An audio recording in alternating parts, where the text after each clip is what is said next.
Welcome to Off the Shelf Reviews podcast number 26. 26! Yeah, I'm Gary. I'm Andy. I'm Dave. And today in this podcast, we're going to catch up on the recent film news, game news, and what we've been watching. The theme of this podcast is going to be a conversation on Stephen King film adaptations. And of course, in the third part of the podcast, we'll be answering your questions. So before we begin, I just want to give a quick channel update. And that is that Off the Shelf Reviews podcast is now on Podbean, which means it is now available on Spotify. And at the moment, it's still under review with iTunes because they've got this whole processing thing that you have to do where they check the podcast. They make you jump through a lot of fucking hoops, don't they? Exactly, yeah. And that's why mine's not on it. Right. So right now, it's available on all of those platforms. There'll be a bunch of links in the YouTube description below. And if you're listening to it on Spotify, we have a YouTube channel to which we do film reviews on Thursdays. So yeah, I just wanted to throw that out there. Andy, how have you been? Yeah, good, man. Just dealing with the aftermath that is Christmas, you know, trying to rebuild my life after 2 weeks off of doing whatever. The longest month of the year, the one when no one's got any money. Yeah, it was. It's been that's been tight. I'm praying for the end of the month for sure, definitely. So yeah, man. I mean, I was saying to you just now before we started, I've been so busy that I've not. I don't think I've watched a single movie all the way through. A couple of things that I started and to get to finish, but. The kid bought me some Blu-rays for Christmas. That was really sweet that she picked out. So she got me like Infinity War, Deadpool 2, Rogue One because I didn't have it, and Last Jedi. So very good. 3 out of 4. Do you know what's funny? I did rewatch Last Jedi. We watched it on Christmas Day, and I was like, well, do you know what? I was like, because I'm over the whole drama of it. I just enjoyed the bits that I enjoyed, like that run that Poe does across the fucking dreadnought at the start, pulls a handbrake turn in a fucking X-wing. I'm like, I'm sat there and I'm like, nice. Yeah. I don't even want to go back to that film. Yeah, Leia does her whole Mary Poppins thing, and I'm like, fuck. But yeah, that was cool, man. So the only other thing is I'd saying to you, I went back from the start all over Christmas and rewatched all of Brooklyn Nine-Nine. And I know it lined up beautifully, and I love it when this happens, right? When you go back and go, right, I'm going to watch this fucking series everyone's been telling me to watch or that I wanted to watch. I'm only groaning just because it just seems like Ian's If I just replaced Ian's Miami Hawaii Five-0 thing. Sorry, dude. No, it's fine. Buddy cop drama, detective agency, is it? No. Oh, well, it's, yeah, I mean, I don't know. I'm groaning. I don't even know what it is. It's a comedy of a police procedure, I guess you'd call it, isn't it? Yeah. So, but it's fantastic. I've been really enjoying it, but I love it when this happens, when it lines up like this. Is I go on Netflix and like there's 4 out of the 5 seasons, watch them. I spent 2 weeks over Christmas basically every night as a ritual with a glass of whiskey in my hands, constantly refilled, watching Brooklyn Nine-Nine. So it was really hard to go back to reality after that. And I watched all 4 seasons on Netflix, and then I watched the 5th season online, finished that, and then literally season 6 has just started. We're 2 episodes in. So I love it when you do that, when you finish a series like, oh, that was great, I'm glad I discovered that, and someone's like, yeah, new season starts next week. Yeah. Yes. Nice. I haven't got to put any thought into something else to watch. Is this the first time you've seen it then? When it first hit, I watched it for a bit and just fell out of it. Just didn't keep up with it. So you didn't get the it's cancelled. Oh yeah, no, I followed that. I did follow that because a couple of my friends are really big fans about it, so they were raving online. So yeah, they've done really well to be picked up, and I mean they were cancelled for like a matter of hours, weren't they? Yeah, because me and my wife followed it week on. So when that came out, we were like, what the fuck, no? And then there was like, so many of then it was like rumours, someone's going to buy it, and then it's been shipped around. It's like, yeah, okay, great, man. But yes, that's it. Do you know what? I did have the most fucking horrific thing happen to me today that I can kind of chuckle about it now. But I honestly, I seriously had the most emotionally for me, and I'm a big pussy. I don't care, but for me, it was horrifying. Right? So I got said a million times. I got an 8-year-old little girl doing whatever we're doing today, and we decided she's got like a scooter for Christmas. She loves her scooter, so I'm like, let's go for a walk. Take your scooter out. So we're just gonna go around the block and stuff. So we go around the block and we're coming... Sorry, my mind's already racing to every worst case scenario. Oh, wait. This is going to catch you. This is fucked up. Jeez. We're walking back. Her school is behind my house. We're walking past her school and there's a bus stop. There's one bus that goes through every 10 minutes. Big loop goes all the way out to Clanton. And there's a woman stood at the bus stop. The most normal looking woman you've ever seen. Probably about like my age, like mid-30s or something, Parker coat, whatever it's fucking cold, blonde hair, tie back. Jessica is less than 10 feet in front of me, and she gets to the woman, and the woman stops and turns and sort of like goes, oh, hello, and leans down, and Jessica stops dead. And I'm like, oh, and my first instinct, because this happened before, is I'm like, it's probably a dinner lady or something. I've been in town and some woman's been like, hello, who the fuck are you? I'm sorry, I work at the school. I'm like, oh, and she's like, hi, Miss So-and-so, you know. Sorry about my aggressive father, you know. So I think it's that for a second, but Jessica is just frozen, and she's a pretty friendly kid, and she just stood there, you know. So Was this Parker red? Wait. Mate, I closed that gap in one fucking stride. Yeah. And I kind of put my arm down around her and I was like, babe, you alright? And I said, do you know her, do you? And she went, no. So all my fucking alarm bells go off. And I went, okay, love, can you, like, get away from her or something like that, you know? This is what comes out of her mouth. That's my daughter. Oh! Now, a bus at the same time pulls up and people are getting off the bus. And she is shouting at the top of her lungs, that's my daughter, Kayla. That's my daughter. People are looking at me. A guy gets off the bus with his wife and two, I'm not making this up, huge fucking mastiff dogs. What the like, fuckers look like they could take down that bear in The Revenant and save Leo, right? And that's my daughter. And I'm like, at this point, I'm like, Jessica, move, darling. Just go forward. And she was alright. She wasn't shaking them, but she's going, what the fuck is going on? I'm imagining, you know. She said, what's your name? What's your name? And I'm like, don't tell her your name. And anyway, Jessica, don't tell me your name. Yeah, Jessica. I mean, Steve. But, you know, I was just like, don't say anything to her. And then she kind of like reached out to her. And I'm not proud of this. I am a bit. No.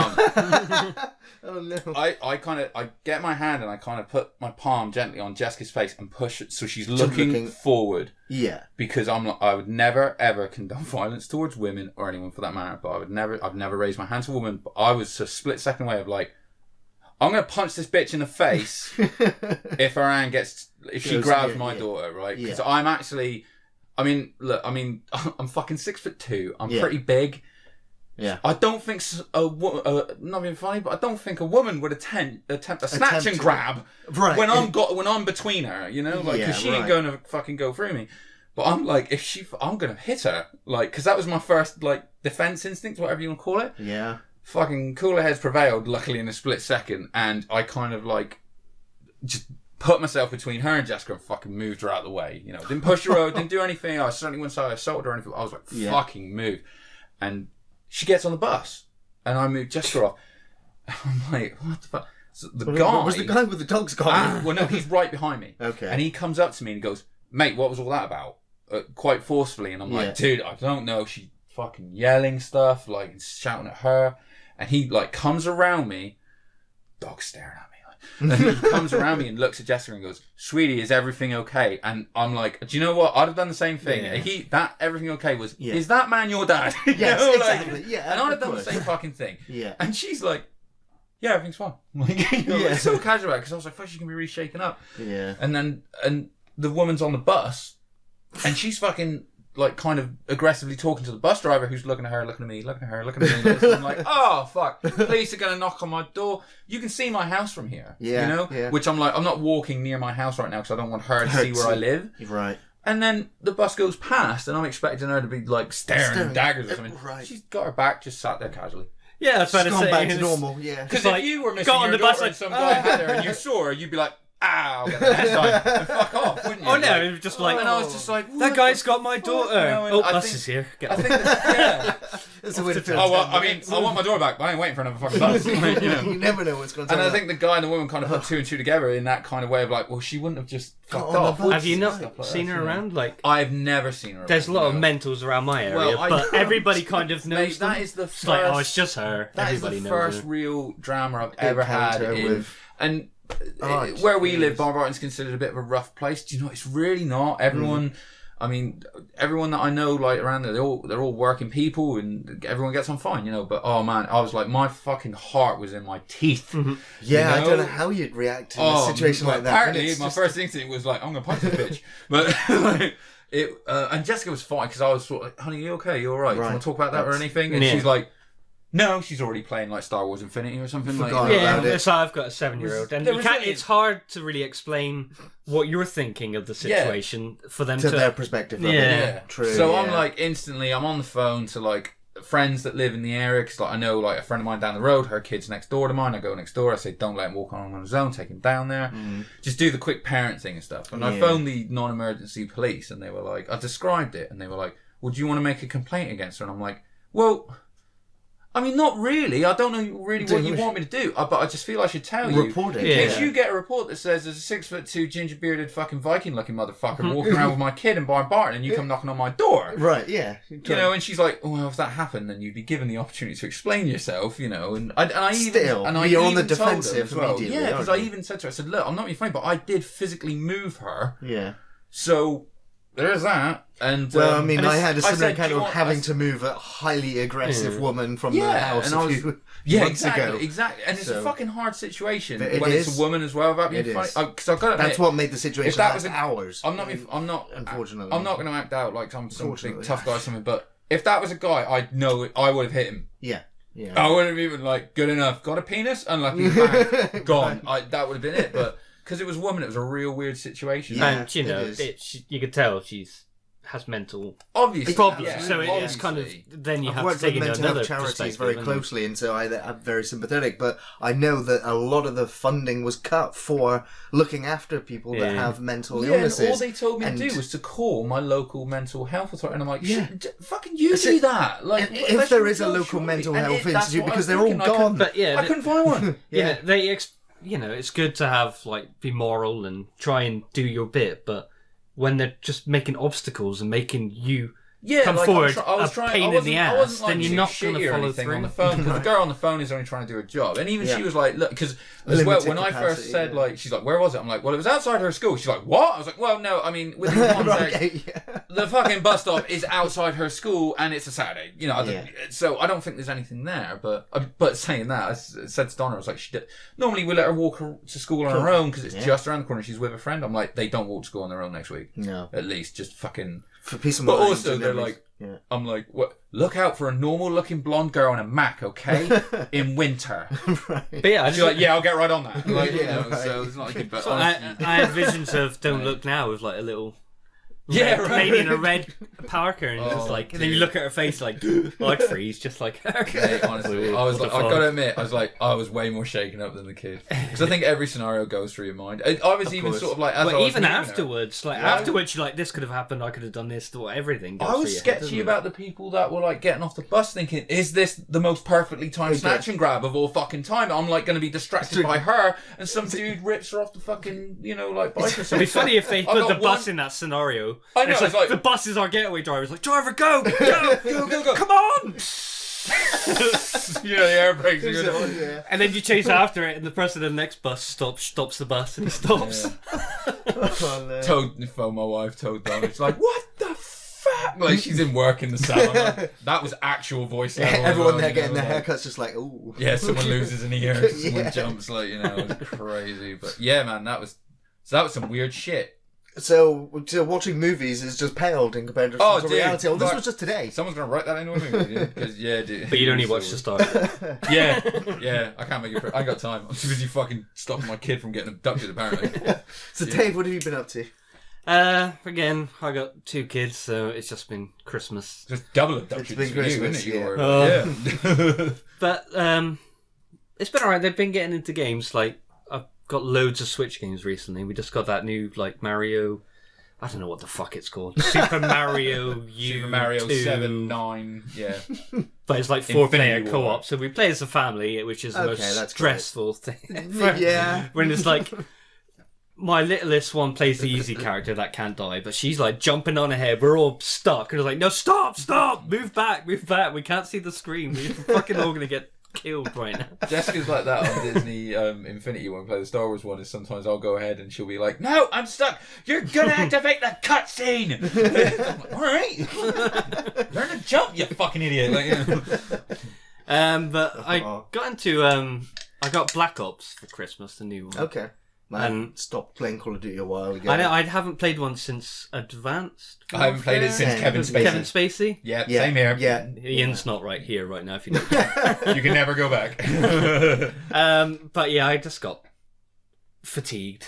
That's fair, yeah. Getting back into this one, it's been so long that it's fresh, and it's taken up all my time. It's kind of like me with the FIFA games. I usually play a new FIFA game after every 5 years or so, just because I'm like, this is as gameplay. I kind of like it.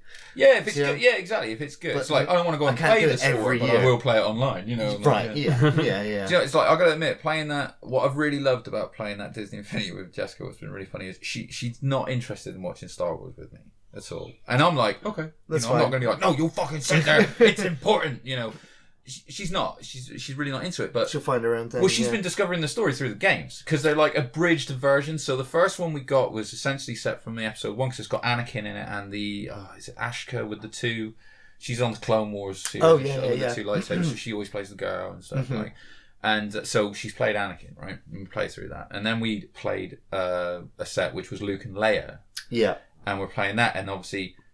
It's a bridge, so like Vader shows up on like Hoth and tells Luke the whole "I'm your father," and she had the no way. I'm like, yeah, this is why I want you to watch the fucking films, kid. Like, you know, she's like, no way, he's your father. Because I'm playing Luke. She's like, he's your father. I'm like, he's your father too. She's like, what? It's like, you're his sister. No. And then you finish that one, and obviously you have the scene on Endor where the Force ghosts of Yoda and Ben show up, because it's the new version. Fucking Anakin shows up, and she sees the figure like.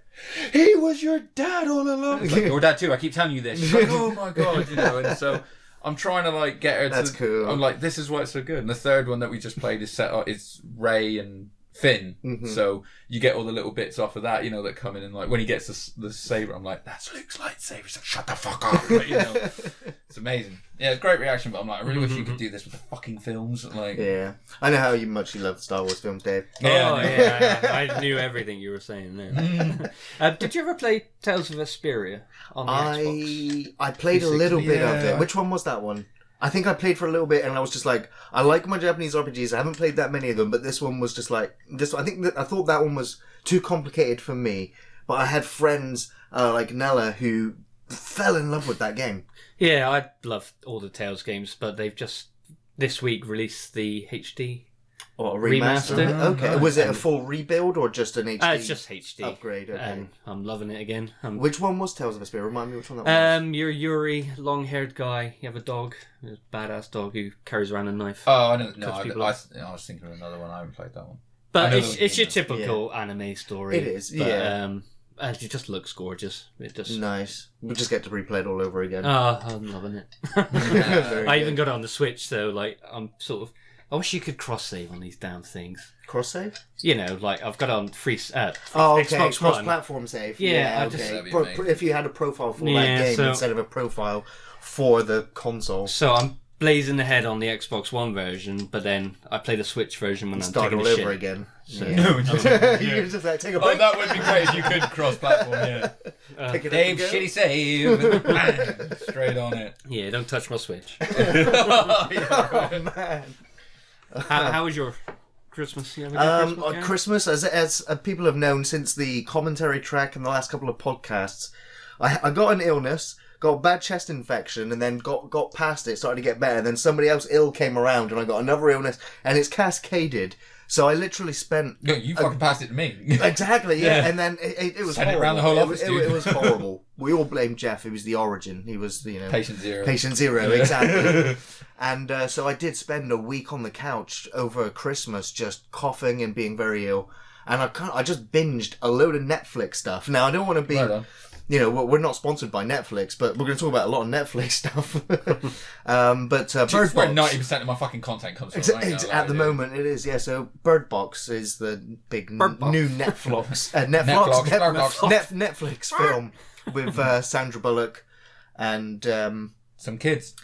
And protecting her kids. And obviously it's like The Quiet Place. I think almost everyone has heard about the film where there is an invisible monster that kills anyone who is looking at anything. As long as you're outside. If you're indoors, you're fine for some reason. Huh. Like, the film it has some rules, but it doesn't really follow them, and that's a bit loose, but the acting was fairly good. I was just about to ask, what's her performance like? Because I go back and forth on Sandra Bullock. Me too. Some people think she's like one of the greatest actors of our generation. I really don't necessarily see it. I love her in Demolition Man. And I like her. Yeah, she's funny as hell in Demolition Man. And I like her in Speed. Speed, she's good. Yeah, like her early roles, I guess. And that's about it, to be honest. I mean, I really like Gravity, though. Yeah. Gravity she was very good in, and it was, I think, her reaction to that situation was what was so good about the performance. Yeah, I also like the fact that she did have a character arc in the film, and her character did change, because the film kind of starts present day, then it goes to the past, and then it jumps even further into the past, and so the film is told, the timeline's all broken up. This is Bird Box you're talking about. Bird Box, yeah. But for not speed, not speed, yeah. But if you've got Netflix already, and it's not going to cost you anything extra to watch it, and according to Netflix, everybody's already watched it. Who's got Netflix? Yeah, I think it's just me. Right? Yeah. I've had it ready to watch, but it like blew up and became a friggin' internet meme. Yeah, exactly. People putting their kids in the halls. That was actually the reason why I watched it, because when it first popped up, I was just like, I've seen Quiet Place, nah, I'm not watching this. And then all of a sudden it was like, Bird Box Challenge, people are being stupid. The makers of the film have had to apologise, and I'm like, oh, what We're so sorry you're stupid. Yeah. So it's like, right, I'll have to watch it just to see. And I was like, meh, Yeah, it was fine. Couldn't really make memes out of the Quiet Place, really. It's just people being silent. But now people are just putting blindfolds on. It's like, I like the one where it's like you have the picture wearing a kids with the blindfolds, and it's like trying to get your kids out of Disneyland gift shop. I like the one, topical this week is Prince. What's he called? Had a car crash this week. Philip. Yeah. It's him in the car with a blindfold on and Queen next to it. And he's like, I'll be fine. It's the Bird Box Challenge. Liz, I'm 97. Don't worry about it. But yeah, I saw like the memes. He's mental. And everybody talking about it. But then my Facebook feed was people going, well, that was shit. Or meh. Well, now but I don't know if it's like the hype that people are rebelling against. Or I love Lovecraftian horror movies. And in a lot of Lovecraftian stuff, it's like, it's what in the imagination that kills you. It's the unseen that scares you. Yeah. And it was a film where it just went, we're going to tease the fact that the monster's invisible. And you know what? By the end of the film, spoilers, there's no monster. You don't see it at all. Nothing at all. What is strange, and also Lovecraftian in a way, is that these cultists, these people that have seen the thing, and now go around trying to make people that are blindfolded and take off their blindfold so that they see it too and see how amazing it is. And so that's the, a creepy thing. You've got to deal with, like, converted humans, if you will. So I love that angle to it. That just sparks my imagination, and I get to play with my imagination while watching Bird Box. There is a guy who they do invite into their group who you don't know to begin with is a cultist in a way. And he has sketched all of these different drawings of what the demons or the monster actually looks like. Yeah. But you never actually see it. And I really like that. And I think that upset a lot of people when they watched the film. They were just like, well, there's no monster in it, Yeah, but like the monsters in the Quiet Place, I could have probably done without. I really like that monster though. I like the design of it. Yeah. It's been a long time since I've seen an original monster. I think since Jeepers Creepers have I seen an original monster that I've just gone, ooh, that's interesting. Yeah, right. It's just been, the monsters genre doesn't get too much just like love. the ones in the Quiet Place, they were just original, so it was nice. It was just refreshing. I suppose. Yeah, it was refreshing for me. Bird Box, honestly, it's a meh. But I still had fun with it. Again, it's Netflix. I mean, it's Netflix, exactly. So if you've got Netflix, you've already paid for it. You've already paid for Bird Box. And there's no harm halfway through not liking it. Just that's what it is. And so here was a shitty film that I watched on Netflix called Cam. And I was just like, nah, I'm just going to put it on because I'm not moving. I'm just going to hit next and play it. And the story was a horror story about an internet stripper. And she is on a website. She hosts a nightly show where she strips. She makes her money that way, and she's trying to get into the top 10 of popularity. But as she's getting closer... Amongst internet strippers on a website where people donate money. And the more money she's making, the higher she moves up on the website. And so it's kind of like you get to see her shows, and her unique slant is that she gets really excited, and then one of her customers starts telling her to beat herself up, and at the end of the strip show, she's blown her brains out with a gun, or, it's like ultra violent, all of a sudden, like, weird. So that's her offbeat angle, and, it's getting lots of attention. She gets into the top 10. Oh, she fakes it, I'm guessing. Oh, yeah, it's all fake. That's only a trick you can do once. No, it's all fake. She's that's her trick. to the arm, man. Yeah, exactly. The next day she's like, oh, I'm going to go figure out what I'm going to do for the next show, and the next show, and the next show. And so it's, as a YouTuber, you know, you're like, I have to create content for the YouTube channel, but it's the same thing, obviously. But it's just a different, you know, field of a similar work, obviously, but where she's showing her boobs all the time. So if you want to see Gary strip, you can donate on Patreon. No. Oh, sorry. I thought that's where you were going. No. I've seen one of your heads blown off in the video. But it starts to get weird where once you get into the top 10, she tries to log in to do the next show and she can't log in, and then she ends up going onto a different computer and going onto the website, and her show's already on. She's already doing her show, and people are responding to her and donating money to her, but obviously it's not her. Yeah. And it's like, but when she watches it, is it her? I mean, it's not her, but it is her. As in, it's not a different person. It's her in the video, but obviously she's not doing it. Looks like her, sounds like her, doing things like her. The fans think it's her. Eventually, it's a twin sister, yeah? No, it is. They blew my... Eventually, I mean, spoilers. It's a shitty movie, really. But I was kind of complex. I wanted to figure out how this mystery unraveled, and it is, you don't know whether it's a corporation or whether it's a rogue AI.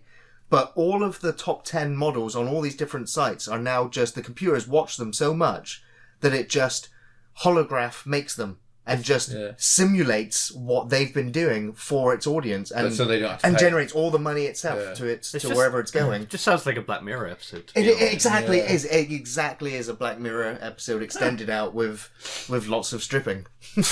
Yeah. So, you didn't like it? So I honestly, I was fed up once I realised what the gist was, and I just kind of was on my phone while the film played out. Oof.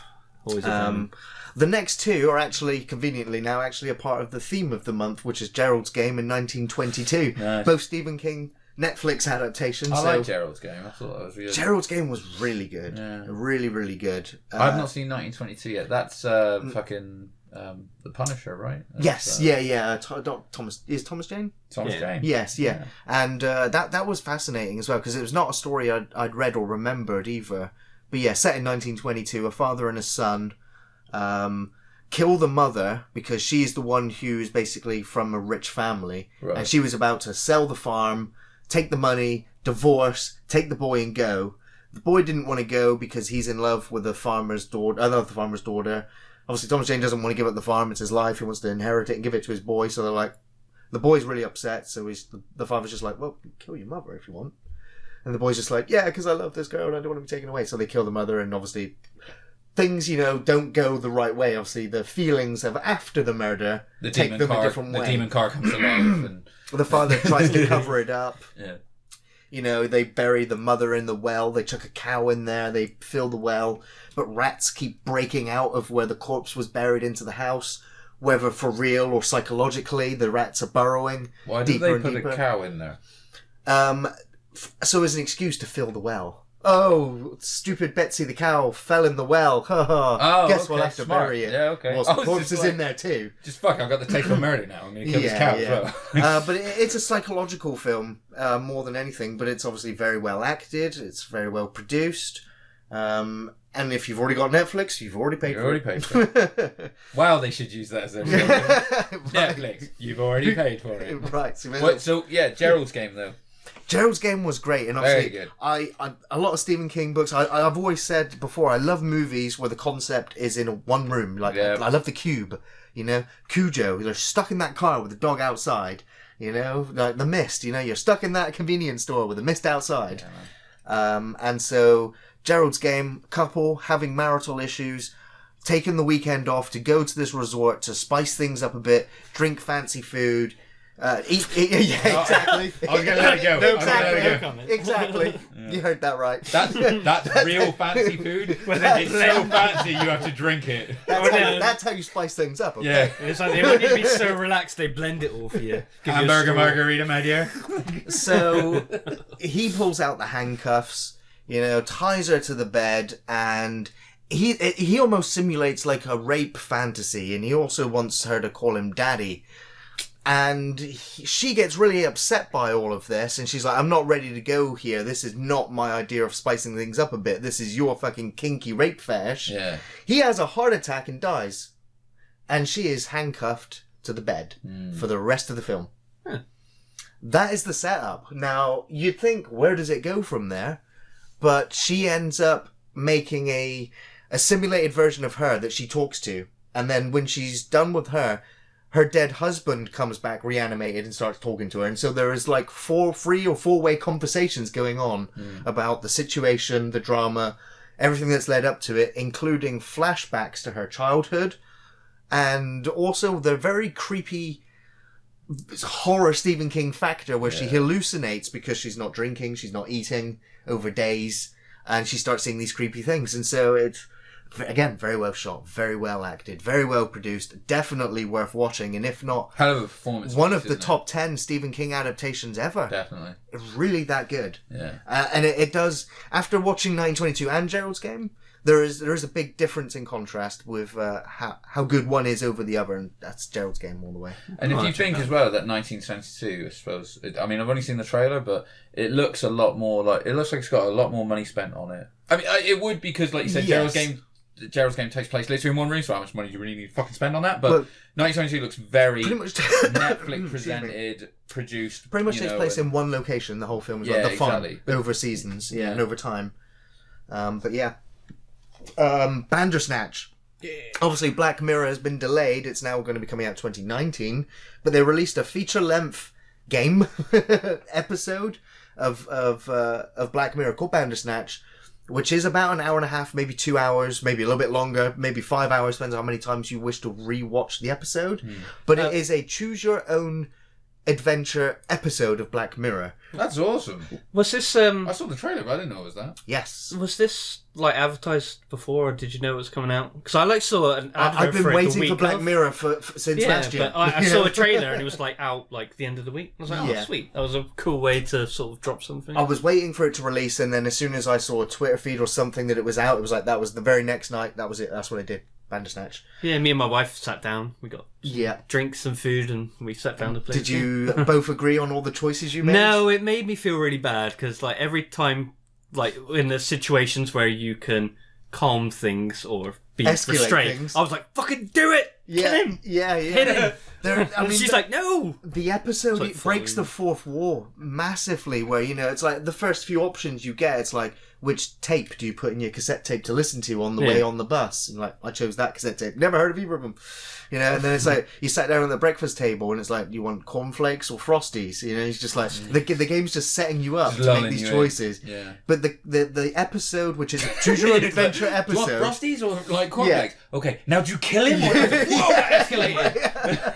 But the thing Go is back, I want Frosties. It's also very meta because the character that you're playing or observing or controlling is making a choose-your-own-adventure video game based on a choose-your-own-adventure book called Bandersnatch. Okay.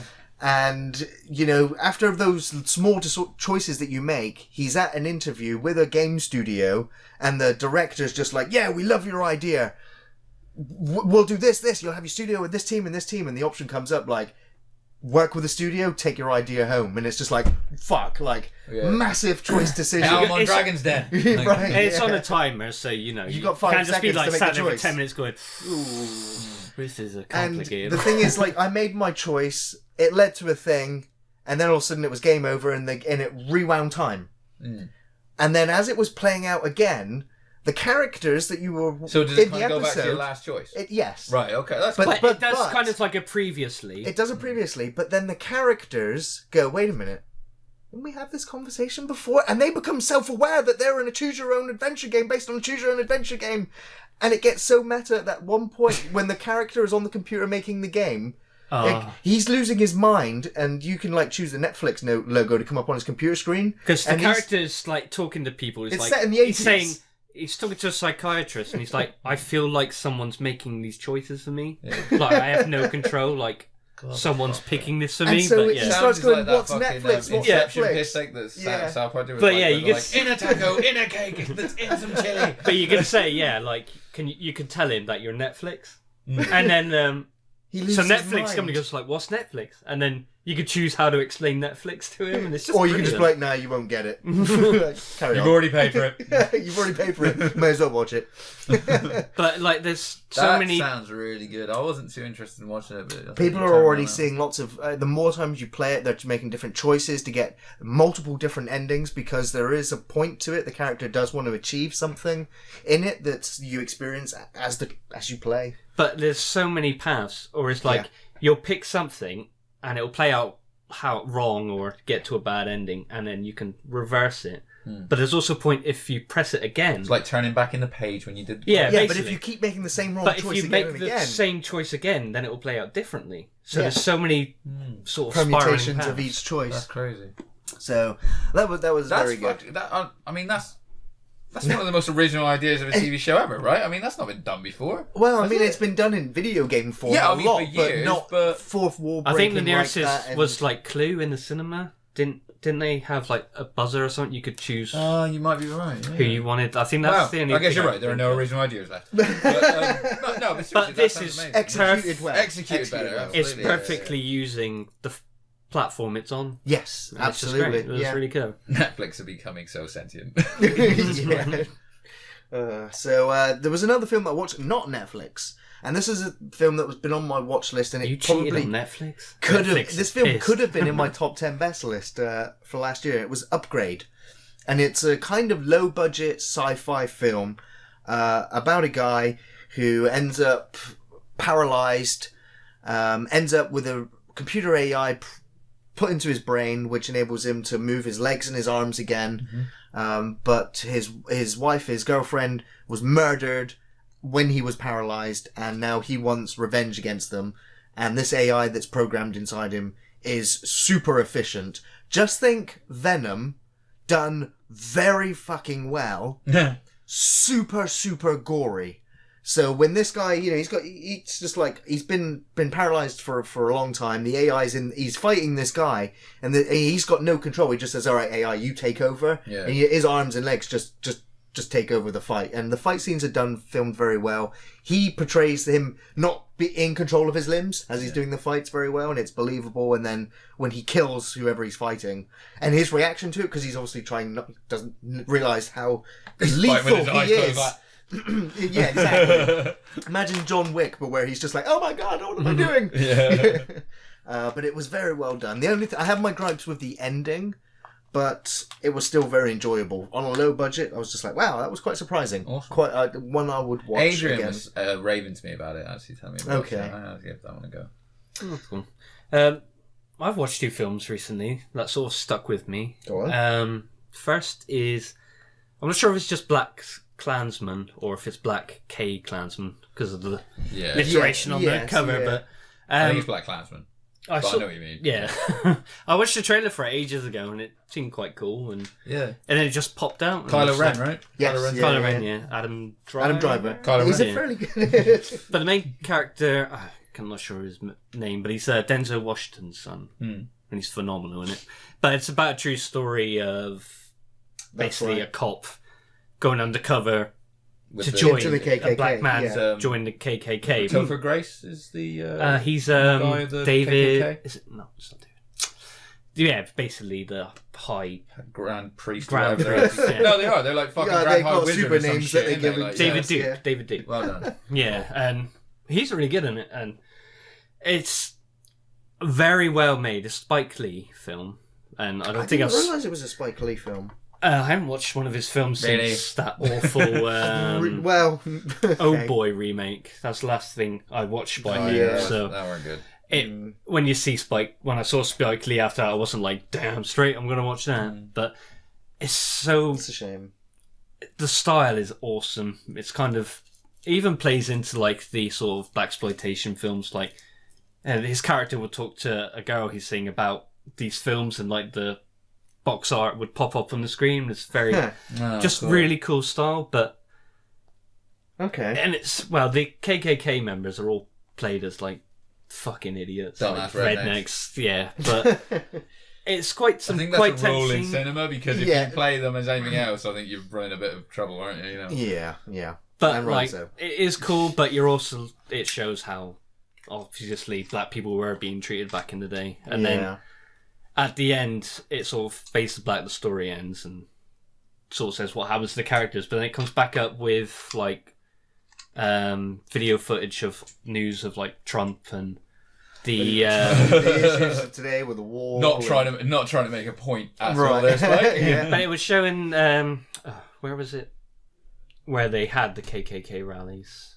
Georgetown. Stupid, tiki. Georgetown, right? Georgetown? Yeah. I know what you're talking about, like the real young fucking kids, like the college kids and that had the torches and everything, wasn't it? Yeah, and it actually showed the footage of the guy driving the car through the crowd, and then it shows like Trump saying, there's good people on both sides and all that shite, and then it's such a freaking slap in the face at the end, just like, oh, this is and you're like, freaking this time is we now are living in. As well, that's the worst thing, isn't it? Yeah. But the other film I watched was The House That Jack Built. Yep, I've heard. I have this film ready to watch. It's Lars von Trier. Yes. Saw some of it. Not all of it. Right. This is my new thing. It looks interesting. Ian's got I wikied it. I've heard opinions about the film as well from others that have seen it, and that's why I'm like, okay, I will watch this one as well and see. Make my own opinion.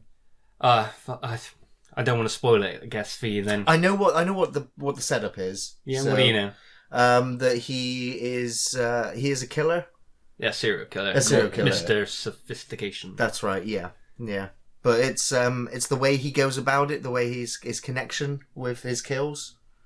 There is about 20 minutes at the end which will change the entire movie. Okay. Because he's basically talking to someone, they're like back and forth. He's telling them about his 5 out of like 60 murders he's done. Right. He just picks 5 random incidents, he calls them. But it's like a serial killer with OCD. Yeah. And just like the second kill is brilliant. He just kills this old woman and he strangles her to death and then stabs her. You go in like pretending to be like an insurance salesman or something. Yeah, and he starts off with a cop and then he's like, where's your badge? He's like, I don't have a badge. And then he tells this bizarre, stupid story of why he doesn't have a badge. And in the end he goes, nah, I'm just kidding, I'm in insurance, man. And then she says, I can double your pension. And then she's like, ooh, money. Yeah. And then totally forgets how he's just lied to her about being absolute weirdo at the door. But then he like kills her and then it's an amazing scene. He goes to his...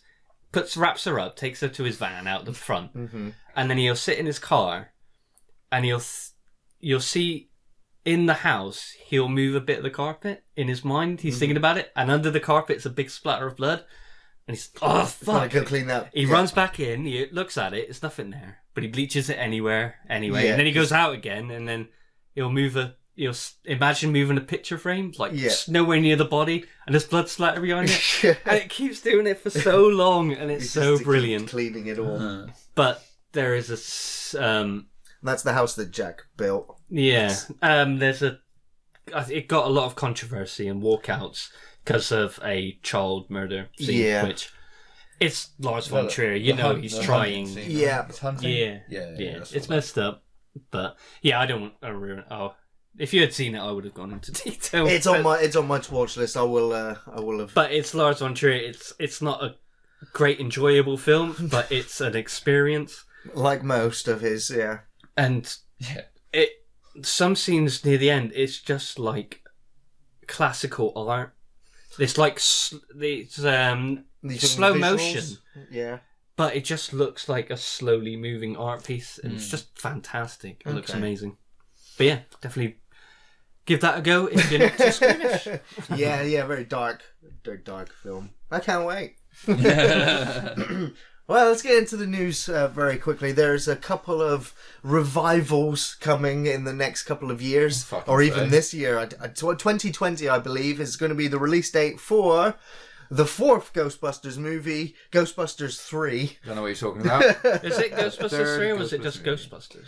I don't know what this one's going to be called. They called the remake Ghostbusters, right? There was no tagline to that. No. And so if this is the 3rd Ghostbusters, this is supposed to be it's going to be the 3rd Ghostbusters movie in the timeline of the original movies. It's being written by Jason Reitman, obviously the son of Ivan Reitman, who wrote and directed the original film. Beautiful.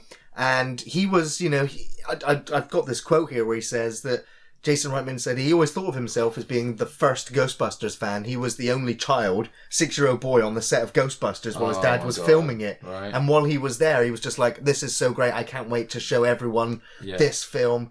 Grown up with his dad, in the Ghostbusters and kind of had his own career. But now it's just... Ivan Reitman comes across the nicest guy as well. Right, every interview you watch with him, you're like, damn, I bet he's super cool. It's kind of like a family thing where Jason Reitman's gone to his dad and gone, Dad, I've said that, I'd love to make Ghostbusters, but now I have the script. Read it. And his dad just went, you have my blessings. Go and make Ghostbusters. And the announcement came, and then pretty much a teaser trailer dropped almost immediately, which... Yeah, I saw it on YouTube. I was like, no, some fucking idiot. We're not watching that. Yeah, but it was on IGN, and the view count was massive. I was like, okay, I'll give it a There could be some legitimacy to this. Absolutely. Now, I was immediately excited when I saw the old wrecked Ecto-1 in an abandoned, spooky, atmospheric-looking barn with the traditional Ghostbusters music in the background. I was just like, oh shit. This looks like Ghostbusters. It sounds like Ghostbusters. I'm excited. I'm like, I don't even know who the cast is. Yeah. And guess what?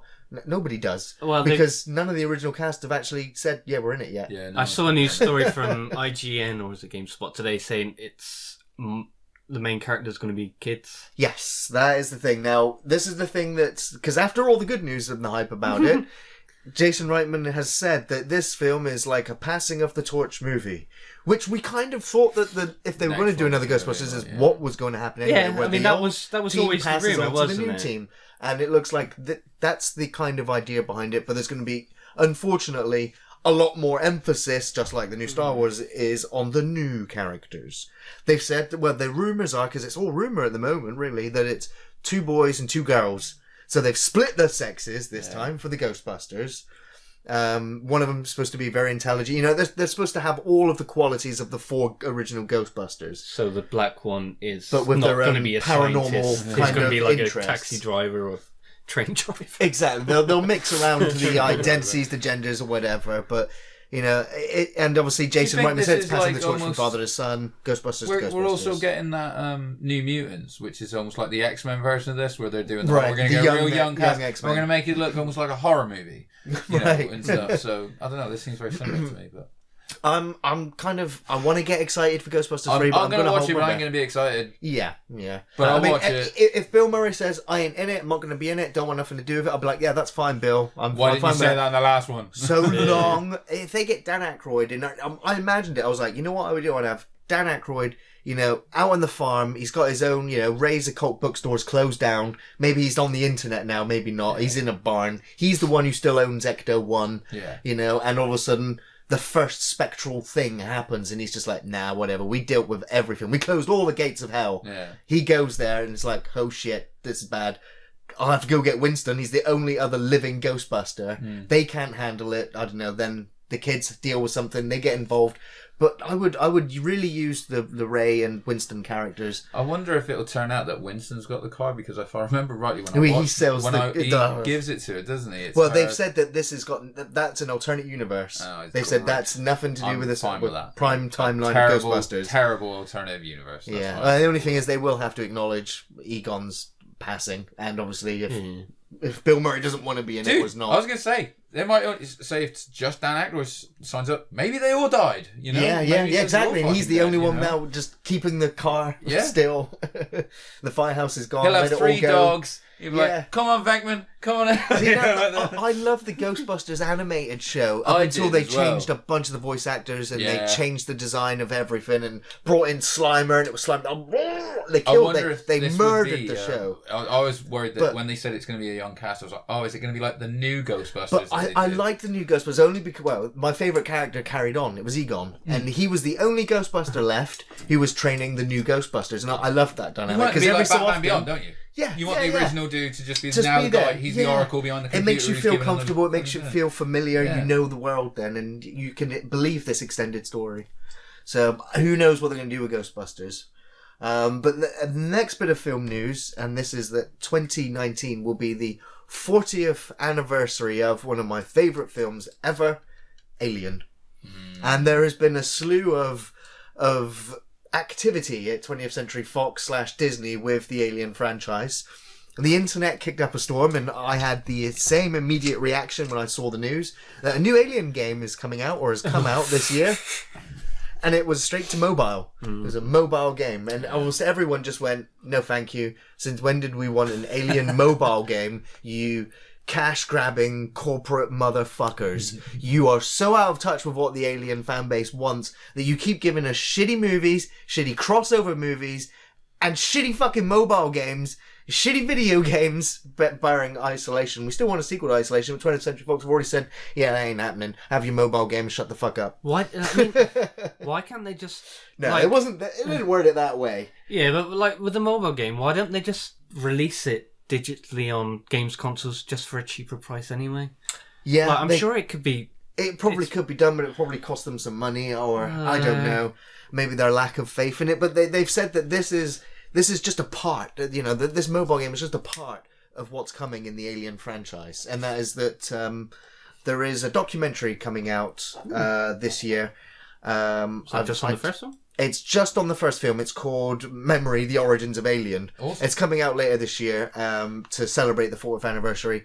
And a lot of people are saying, well, we really hope that, you know, this documentary just goes and takes a lot of the credit away from Ridley Scott and goes, look at all these people that made Alien. It wasn't just Ridley Scott, which is, you know, what 20th Century Fox maybe need to actually watch the documentary and go, you know, it wasn't Ridley Scott. He had writers that wrote it. He didn't just hire the top studio executives #1 pick. So I'm excited to watch that because I got to admit, the Alien franchise, which again, I love away from Ridley Scott. You love Ridley Scott, but sorry, just disclaimer. Yeah, but I'm like, it is almost, it's just pretty much dead to me by now. So I don't get excited. For anything, it's one of those things where the bad now I'm interested in watching that documentary. Yeah, it's been so battered and watered down, and there's no way they could show you a documentary and make you then retro hate Alien, is it? No. So what the fuck? What was I thinking? A lot of people are wondering why, you know, these new Alien films have failed under Ridley Scott, and it's like, well, you've seen who he has writing for him. Yeah. You know, you've seen all these other things that he doesn't have with him that he had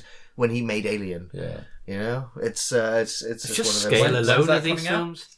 The documentary should be out this year in time for the 40th anniversary. Okay, right. So, but there is something else, which is rumor control. And here are the facts. There are no real facts. There is just speculation. But somewhere there is an Aliens TV series being produced and filmed for an unknown streaming network. Is it Amazon? Is it Netflix? Because Disney have their own streaming platform. Will they really make an Alien series for Netflix? Their competition? Who knows? Who knows? But the TV series, it's up for conjecture. Where it's set, when it's set, what continuation it is. Is it going to be Amanda Ripley's story set after Alien Isolation, before Aliens? Who knows? But it would be something. It's the only other medium of entertainment that the Alien franchise has not entered into. It's film, TV, comics, video games, books. action figures, books. It's everywhere else.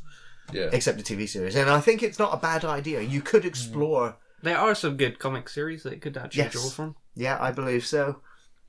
I mean, I don't know how many seasons they'd get out of it. I wouldn't mind a season set in this part of space with this crew, this ship, this colony, this encounter, these scientists, and maybe sometimes they overlap American Horror Story style. I don't know how they would do it.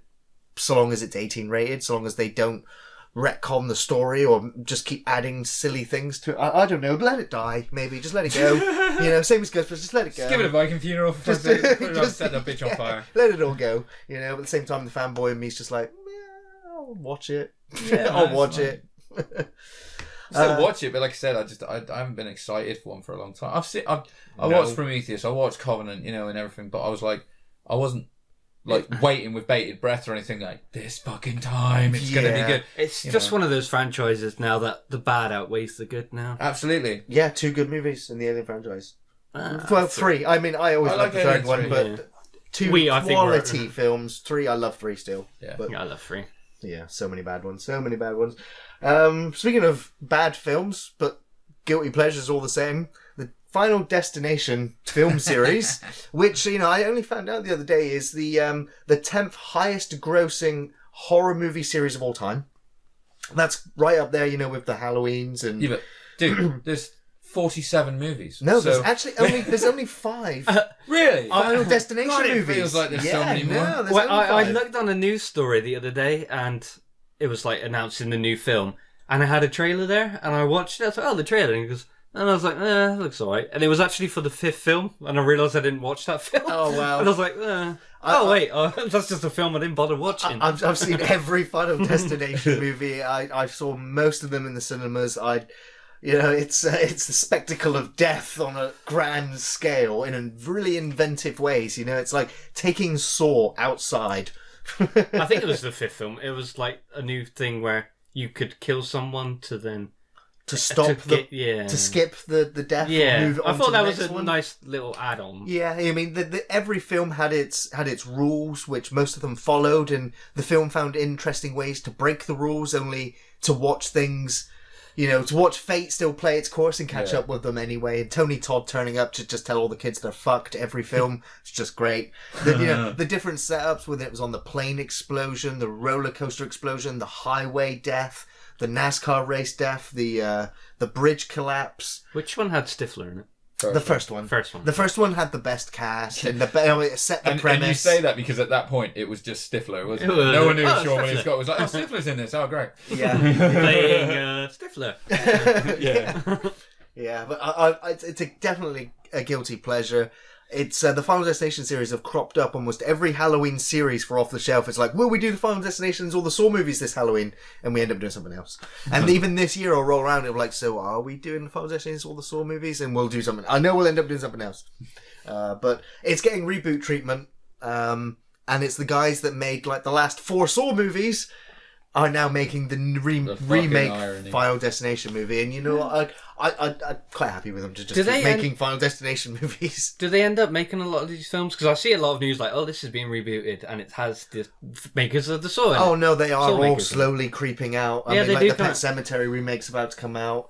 The Tommy Knockers remake's in production. There's just so many remakes, reboots.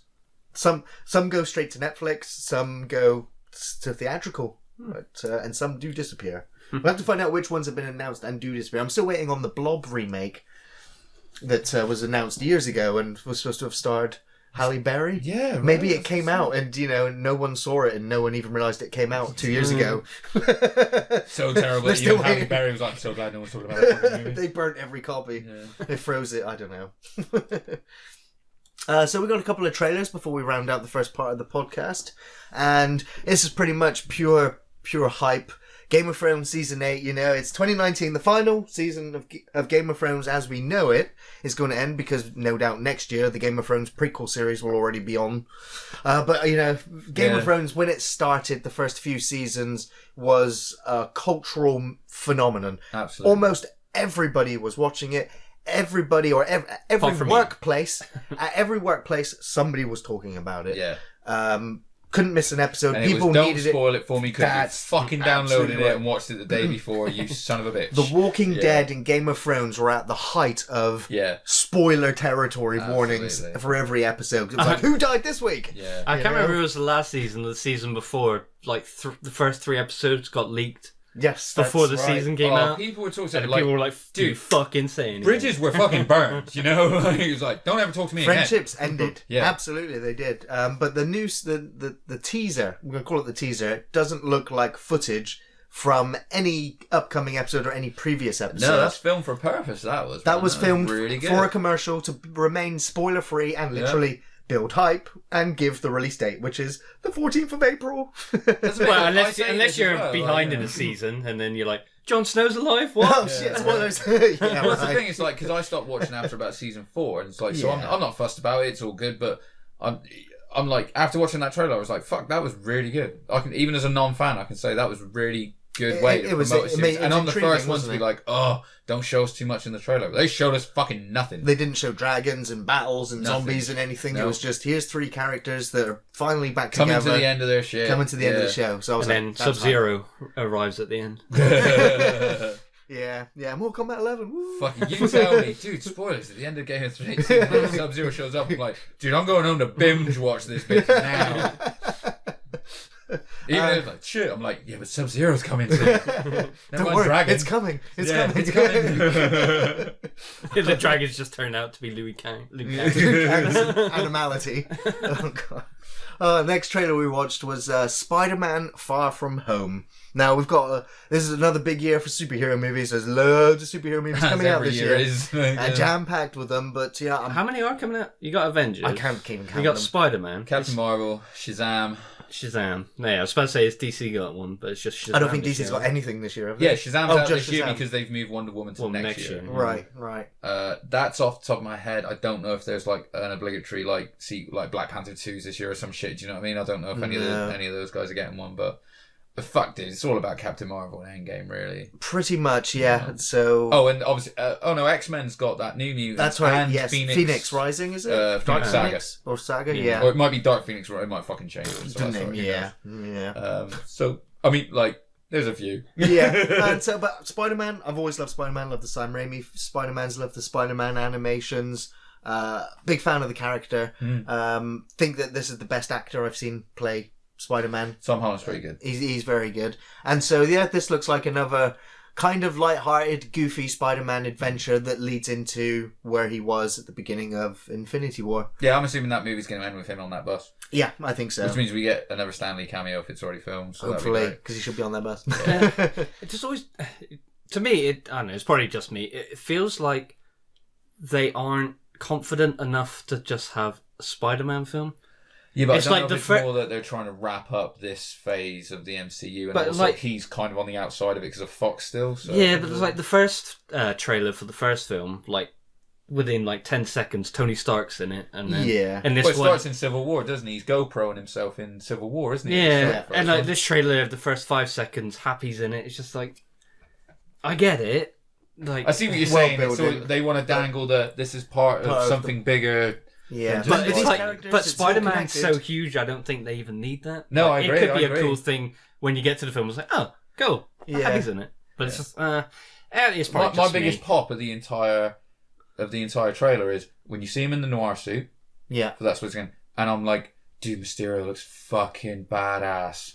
Like, he looks great, you know, because like the villain, it's what it looks very much. A lot of people are like, oh, it's Sandman, oh, it's Hydra. I'm like, no, I think it's just they're going to be like some elemental things, and spoilers, all right. But I've been seeing that trailer twice. He's clearly going to be the one conjuring them and turn bad, and he's going to act the hero, and then Spidey's going to take him down. But dude, they had him in the helmet, and he looked great. Yes, His things he was doing, like with the magic, it reminded me of Doctor Strange. So I don't know if they're going to sort of tie that together. Could do, maybe. Yeah, it's like some of the hand symbols and stuff he was doing. It did look like he was, from there might be another connection for sure. Yeah, I suppose they're just like, well, in our universe, this is where fucking magic comes from. Exactly, hand jiggles. Yeah, but it looks fun. It looks like another fun Marvel superhero movie. So I'm happy. It's probably a good thing to put in. Like, I'm assuming it's coming before Endgame. So I'm not sure because Endgame's pretty close, and so's Captain Marvel. So Marvel's first. Yeah, so, I don't know, maybe, but it's going to be a known quantity. Yeah. But maybe you're in. Yeah, for sure. Well, that's the thing. Yeah, I'm like, look, I'm down to watch all of these. So exactly, I'm going to see them all. Yeah. I think after Endgame though, it might get to a point where I'm just when the next one comes out, I just go. It's going to have to be something. It's going to be hard as well because if Spider-Man is like a placeholder after Endgame to go. Here's a bit of light-hearted fun after the horrificness that you're probably going to go for an Endgame. Everyone's going to be like, where do you go from here? What are you going to do? How this feels now like it's called Endgame for a reason. It's bringing in the mutants because there was already rumors that Hugh Jackman's turning up in Endgame now. I've heard that exactly, as well, and it's just like, I mean, that's. You know what? Some people sighed, and I was like, I'm all in for that. Yeah, I'm all in for that. Great, dude. Hugh Jackman said for years, he was like, I want to retire because I'll never get to act with all these other superheroes where I should be. Jump out of my seat if he fucking rocks up as Wolverine. Oh my god, I'll lose my mind. Yeah, it would be insane. He just takes Thanos, he's like, aim for the head, bub, bang, fucking clean off, like.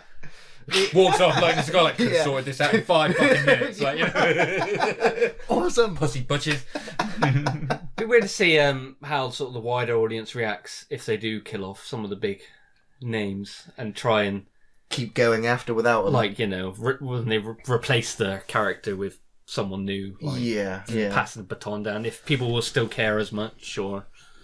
Yeah, it's going to be interesting how it works and how public reception of the superhero movies is because we've ridden this wave for quite a long time, and you know, they're just ingrained in our culture now. They are now, yeah. And so whether the phenomenon of superhero movies continues indefinitely or how long it goes, it's curious to see. I remember when we were kids, we had like the first Batman movie, 3 Supermans. I've still never seen the 4th one.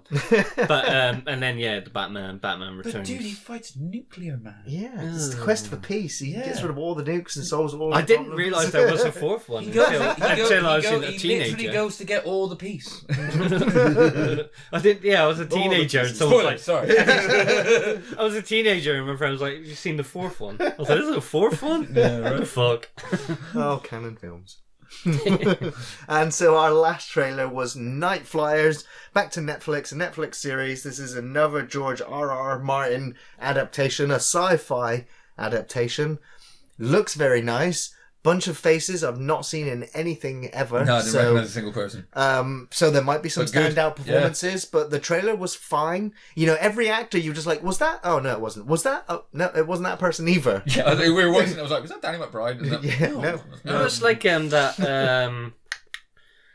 the Cloverfield film. That's my worry. Is it could be that, you know, extended to 10 episodes. Yeah, but I think Netflix, we were saying, right, like they're very good at stretching something out to, you know, but like, it had Zhang Zi in it, and it had Chris O'Donnell. So you recognise them? Cloverfield. Yeah. So there's, and that didn't help it. No. I like him. But it was a fucking chop shop job, wasn't it? It wasn't that movie. That's not the movie they shot. That's just what the movie was edited into. Yeah. So Night Flyers, I'm waiting for another good sci-fi show. Star Trek Discovery, you know, I'm Trekkie. I love my sci-fi. There's not that much of it that is entertaining enough. Night Flyers looks fun. I'm quite interested in seeing how that goes. Yeah, dude, they dropped that in a Wonder and it's good. I'll binge that one. Definitely. It'll probably be one to binge. Okay, so with that, we're going to bring the first part of the podcast to a close, but we'll be back in the second part looking at Stephen King movies. And welcome back to the second part of the podcast, where we're going to be talking about Stephen King, known as, well, or not so well known as, Stephen Edwin King. He was born on September 21st, 1947, and if you didn't know who he is, he's an American author of horror, supernatural fiction, suspense, science fiction, and fantasy. He has sold easily more than 350 million books. Jesus. He has published more than 50 novels, including 7 under a different pen name of Richard Bachman. He's written over 200 short stories. Almost all of them have been published in different book collections and been adapted into TV series or movies. He's actually written 6 books since we've done the intro. Exactly, yeah. He's just churning them out. Well, actually, he's slowed down a little bit now, so... 7. Now it's 7. It's 4. But I love Stephen King, you know, for his horror stories, but I really grew to love him with the Dark Tower series of books, which started in the late 1970s when he wrote the first story about the lone gunslinger of Roland who pursues the Man in Black in an alternate reality universe, kind of like J.R. Tolkien's Middle-earth meets the spaghetti westerns of Clint Eastwood and Sergio Leone. And the Gunslinger series of books are absolutely fantastic. Just great imagination. I love the apocalyptic way that he describes these books, that he describes these characters. Even Stephen King appears himself in the stories. But I'll come back to the Dark Tower later and part of Stephen King. But because there was a movie. Because there was a movie. But, you know, I've just got a couple of quotes here from Stephen King so we can just kind of get an idea of... Because, you know, he is just like one of the most famous authors on the planet. 100%. He does, especially when it comes to being a film connoisseur as well. But when you ask him why he writes, he always responds that the answer is very simple, is that there was nothing else that he was ever made to do. That he was made to write stories and that he loves writing stories, and that's why he does it. And he can't really imagine doing anything else other than writing stories. And, the conception for almost every one of his books is just by coming up with a simple idea and then just going, yeah, but then what if that happened to it? Yeah. So I'll just take a car, but what happened if a demon possessed it? I'll just take a truck, and what happened if all of them became alive and started killing people? Right, you're making it sound like you have some theme there. Come up with a vehicle. What if a demon? Do you remember that Family All right, Guy? Stephen, calm it down. They had Stephen King in a Family Guy skit. Were like, okay, Stephen, what's your new book? And he's like, well, these kids are attacked by this lamp. But he does just takes something that's normal, adds something horrible, but then he has the way of normalizing. Yeah, he keeps the situations fairly normal, which makes it more horrific when the horrible things happen again, because you're reminded, like, no, this is the real world. Like, shit like that can't happen, and then it happens again. Yeah, and that's what. Like nothing attacks you, like, say in your dreams. It happens out in the street while you're walking around, and like. Yes, yeah, and so Stephen King also famously had a car accident, to which he suffered a collapsed right lung, multiple fractures of his right leg, scalp lacerations, and a broken hip. Wasn't that Family Guy as well? Didn't they run him over? Yeah. Probably. Yeah. Yeah. Oh, shit, yeah, that's true. And, Stephen King also went for a phase of alcoholism, drug addiction, which inspired lots of different books, which ended up turning into lots of crazy movies like Maximum Overdrive, which was Stephen King's only directorial movie. But, he was hospitalized for quite a long time. His hips were completely shattered. They almost amputated his legs. And he couldn't write. He was, prevented from writing. He could only write like 30 minutes at a time because it was uncomfortable to sit down at a chair. So much so that I think Dreamcatcher was entirely written, with a pen and paper. Really? But that is his out though. That is everything that Stephen King is writing these stories. And in the Dark Tower series, he kind of said that he couldn't write. The reason why those books came out over 3 decades was because, he says that the Dark Tower came from, well, like his character in the book also says, that the stories came from out of the ether. Like, he just sat at the typewriter and just kind of went into a trance, and once he was out of the trance, the book was done. He was like, I had no input in that whatsoever. It just flowed from out of nowhere through me and into the pages and came out. And he's like channeling stories. And again, I'm like, that's just like Lovecraft in a kind of way. Yeah. Exactly. Or he read back through the pages like, I've just read gibberish. I can't read any of this. Get me my 1,000 monkeys and 1,000 typewriters. But he has said that, in his later years, now he's in his late 70s, that... he still wants to publish what he's doing. He says that he's still writing, but he's now writing at a much slower pace than previously.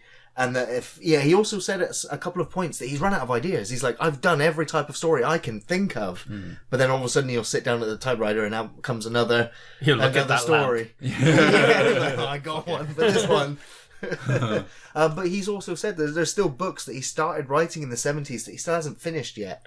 He just couldn't finish them. He abandoned them. And some of them he's still releasing now. He's just literally working on a new trilogy of books, which is, I think, just finished. So, I mean, he is a prolific writer. He just keeps going. He never had a lull. He will keep writing until, he moves on. And he is a true artist. I've met critics of Stephen King's written word, but I've never really found anyone that's hated what he's done universally. I sense, get me if I'm wrong, Andy, but you might be a fan, Gary. A little bit. I have read... Now, here's the interesting thing. Now, for this section of the podcast, I've got the entire filmography of books to Stephen King, and we're going to start going through them, starting from 1976 Carrie, going down. And between the three of us, we're going to decide whether we've read the book or seen the film. And I know for a fact that I have seen at least 5 times more Stephen King films than books. Oh. I've only read about 5 Stephen King short story collections and about 10 of his novels. And when there's like 50 to 60 novels, I know it's only a small percentage chunk. Yeah. But I'm not... I've said it in previous podcasts, I'm not a prolific reader. I don't read all the time. Movies and video games and board games are my thing. Getting through a book at this point in time is it's Mount Everest. Just one book at the moment. I just can't. I don't have the time. I've still got books from yesteryear still with the bookmark on the opening page. I'm terrible. I'm really terrible. I think that's everybody these days. But unless you sort of grown up as books being your main sort of entertainment, I think we all struggle to sit down and put our heads in a book these days. I did.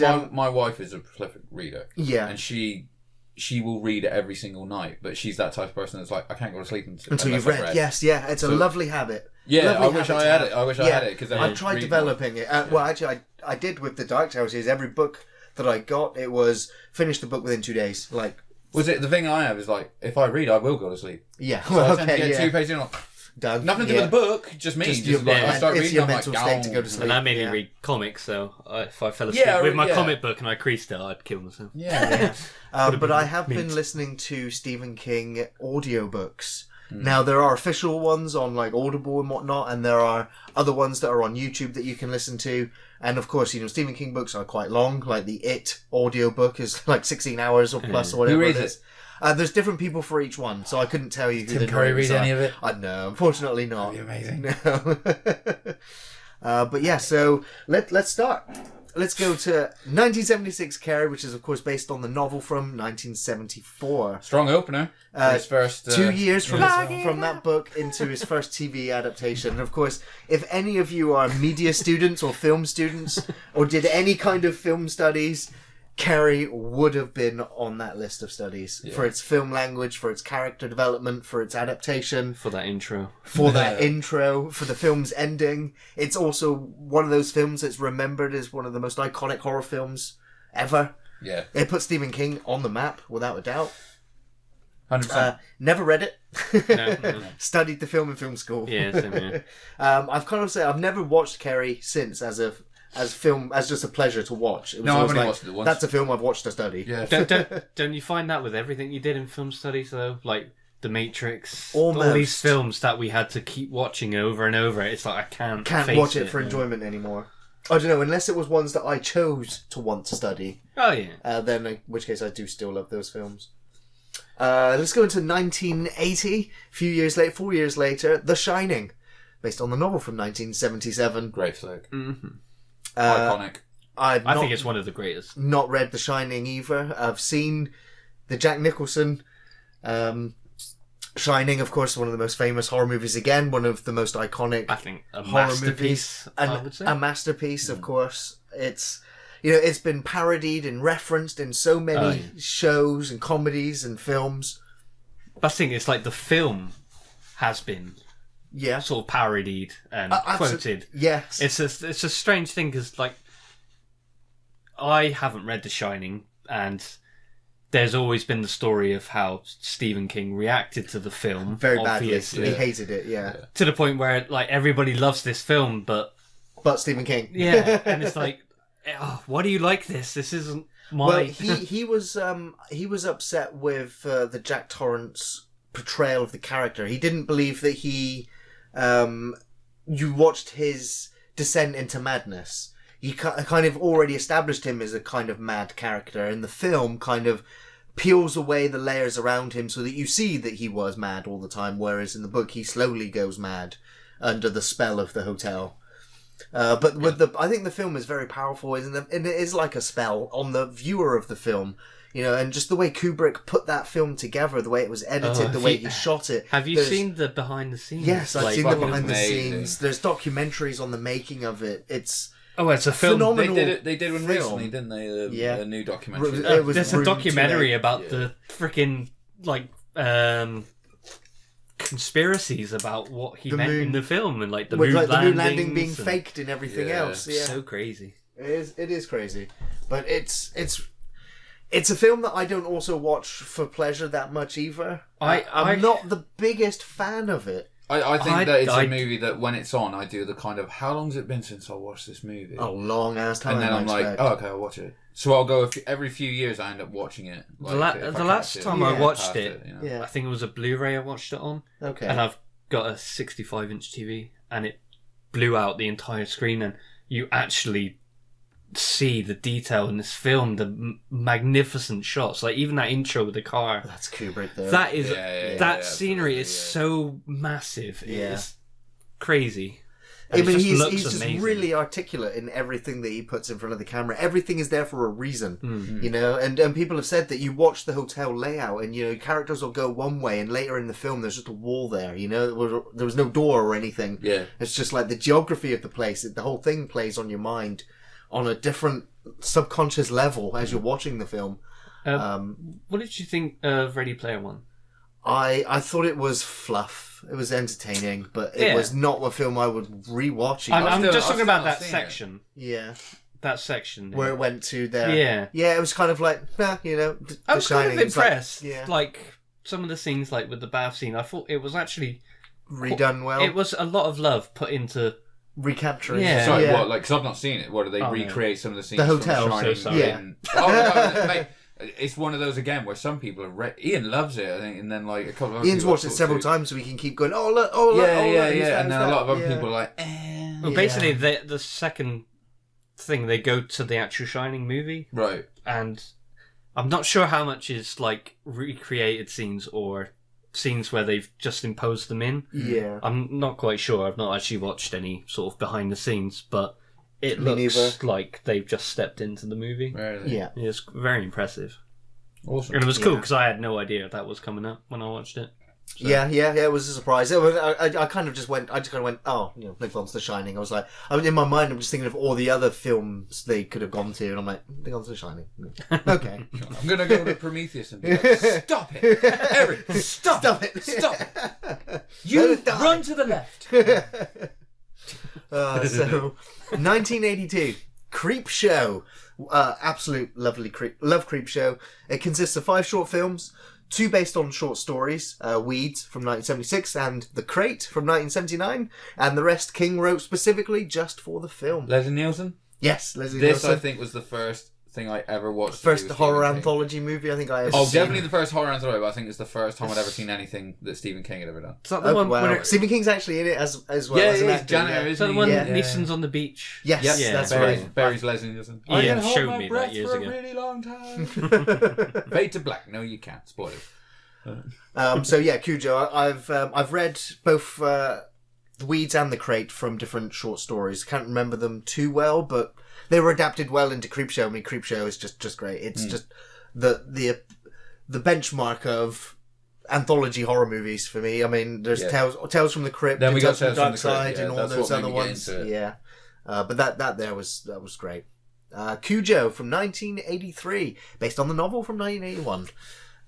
Terrifying movie, you know. I was like, you know, that was the movie that made me go, oh, dogs can kill people. Yeah. You know, having a pet dog, you know, being very young, and it's just like, this is about a killer dog, and it was like, what?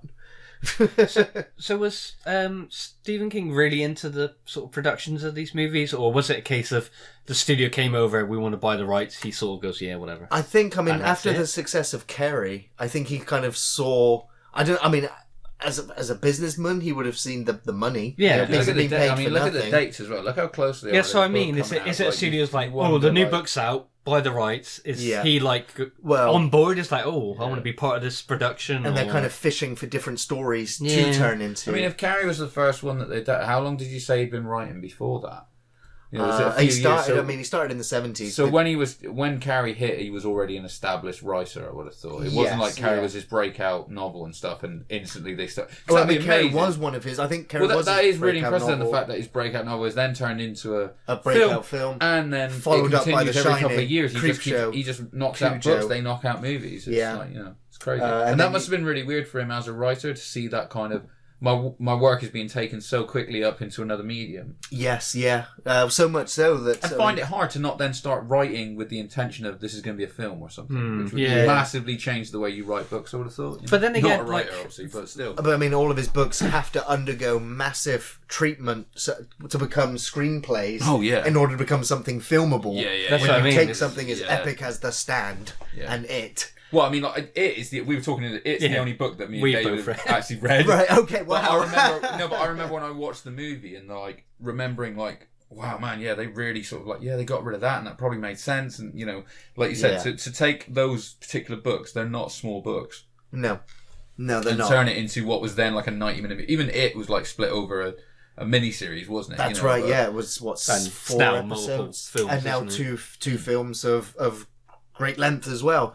But I love the miniseries is not great, but I love it from my childhood. Well, the new movie adaptation is good. I've enjoyed it. I loved it. Yeah. It was one of the things that was, because we would have watched it on terrestrial TV. Yes. It was one of the horror movies that everyone was talking about it in school the next day, like, oh my god, you watched this fucking clown. Yeah. I was telling Ian, it's like same with the Tommy Knockers. Yeah, I'm not sure what channel they originally were shown on, like but ITV. the trailers they were hyping it up with. I was really young when these came out, and it got me so excited. Oh, it was Channel 4. Yeah. I was a bit older than you. Probably, It was Channel 4. They were so good at the trailers. I I also remember the Channel 4 showing the Dawn of the Dead trailer. Yes, And it was like done like an advert, like come to the mall where everybody is dying to meet you with the scenes of the clip. And it used to be done so well. Not that I watch TV anymore, so I couldn't tell you if the qualities are that good anymore. But yeah, I mean, these 80s movies that we're going to get into now, a lot of these were shown or repeated several times. You can probably find them on the Sci-Fi Channel, quite a few of them.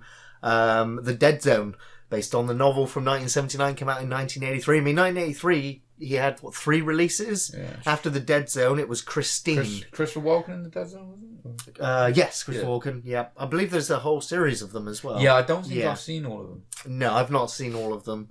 But Christine, 1983, that is the first Stephen King book I ever read. It's still probably my favourite. I also absolutely love the film from John Carpenter. I love the Plymouth Fury. I mean, I was watching a film the other day. It was a sequel to a review that's upcoming. I won't go into it now, but the Plymouth Fury turned up halfway through the film, and I was just like, my heart just started beating. I was just like, oh, I want that car. I really want that car. It's beautiful. But I love the character of Arnie Cunningham. I love, the beat up nerdy guy who falls in love with this car, builds it up, it's possessed. It goes and kills those that trash it. It's great. I love the differences as well, because obviously with Stephen King, they change a lot of the material for the better. Because it's a different medium, they have to do things differently, and sometimes they really just don't have the budget in film, or were willing to give a budget in a film what was needed for the source material, with this car that could repair itself and do all these crazy stunts and things to kill people, which they were limited in without CGI and everything else. But everything that they did practically with reverse photography, I absolutely love Christine. Love the soundtrack. Love the book. It's one of my favourites. Which takes us then into 1984 with the first Children of the Corn, based on the short story from 1977. Either have you seen the Children of the Corn movies? Yeah. A long time ago. A long time ago, I was going to say. There's quite a lot of them. I believe there's 5 or 6 of them. So. I think possibly a remake in there as well. I know I've seen the first 3. Yeah. They all had weird names after them. Yeah. And I read the Children of the Corn short story. I can't remember which collection that it was from, but it was one of those that when you finished it, you were just like, that was it was fine. Yeah. It was a nice filler. I didn't actually realise that Stephen King had actually written these stories that the films were based on. No, it was just like Children of the Corn was one of those horror movies. As you were growing up, you're like, it was just one of those film series. It was in the video section under horror. There's very few. The poster was up on the wall. There was always like House. Stephen King had his name removed. There's very few that he had his name removed from. But yeah, Children of the Corn right there with all those, right? Firestarter, 1984, based on the novel from 1980. I have seen Firestarter. I have read the book, and I cannot remember absolutely anything about it. I don't think I've seen it. Who's in it? I'm drawing a blank. I've just seen it. I'm like, oh yeah, Firestarter. What was that one? I know I've seen it. I'm just literally pulling a blank on that one. So I'm going to skip that one. I'm completely pulling a blank. 1985 Cat's Eye. Love this one. Which consists of 3 short films, 2 based on the short stories Quitters Inc., from 1978, and The Ledge from 1976. And the other one was written specifically for the film. James Woods in Quitters Incorporated is amazing. Yes, yeah. You seen Cat's Eye? I've seen Cat's Eye. Oh, dude, Drew Barrymore, right? In her first, that Drew Barrymore at the end of Cat with the fucking troll, right? Yes, it is. The cat comes up, yeah. When I saw that, it follows the cat around. That's it, yeah. So when I saw that name, I was thinking of that film. Sigourney Weaver, someone who can't get out of the house is the opposite of claustrophobic. Agoraphobic. Right. It was like a detective story. Weird. Like, she was trying to solve a case, but she couldn't get out of the house. Was it called Cat's Eye? Copycat maybe? No. I can't Well, remember. it's not that. It's not that. It's not that one. When I saw it was like an anthology, I guess. No. Okay, so let's go to 1985 Silver Bullet, based on the novella Cycle of the Werewolf from 1983. Not seen it. No. I've seen Silver Bullet. I watched it once on the Sci-Fi Channel, and because I'm big into werewolves. I loved werewolves. I went through a big phase of werewolf movies, werewolf games and things. Obviously, big fan of Vampire the Masquerade, and it was Metal great. Beast. Silver Bullet, a werewolf film from Stephen King, and I was really disappointed by the film. Now the film just it follows all the lore of you need a silver bullet to defeat the werewolf, and that's how they spoilers. That's how they kill the werewolf. Silver bullet's in the name of the film. Don't bury the lead. You survive a werewolf attack, you slowly become a werewolf, and it's basically this small town dealing with a small werewolf outbreak. It's coming up as a review for the channel, and I'm just kind of like, I don't even know. It's been like 15 years since I've seen the film. I don't even remember that much of it anymore. Maybe I'll change my mind on it and get a new appreciation from it, but otherwise. Was it a big film? Like I don't think I've even heard of it. Was it small? We have had several requests for it on the channel to do it, so it definitely has a following. Like a cult more. It's got to be a cult movie. I mean, it's a Stephen King favorite, just in different groups, I guess. But we'll get to Silver Bullet. Maximum Overdrive, 1986, based on the short story Trucks from 1973, and of course, as I said, the only film that Stephen King directed himself. I've read Trucks, love Maximum Overdrive. I must have seen Maximum Overdrive 20, 30, 40 times growing up as a kid. That fucking waitress coming out of the... We made you! Oh my god. Very strange film. Very strange film. I mean, that was the height of Stephen King's cocaine addiction.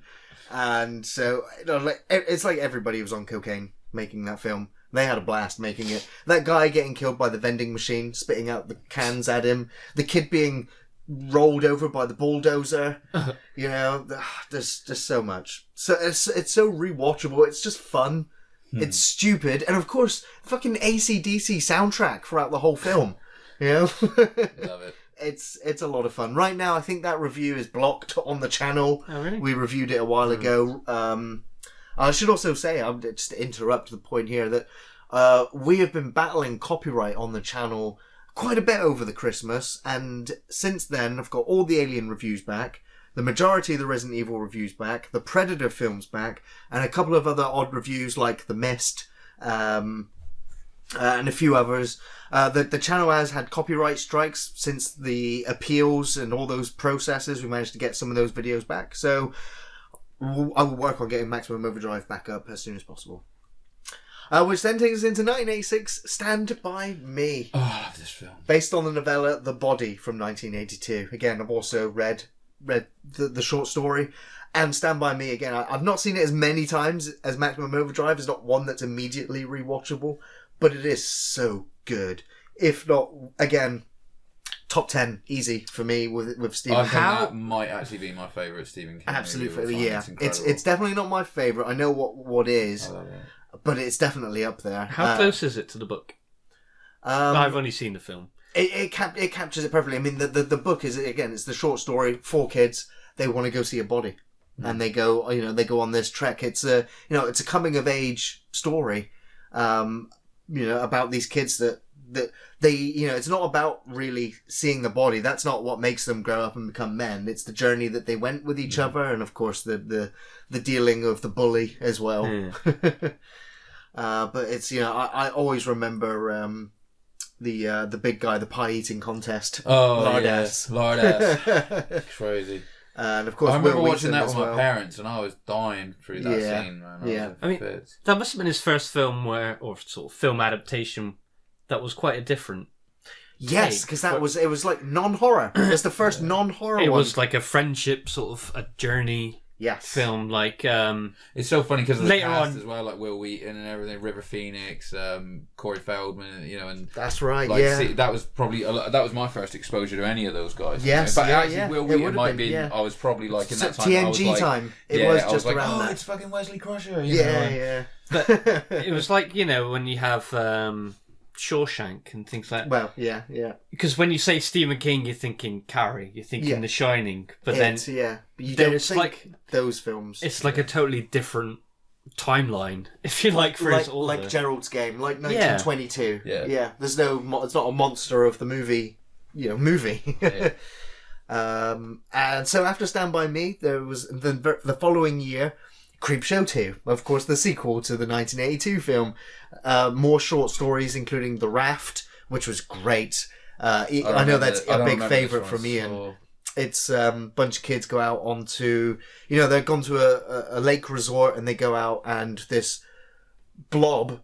toxic blob in the water just starts consuming them, just like acid, just consuming them. But it's like it's sentient and it's starting to devour the raft that they're on that's falling to pieces, and they need to decide who gets eaten and who jumps and swims to get away from it. Yeah. And and it's a very, very memorable one. The descriptions of the deaths in the book is horrible.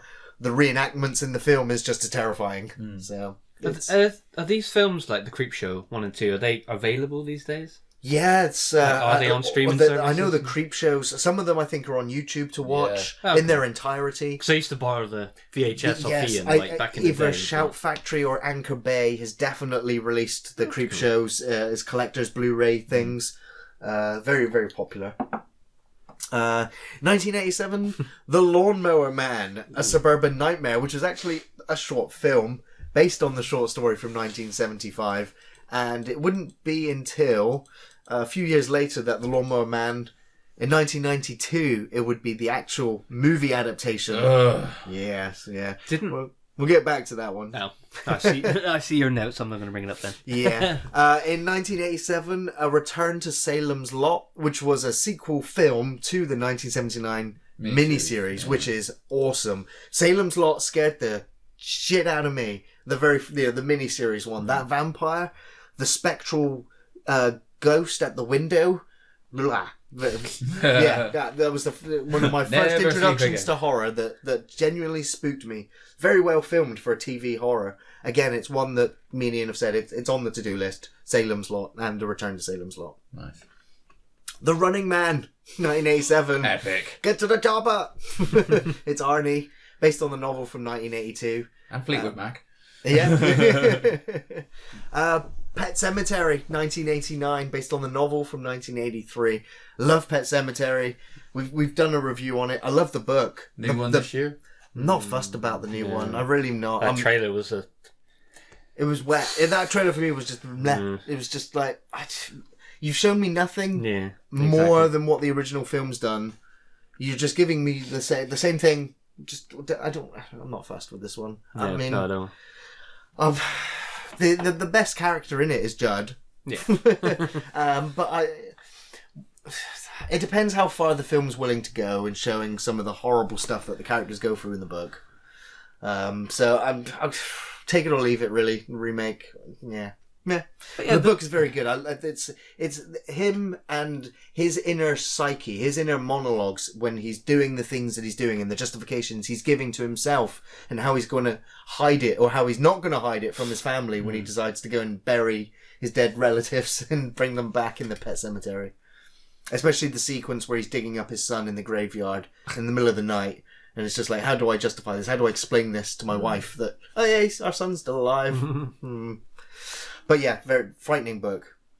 1990, Tales from the Dark Side, the movie. Again, 3 short movies. The Cat from Hell. Is this the one where the kid was being held captive by the witch and he's telling the story? It's telling stories from the book. Yeah. And this is the one where the cat, because I get it confused with Cat's Eyes, where the cat takes out the hitman. Like right. The old man. That's this one. That's this one where he kills the hitman. Yeah. I was trying to remember that. I was like thinking, shit. At the end, the cat jumps down his throat. Yeah, the cat's a fucking badass. What was the anthology one you've recently done on the channel? That was Dark Side. Oh, this. Yeah, the movie. The one with the woman. The gargoyle. The gargoyle. That was Tales When it's like, she said, don't ever question was that Tales from the something. Crypt, the movie? Oh, it might have been. Yeah. So many of them. Yeah, there's so many. I do so confuse them. confused. I do confuse them myself as well. No, wait, that was... The gargoyle lady was... Tales from Tales from the Dark Side. No, wait. Wasn't it the same actor? No, it was the same actor. The same actor who's in The Cat from Hell is the guy who's in Gargoyle, I think. Maybe. I could be wrong. I don't know. It's the one where... Mate, they all intermingle. It's one with the monster or something that says, don't ever speak of this. Yeah, that's the third story in Tales from the Dark Side. Which I remember the first time I watched that gargoyle scared the fuck. Yeah, I love that transformation sequence. It was great. Then I rewatched it years later, and I was like, I was a little bitch when I was a kid. Why that scare me? Like, it's rubber, doesn't dude. scare you anymore, but it's just fascinating. It's just that first time you see it, and it's lit really well because it's all shadowy, and he's got him up by the throat, and like you said, he's saying like, you can live as long as you don't tell anyone what you saw tonight. Yeah, and he's like that when it's in the shadow. I was like, no. Yeah, like, horrible. Because then that night he meets the girl. Who he then has a family with and everything. He's an artist, isn't he? And yes. After meeting her, he's inspired. Yeah, I'm trying to remember the actor's name. It's the guy from Warriors. He was originally. He was in Judge Dredd. That's right. Yeah, he was originally cast to play Hicks and Aliens before they fired him. Yeah, man. So let's move on to 1990's Graveyard Shift, based on the short story from 1970. I've read the short story, and I have seen Graveyard Shift multiple times. So the film have you seen it? Starts with the rats. Yes. Yeah. I don't think I've seen it. It's like a wall. It's I like just remember the poster in a factory, and doing the graveyard shift, and he's there with a slingshot with tin cans, firing them at rats. And then all of a sudden something scares him and he falls into the giant machine and just gets mutilated and chewed up by the machine. I remember it because it has Brad Dourif, who turns up as an exterminator, and he has the B plot to his film to himself. Everyone else is trapped fighting this giant creature in the graveyard shift while he's off trying to exterminate rats on his own until eventually, well, he dies. Brad Dourif playing, he dies. It's that type of character. Nice. But it's schlocky. The accents are funny. The performances are wonky. The creature is cool but bad at the same time. It's one of those films that was on late at night. You recorded it on VHS tape and you're just like, I'm just gonna watch it again. I'm just gonna watch people get eaten by a giant rat creature. Love Graveyard Shift. It's not great, but it's definitely not as great as the film that followed. And that's Misery from 1990, based on the novel from 1987. Misery, top 10 again. Kathy Bates, absolutely fantastic. That's another one I remember wanting to see because of the trailer on the TV. It was just her, stood over the bed with the lighting. Yeah. And it just came up with Misery. I'm just like, ooh. Yeah, I remember watching Titanic, and it's just like, it's Misery. It's like, put on another accent. She's such a sweet lady in Titanic. You're just like, don't let that bitch there's on a a boat. monster in there. And of course, she's still great in American Horror Story. There's also a Stephen King adaptation that she's been in that came out in the last 5 years or so that I've been meaning to watch for a while. That's got lots of praise as well. But yeah, Misery, fantastic. Great book, great story, great film. Unlike what followed 2 years later, which we mentioned just now, Lawnmower Man, which is an adaptation in title only. King eventually sued New Line Cinema in order to have his name removed from the film's title. And as I said, he's not done that very often. So I didn't know that. I mean, I knew it was a Stephen King. I assumed it was short story. I didn't know that. Yeah. I mean, so what? They just took the title and they took the title and the premise, which was pretty much using VR in order to help the brain.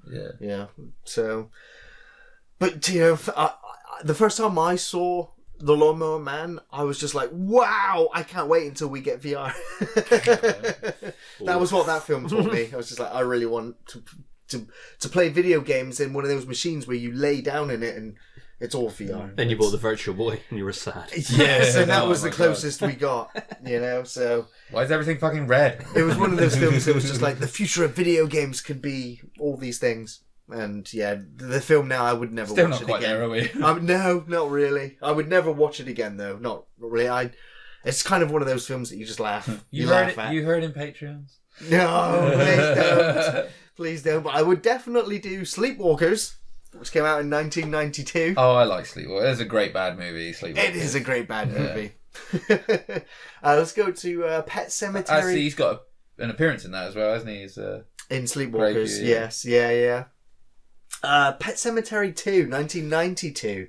A sequel to 1989 film. There isn't a Pet Sematary book 2. There isn't a sequel, and I believe the sequel... I'd never seen the sequel either. I believe it had stars Edward Furlong. Huh. And I think that's when I looked... 92, hot off of Terminator. Before the break. Yeah. So I really can't say anything about it. I've heard some people do like it, but you know, it was every time I went to the rental store and it was just like, it was there. And I picked it up and just went, nah. Yeah, I knew just from reading the back it had no attachment to the original film whatsoever. So it was just a no-go. Same year, Children of the Corn 2, the final... yeah, right. The final sacrifice. I can't remember. I cannot remember the difference between it and the first one. I know I've seen it, but yeah, I was just about to say I could probably take like 30 minutes of each movie and get it together into one. And but that's not the movie. No. You know? The Dark Half from 1993. I'm trying to think if I've seen it. If it's Mel Gibson film, if I'm thinking of the one where he...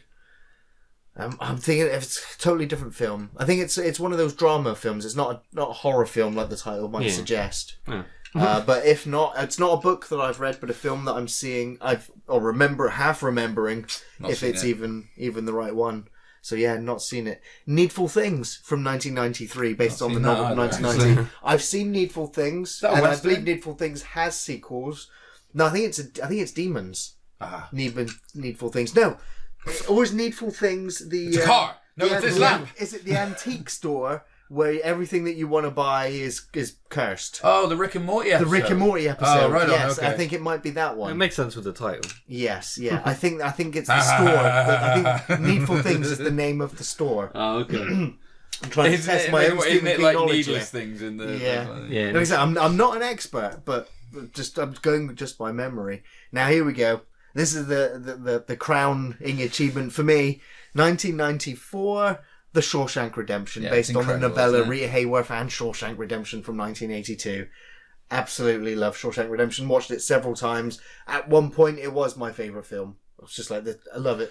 There's not a single bad performance in that movie. There is not, no. There's not a single down moment in that movie where you it loses. It was my first introduction to Morgan Freeman as well. Yeah, I would say that's fair. It is his first voiceover as well. Yes, narrating the whole film. Yeah, I don't think it's probably a perfect movie. I would say really.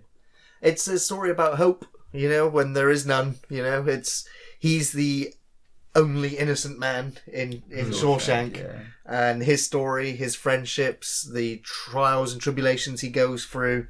All the way through to the escape and the resolution at the end.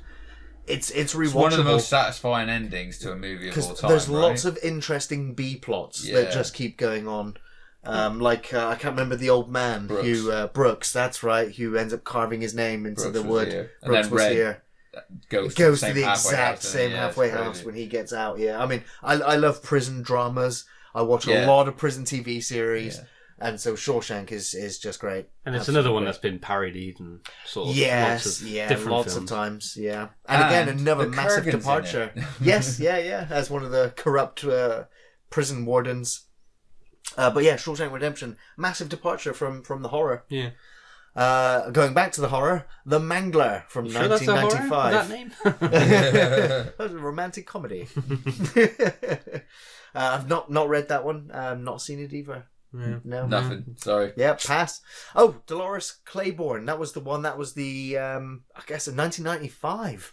Wow, I believe that is the Kathy Bates film that I was mentioning earlier. Oh, I really want to see. I've heard good things about that one. Unlike Children of the Corn 3, The Urban Harvest. Moving on to 1996 is Lawnmower Man 2 Beyond Cyberspace. Which, if you thought Lawnmower Man 1 was bad, Lawnmower Man 2 is... Wasn't 2 the one that had all the games and the recast the characters? It was just stupid. It was I can't even remember it. It was such a departure from the first film in its setup. It didn't even really continue the Job storyline after he escaped in the internet at the end of the first film. It was just bad. 1996, Sometimes They Come Back. Again. Which is, of course, the sequel to Sometimes They Come Back. Not read them, not seen them. I think, again, I mixed them up with Demons, yes. Yeah. I think I remember seeing bits of it, channel hopping and going, oh, I watched some of it falling asleep because it was on late, or it was a boring part of it, and it was just like, meh. Never made me want to come back and watch the series. Still 1996, Children of the Corn 4, The Gathering. Nothing. Got nothing. Got nothing. 1996, Thinner. I fucking like this movie. Yeah? Yeah, dude, I really like this movie. I think I can't remember. Remind me of Thinner. It's where you've got like the old lawyer, and he's really like fat guy, and his wife's always like, you gotta go on a diet and stuff, and like they're driving home from like a restaurant where he's got some mob boss off or something. He's played by, what's his name? He does the voice of Fat Tony in Simpsons, Joe Mangatolo, whatever his name is. Yeah, yeah. Him, classic like, hey, I'm a gangster, like almost fucking over the top.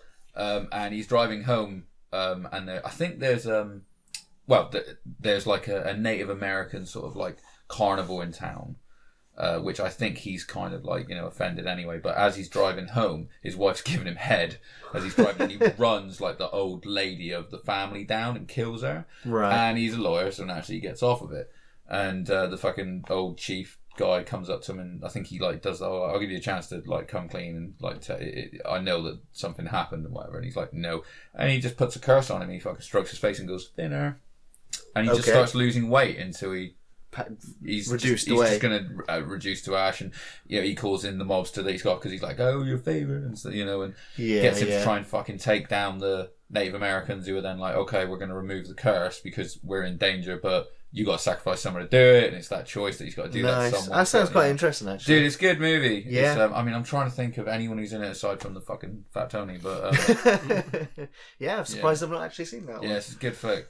But I have seen and read the short story as well, The Night Flyer from 1997. No, I've not seen that. It's another vampire story about a nighttime flyer, a plane. He flies a plane. So he's literally the night flyer.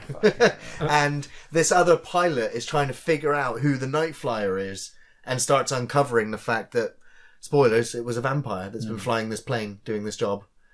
And it's not a massive action vampires movie, but it's one of those slow burn mysteries that there's lots of quiet moments in the film where the character's reflecting and just flying the plane. Yeah. But yeah, it was an interesting film. I remember purchasing it along with a bunch of other Stephen King adaptation DVDs for a few pounds each, and it was just like, that was one of the ones I was like, I'm not seeing it, I'll buy that one as well now. Yeah. Followed the next year, 1998, with Children of the Corn 5, Fields of Terror.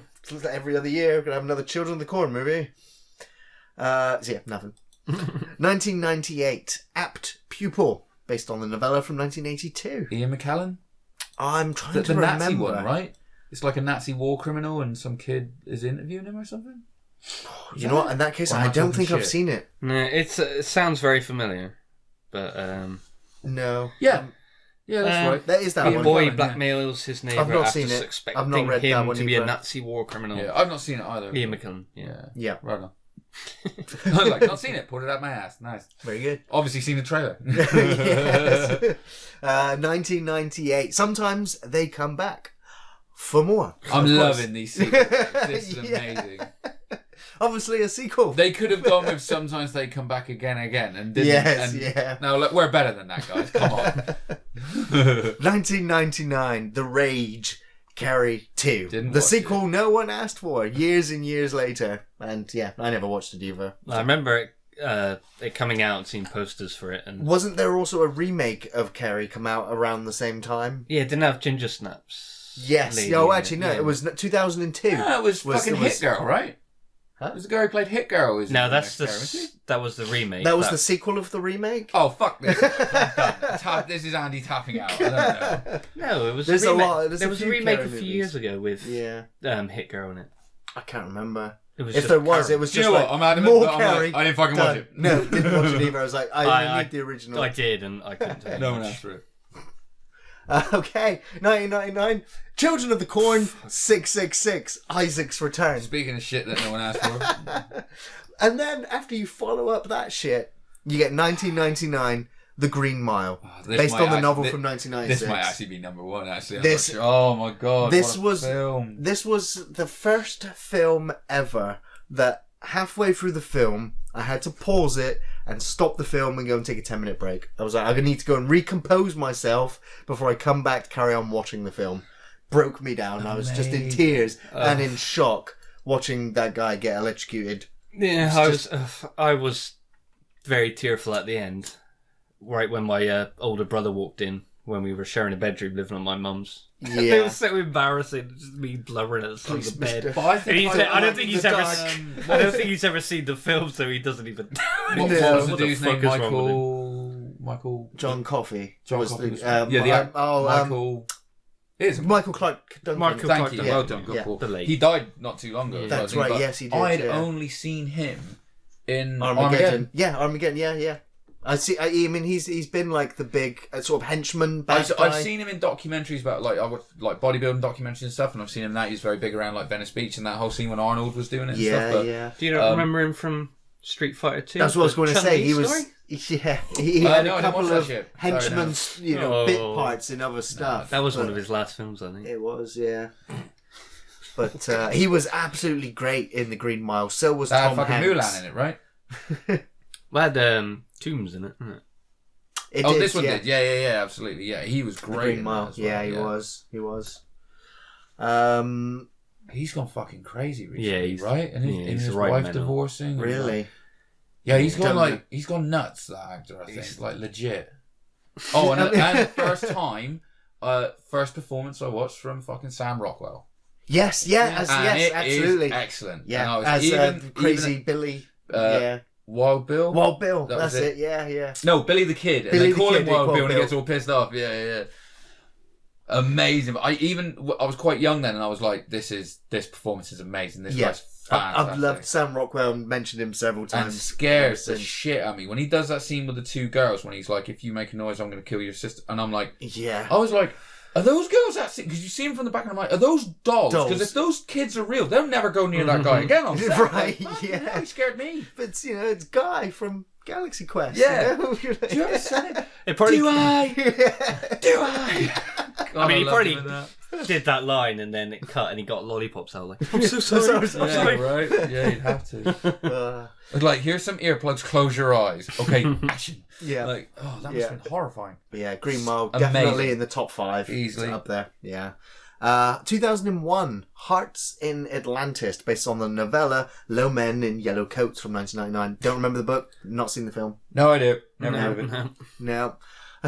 2001, Children of the Corn Revelation. Oh, they've stopped numbering them now, obviously, as things get silly. And then we move into... It's a revelation that there is still a Children of the Corn. 2002, Firestarter Rekindled. Again, you missed the Mangler 2. Oh yeah, sorry, the Mangler 2 as well. How do you skip over sequel?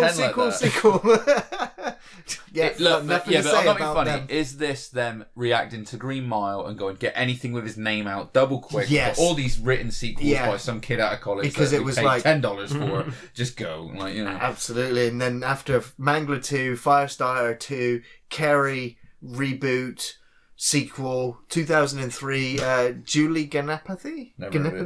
No, based on the novel Misery. So, yeah, Wait, 2002 Carrie.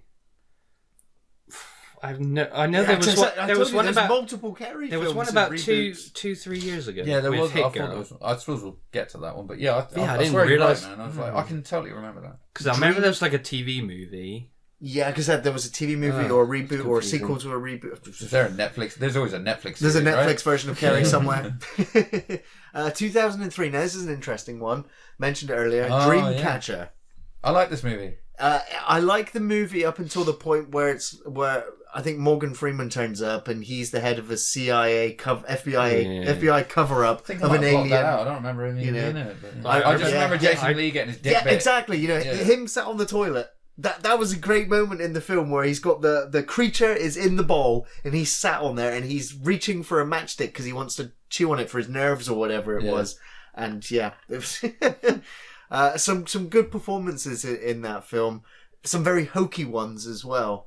But I always remember I Dud It. I Dud It, yeah. Absolutely. It's very memorable. It's got some great moments, but it's also got some awful moments. Because they go back to when they were kids, a very bit of Stand By Me with it as well. Yes, yeah. But I would never not watch Dreamcatcher again. I would easily sit and watch it again. Yeah, definitely. 2004, Secret Window, based on the novella Secret Window, Secret Garden from 1990. Nope. Got to pass on that one. Was that? No, I was going to say, was that Johnny Depp? Yeah, I'm thinking. There's another one that's got a secret door or something like that. Ninth Gate. Oh, level. fucking no. No, I know what you're talking about. I've never seen the poster with him on it. 2004, there was Riding the Bullet, based on the novella from 2000. I don't remember that one either. Never heard of it. 2005, we had the Mangler Reborn. I might have to watch the Mangler because it obviously must be good to get 2 sequels. There must be something about it. I don't know anything about it. I can't even remember the poster. But then we have the Creepshow 3 in 2006, which was okay. It was 5 as well. 5, that's a hell of a lot to put into it. It's normally only 3 in it, but 5 short films. I don't remember that many of them actually. I think it was a bit disappointing. Because I think it was at the time when they tried to do a revival for it. It was Johnny Depp in Secret Window. Sorry, it was Dave rocking it with the internet there. Well done. Very good. Technology. Then we had. Now this was a great year for Stephen King adaptations. In 2007. Now it was at this time as well that I was reading. I was in America and I was driving from state to state, and I was passenger, and I just had like 4 Stephen King books with me at the time. And 1408 was one of those stories, and it was one of the ones that I was reading. I was just like, wow, this would be great coming out as a film. And then this very same year, I was like, oh, The Mist. I was like, Ian, I've just read this book. This would be an amazing film. You've got to... I gave him the book. I was like, and read 1408. We'll go and read these. And he came back and we talked about them for ages. And then a few months later, The Mist, bang, out in, out in cinemas. I enjoyed 1408. And 1408. John Cusack, right? John Cusack and Samuel Jackson, It's an evil good. motherfucking. It was such a good story in the book as well, because it's I like Stephen King writes stories that have a lot of writers as their protagonists. It, Misery. There's so many others, and obviously he's a writer in 1408. But he's the cynic who doesn't believe in paranormal. That's his job, and he goes around and disproves. He goes around and disproves all of them until he walks into a room that he's bribed to not stay the night because of how terrifying the events are. That no one's ever survived the night, and so he goes, and what happens to him is a mind-bending, paranormal, psychological mindfuck.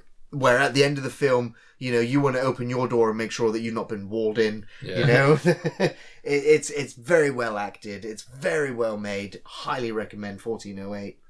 So you're one of those weirdos that can read while travelling, then?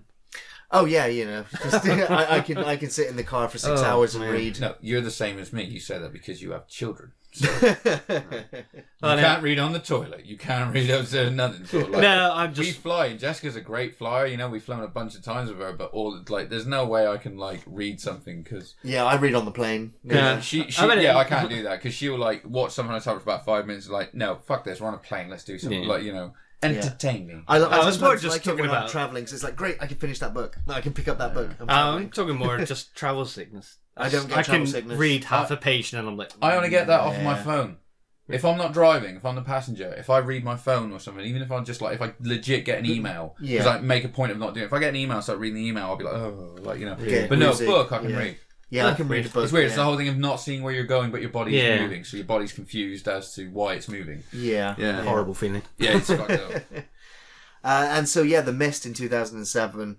Absolutely loved the book. It was terrifying. I was like, wow, this is like John Carpenter's The Fog meets Lovecraft with all these monsters just roaming around. And of course, the ending to the book is just nice to have a happy ending. It's they're just there's no ending. They leave them all. The store, and they're driving away, and he says, I've only got this many bullets. It's enough for everyone except for me. If the worst comes to it, I will shoot everyone. But we're going to drive here, try and siphon gas from pulled over cars and keep going. And who knows how far the mist has spread. Bookend. TV ends with, like, they run out of gas, he shoots everyone, you know, and Stephen King, you know, when he saw the ending, was just like, shit, I wish I'd written that, because I'm terrible at endings, and that's a great ending. But of course, that was Frank Darabont, who also was the director for Shawshank Redemption, and The Green Mile, and The Mist. Yeah. And absolutely top 5 right there for me for Stephen King adaptations. Yeah. The Frank Darabont adaptations. Absolutely love The Mist. It's spectacularly horror. So yeah. Moving on from The Mist, we have No Smoking, based on the short story Quitters Inc. Crazy, I didn't know they did this. I didn't know they did an update to it either. No. I might seek that out when I get home, to be honest. Yeah. That's a feature film based on that short story.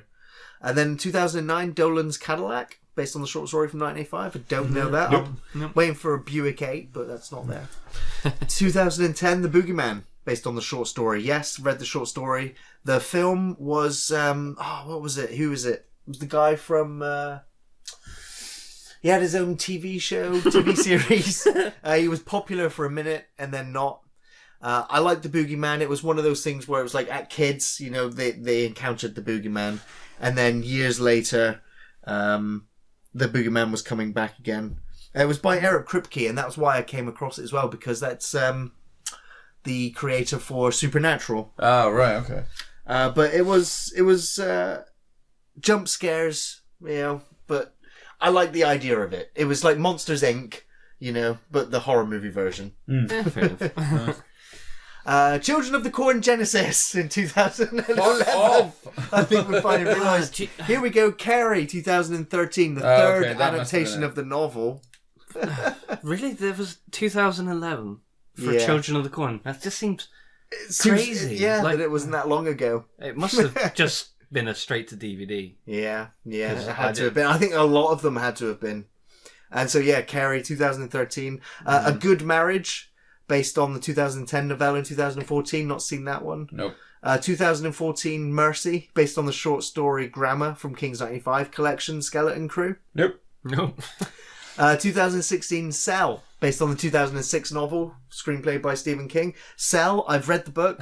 I haven't seen the film. It's John Cusack and Samuel Jackson again. You're probably thinking of the Cell. Cell is where everyone basically gets a phone call at the exact same time, and everyone who answers their phone and takes that phone call turns into a zombie. Nice. And it literally just happens out of the blue, and like you follow different characters in different locations. There's a guy who's like walking down the street, and he just looks around at people answering the phone calls and then going nuts and eating people and attacking people everywhere as cars collide through shop windows and everything else. Sounds legit. But you know, as it goes on, it's like the pulse, like when they open their mouths, like the pulse signal that came through the phones is coming out of their mouths. Oh shit! And they all end up being attracted to like electronical, like phone pylons and things. I've not seen it, but the I've pulse watched is still the going. Flicks breakdown of it. Okay. Yeah. I've not seen the film. I was kind of like, I heard some bad things. I was like, I really like that book. I'm not gonna watch it, even though it's got John Cusack from 1408. Great.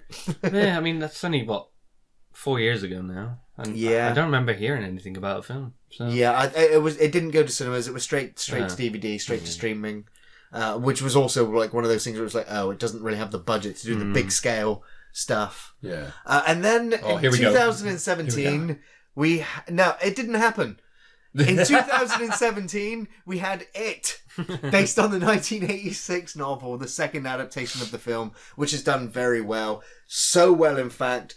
You know, it's played on the Stranger Things nostalgia wave that we're going through, and has also kick-started a whole wave of remakes, not just of films we know, but of Stephen King's material. A wave of remakes.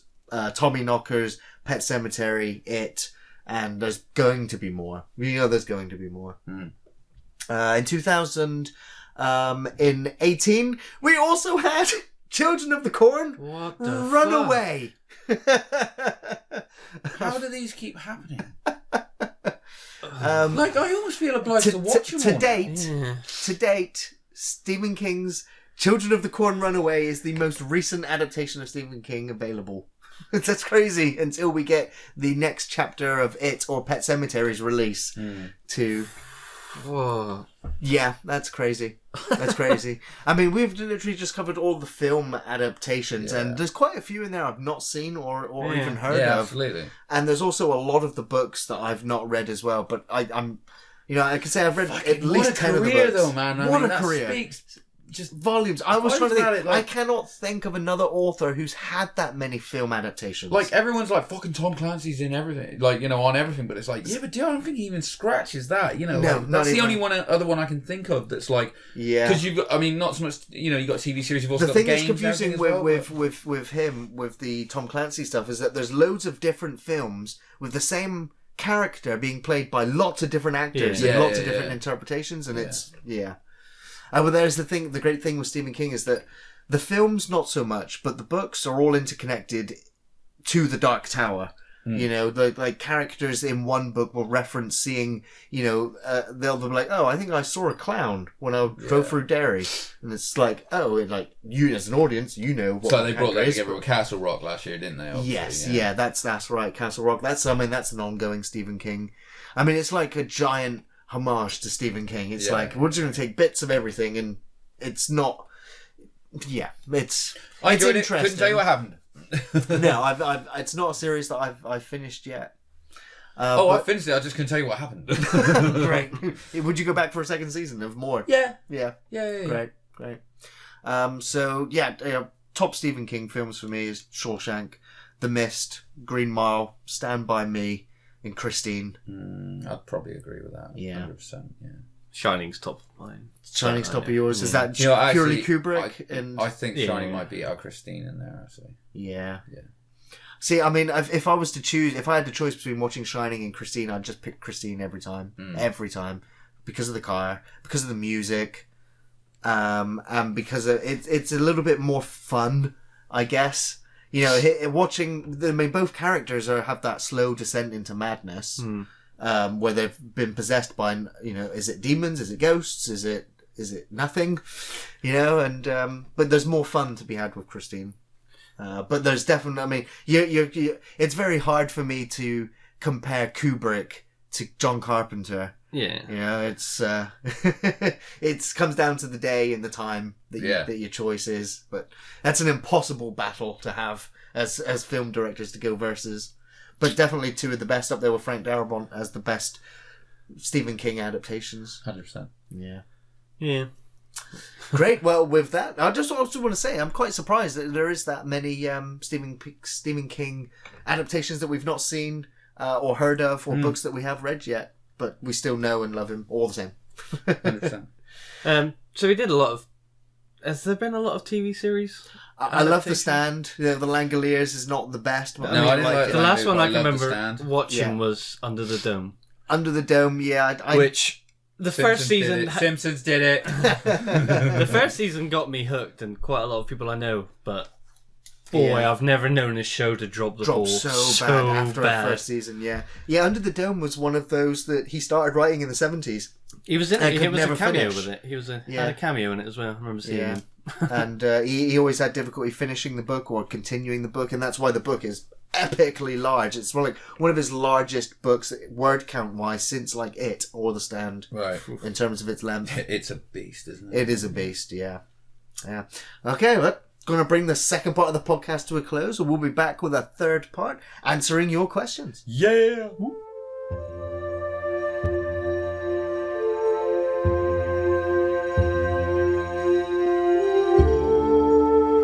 And welcome back to the third part of the podcast. We're going to be answering your questions. Yay! Always the favourite part of the podcast. Some of the questions in the podcast, they are aimed at Ian. And of course, Ian has decided to take a holiday. And he decided it's fucking straight rude, isn't it? It's just straight rude, yeah. And so he left his he left some scribblings on some paper. Right, I am going to have to decipher some of them are screwed up, some of them are half Sanskrit fucking hieroglyphs of his. So I'm going to apologise now. You remember how there is a judgment, right? You need to cut those up and eat them. Mate. Honestly, the thing is he's kind of written them as bullet points as if I'm supposed to elaborate on them. I'm not going to. I'm just going to read the fucking bullet points. Yeah, right. Okay, so our first question is from Lewis. Hey, Lewis. Hey, Lewis. Which would you rather be invented? Time travel or teleportation? And what would you do with your choice? Keep up the great work, fist bump. Cheers, Lewis. I would rather teleportation be invented, because if time travel was truly invented, like we had, a time travel wristwatch, that is it. Time as we know it is fucked. Yeah. That's the thing. It's like everyone's seen Back to the Future. We're all stealing the almanac. Everyone goes into their own alternate timelines. Where in that timeline, every one of you has stolen the almanac and gotten the lottery results. That's what I mean. It's this a consumer product that everybody can have it. Because if it was just me, and I had the choice, I would take time travel and do the lottery thing and all that. Everybody could do it. But if it was invented for just everyone, Well, literally the only person who's ever proved that they can be trusted with time travel is Hermione Granger. What? She saved a griffin. Oh. That's it. But that's the only person in any movie who's ever fucking used time travel with no consequences. Oh, I don't know. In Star Trek, they saved the whales and saved the planet. So we're agreed. You can use it to save livestock and everything. Superman. Yeah, but it needs to be controlled under. Superman, I don't know. It gets crazy. If a government invents time travel, it's just like that government will just fucking rule the world. They'll rule every timeline. Oh yeah. See, I'd say teleportation for the exact same reason you just said. Exactly. We can all turn ourselves into brundleflies. Yeah. Well, Ian has put teleportation just because I'm lazy. Yeah. So I'm like, yeah, that's pretty concise. Next question is from Graham. Hey, Graham. Hey, Graham. This is for both of you to answer. With the brilliant and amazing movies being released in 2019, I would love to know your thoughts on the price of the first class postage stamp increase. Do you feel it's down to the UK Brexit? I would love to hear your thoughts, gentlemen, without foul language, please. I feel like I've been tricked here. It started off as a brilliant movies being released into a Brexit posted what? Well, Ian wrote, "Who uses postage stamps, Grandad?" Hey, as someone who works for Royal Mail, you got the floor on this one, then, man. Well, what is the cost of a first-class postage stamp? No, Brexit. You don't know? No, they give us 50 free stamps a year, and so not so you're the reason. So if you work for the company, they're free. And I think it's just competition, basically, because Royal Mail is one of the few couriers that actually still has employee rights and stuff like that, but when they have competition that does sort of 0-hour contracts, or basically you work for yourself, technically they don't have to pay as much. So to try and stay above board, we do have to increase our prices. 50 free stamps a year. I don't think I've used 50 stamps in my life. I'd feel very obliged rarely to send had to 50 use stamps. stamps. Yeah, I mean, it's all email now. It's literally all direct messaging. I'm going to also mention something that, because I did flick through the questions very briefly, and I noticed there's a lot of Brexit questions. Now, I'm going to come out right now, and I think I speak for the British population when I say we don't know what Brexit is, because it's not really happening. It's been happening for a long time, and it's been happening for a while. People are now stockpiling things, but I don't know really. Do you guys really have much? It started off as Brexit is going to be sunny uplands. I know what it was. I don't know what it is. Blaze our own path, but now nobody talks about positives. It's we'll survive. We survived World War II. Oh, it's bleak. It is bleak as fuck. It's like democracy. A self-inflicted wound. It's chaos right now. We don't even know whether Labour's going to steal power, whether the Conservatives are going to retain power, whether the Brexit's going to go through by the time this podcast goes up, whether there's going to have been a riot, a referendum, a political walkout. Anything could happen on any given day now. But all forecasts say it's going to be bad. Yeah. So all the governments are like, well, we either piss off a lot of people by not putting it through, or we will be the government that purposely inflicted unnecessary damage on our country. I know that this week the major concern was medical supplies that we wouldn't be able to get for certain. Well, our pharmacists are already struggling to get supplies in. Yeah. Well done. Well done. Well done. So yeah, it looks like it's going to be a disaster going forward. Excellent. But stiff upper lip, chaps. Yeah, that's the way. But please still keep sending letters so I have a job, please. Oh yeah, sorry about the emails and text comments. Yeah, stop it. Next question's from Jake. Hey, Jake. In the previous podcast, Gary mentioned his dislike for American sitcoms. And he's right, by the way. With a few exceptions, of course. Do you have any love for Saturday Night Live? In particular, any eras of it? I've always been partial to the earlier SNL that featured Dan Aykroyd and John Belushi, Jane Curtin, etc. Also, have you guys seen In Living Colour, which at the time of its airing was a better alternative to Saturday Night Live, in my opinion. Such an underrated show as time goes on. Keep up the good work. Love what you do. That had Jim Carrey in it, didn't it? Oh, that's where he had everyone got their star in it, man. What, in Living Colour. I'm not sure about In Living Colour. No. Yeah, I think that's where Jim Carrey sort of started getting big. I've seen bits of Saturday Night Live because we don't really get it. Yeah, in the UK, we never did. No. I've seen bits on YouTube and seen documentaries and stuff. You know. That's my entire exposure to it as well. Yeah. I used to download it from the States when it was The Lonely Island were a big part with like Andy Samberg. Yeah. You had like Jason Sudeikis, Bill Hader. You had Seth Meyers doing the news, and it's a show you could watch and certain bits would be so miss, but then there'll be like a digital short where like a Lonely Island song would come on with a new video and it'd be awesome. Jizz in my pants. Exactly. Classic comedy. It's usually a music guest that you would just fast forward through because... But it's become a huge institution in the States where it's sort of like, it is like a big thing to be on Saturday Night Live and stuff. Yeah, like, I mean, that's where so many comedians got their tweet start. out, I'm hosting Saturday Night Live. It's like a big thing still for them, even when it's like, I've done it multiple times or whatever. Yeah, it is that first major platform, isn't it? That's, you've hit it, you're big time now, or you're about to be. But like, people queue up outside for like 24 hours just to get a lottery ticket for the chance to get in the audience. Is like crazy. Yeah. Ian's put, never watched Saturday Night Live or In Living Colour, but always liked the lineup of comedians. Definitely agree with that. He wikied it. Yeah. He said, he said, check out Not the 9 O'Clock News. Yeah. I don't know that. That was Rowan Atkinson. Is that a British version? Yeah. It was like Rowan Atkinson and people like that. It was sort of right. Britain's comedy. Yeah. Usually political. Okay, next question's from Guy. What percentage of movies you guys watch are in black and white? For me, it's quite high, as Turner Classic Movies has given me a greater appreciation for film noir and classic drama in general. Not that many black and white movies at the moment, no. The only black and white movies that I have watched recently have been for the channel, and there's not been that many of them. I mentioned The Mist earlier. The Frank Darabont, when the film was being made, he wanted the film to be released in black and white, and the studio obviously fought him all the way, and it was only when the film was released on DVD and Blu-ray that he got to release the film on a separate disc in black and white, which it almost changes the film entirely when you watch it in black and white, and you can see how much effort went into creating the shadows of the creatures and stuff as well, to capture that old school monster feeling as well. It was quite nifty, but I don't watch Turner Classic Movies. No. I often don't watch that many films from before the 50s, really, either.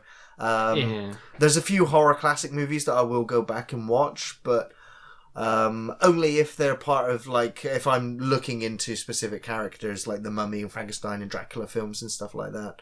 A lot of dramas or crime thrillers or musicals and things from that era, or westerns even, the early black and white ones. I don't watch them. I'm not that familiar with them. It's not my strong suit, so no. I think like modern day sort of, there's usually a tentpole film if it's black and white these days. I mean, you got like Clerks, of course, like Schindler's List. Yeah. Was The Artist in black and white? Yes. I think I think so. May have been. I think it was. Yeah. Well, it was literally a silent movie, right? Yeah. So I was assuming it was black and white. Yeah. Have you seen Pi? That was the last black and white film. Darren Aronofsky. Yeah. I really like it. And you got Razorhead, obviously. Yeah. The Elephant Man.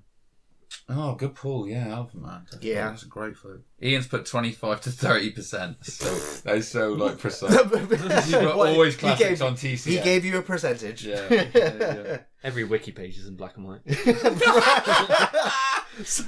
Nice. I just watched Bumblebee in black and white. What are you talking about? Text me really fast. Couldn't tell who was what.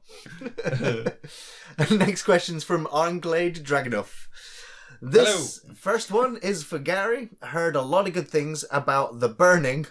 Well, yeah, I guess I have talked about it quite a few times. I shouldn't really. It's not a very good film, but I like it. You encouraged me to buy it. There we go. When it got released finally on VHS back in the day, like when I first got to know you. Period, and I watched it and I can't really remember much. Say, give me help. I've no idea what it is. I remember it very well because I saw this before any of the Jason Voorhees movies. I'd seen a couple of Freddy's and Halloween films. I'd not seen any of the Jasons. This for me was like the first sort of monster slasher, Camp Crystal, Sleepaway Camp Killer. You know, this film is a knockoff of all those films, and it's basically a bunch of kids. They play a joke on this kid. They make like a severed head with candles in it, and they put it in his room, and they wake him up, and he sees it, freaks out, it rolls over his bed, sets him on fire. He's in hospital, burns all over, all his hair gone, burnt, every part of his body's burnt. He recovers from the hospital, and then years and years later, kids at the campgrounds, they tell the story of how this kid was horribly burnt alive, and they call him Cropsy. And then there's lots of kids going off, having showers, having sex, and then Cropsy turns up with a giant garden shears and cuts off fingers and hands and arms and stabs them multiple times. And eventually all the kids have to rally together. They end up out on canoe rafts, and the killer, still turns up, and it was gory for the time because of lots of fingers. Legend, isn't it? Yeah, and like Staten Island. We were talking about that. Yeah, I think it's Staten Island, like the old great documentary. Psychiatric ward. Geraldo Rivera did the expose on it, and it was horrifying. Right. Like real nasty. So that's like the name of like a really famous urban legend over there. Is it okay? Wow. Was it one of those? Was it dubbed? Like I don't think it was dubbed. I don't think it was. I think it was a very cheap American film. I just can't remember. I had the VHS when... It had an actor in it that I remember from something else as well. He did appear in something else, but none of the other cast I remember. It's not really worth the watch. But I love it for the nostalgia that I have. Yeah, I mean, if that was your first of that, it will stick with you. It sticks with me, yeah. My favourite being Friday the 13th Part 2, because that's the first one I ever watched. So. Yeah. So I mean, The Burning. If you love slasher horror movies and you want to see all from all of the imitation films that came out in the 80s, The Burning is worth a watch. It got restored on Blu-ray or DVD. It has a following, so it's a niche audience. Do you remember that time when it was like Texas Chainsaw Massacre came out? Yeah, you had that. You had I Spit on Your Grave and all these films. Yeah, Last House on the Left. Yeah, they all came out at the same sort of. In the same sort of year it was like the end of the ban. Yeah. Yes, yeah. Bloody Margaret Thatcher. This one's for Ian. Do you think that Halloween 2018 has fixed the series after all the bad sequels, especially Resurrection? This is for both of you. What most messed up film you've ever seen? Well, Ian's put Halloween has been kept alive for a little while longer, but we have to be careful with any follow-up sequels. It's a very succinct answer from him. Well, you're supposed to elaborate. Come on. He's in the voice of Ian. Well, do that. Yeah.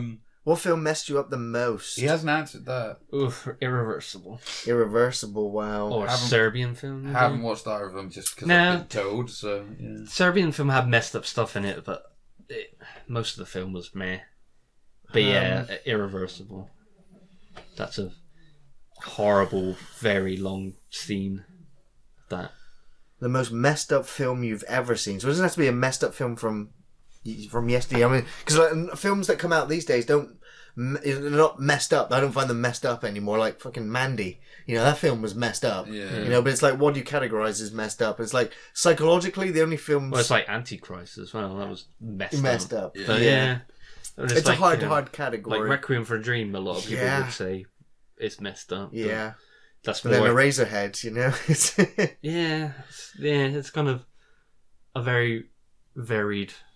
It's a difficult one to answer. Yeah, I can't say most messed up. Yeah, you kind of revert to what shocked me the most, I guess, or something. Like you said, like Schindler's List is messed up. Film and stuff. Like, absolutely. And like, but no, fuck, that is really hard to answer, man. It's like, what do you put on what's the most messed up category? Yeah, Jack and Jill.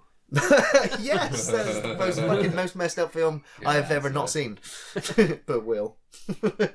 Next question's from William Lowry. Hey, William. I watched your episode on 1989's Society recently, and it got me thinking. What are some of the most grotesque, twisted body horror moments you've ever seen in movies?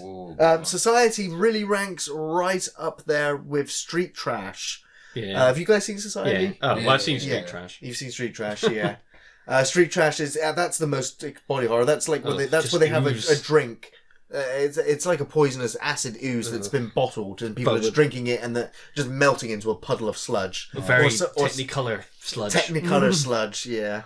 I always go to like the original Hellraiser and like American Werewolf. American Werewolf in London is great. That transformation sequence is great. But I think one of the best is gonna be the Cronenberg's The Fly. Yeah, and that's because the entire film is Ian's the put snow. That on his as well. That Ian's answer, very good. It's one of them. He's put Return of the Living Dead 3, the remake of The Fly, and the remake of The Blob. Yes, yeah, absolutely, yeah. I can't remember much of the remake of The Blob. The remake of The Blob, I was thinking of that in the earlier film of messed up films, because The Blob was one of the earliest horror movies I saw. I saw that way before I'd even seen The Thing, and The Blob terrified me. The sequence when they go to the hospital, they've taken the old man there who's had the thing on his hand, and they pull back the curtain and the thing has devoured all of his body and his arms. And the boyfriend is running away, and the blob falls on him from the ceiling, and he's reaching out with his arm, reaching out for his girlfriend, and the blob's over his whole head, and she pulls his arm off as the blob just deteriorates the whole top of his head. Jesus. There's the sequence where the guy is working in the kitchen, and the blob pulls his head through the kitchen sinkhole. Yeah. There's the sequence where the maid goes running out into the telephone box, and the blob surrounds the telephone box, and she's holding the telephone door closed as she sees all the body parts being dissolved in the blob pressed up against the windows. It's like, that is really messed up body horror stuff at a young age. Yeah. That messes with your head. What was the Lovecraft one? I'm thinking that was really body horror heavy. Mouth of Madness. Reanimator. No. Although all of these, yes. Yeah. No, I'm trying to think. I only watched it again recently. Fuck, it's gone. No. Rest of his Poltergeist, because I watched that really young, and there's the scene where in the mirror the guy's like pulls his face off, scratching his face and just rips it off. I was about 6 or 7 when I watched that. Yeah, again, young age. I mean, that's a PG movie, so it was just like, what? You could also say the end of Indiana Jones. Oh, melting Nazis! Melting Nazis, yeah. Oh, my auntie's brother was the Nazi. That face melted. Yes, yeah. But, the one who had his hand. Yeah. He was a big British actor. Yeah. I've never met him because he was died way before. Yeah. Next question is weird family connection indeed. Next question is from George Lee. Hey George. Hey guys, what's your favourite thing to do in Red Dead Redemption at the minute? And also, what's the films or TV shows that creeped you out when you were younger? There's a lot of these creeped out questions, yeah. Thanks for the awesome work you do. Cheers, George. Things to do in Red Dead Redemption: finish the single player 100%. Things to do in the online is repeat the same things done in the first 5 hours of the online. There's not that much to do, but so what I do like to do is go and hunt and kill griefers. Except when I'm with Ian, in which case then I'm part of the problem. Because Ian's a griefer. Ian's just Rick calls anarchy. Ian's there to cause anarchy and have fun. You know, he doesn't grief everyone. He has gotten better. I've heard that's a problem. Like, if you are playing by yourself, it's... Yeah. You get griefed, you kill them, and then they spawn back again, and they keep at it. And it's endless, yeah. I mean, I loved Red Dead Redemption. Did Game of the Year last year. The online needs a lot of work. It needs a lot of game modes and a lot of extra things to do. I really want them to add poker. I want to be able to go on a train robbery with the posse, then come back to the camp and play poker. I could easily do that and chill out. And just that would be a lot of fun for me. But other than that, there's not that much to do. Are you guys playing Red Dead? No, I haven't played since I finished it, to be honest. Christmas, busy stuff. Yeah, exactly. Yeah, time to move on. Next question is from Craig. You didn't talk about things that creeped you out as a kid. Ian's put Creep Show. He's actually written Creepy Show. Creepy Show. And Erie, Indiana, which is a good one. I used to like Erie, Indiana. Again, mine would probably be Poltergeist. For about 3 years, I had a nightmare of a tree getting Eating me, you. and that weird like vagina thing on the door that tries to swallow them all. I used to imagine that happening to me every night for about 3 years. That's pretty terrifying. I remember the Nightmare on Elm Street TV series scared the fuck out of me when I was a kid. Freddy's Nightmares. Yes, yeah. That eerie intro. Yeah. That freaked me out as a kid for sure, because it was like he was talking to you, watching. So. Didn't like it. The entity, the haunting, the burning, the blob. These are all films I saw really young age. It's so weird having children now. You wouldn't put them through these films. No. My eldest is 7, and there's some. I don't know about you, but were you like a latchkey kid? Like you'd come home from school to an empty house. Yes. Pretty much. So you fucking watch wherever you want. Yeah, at a young age, my dad, rented Hellraiser 2, not seen the first one from a rental store, and he copied the tape and gave it to me with a message saying, "You're never going to see anything like this before, and you've never seen anything like this before." And it's just like, great, let's watch this. And it's like, oh fuck, never seen anything like this before. But it's like my 7-year-old will leave the room from scenes in like Teen Titans Go, the TV series, because she can't handle it, because she finds it scary.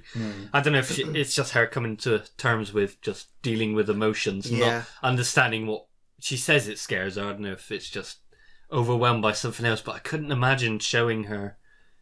I wouldn't even show her like the new Goosebumps movie or anything like that. I just don't think that she could handle it. I tried to get her to watch The Witches, and she literally got to the point where she's about to take her mask off. Coming off. The remake of that's being done at the moment. So we had music on YouTube actually a little while ago, and a Rob Zombie video came off, like Dracula or something that's like cut with a load of old like 1920s fucking horror. I didn't even.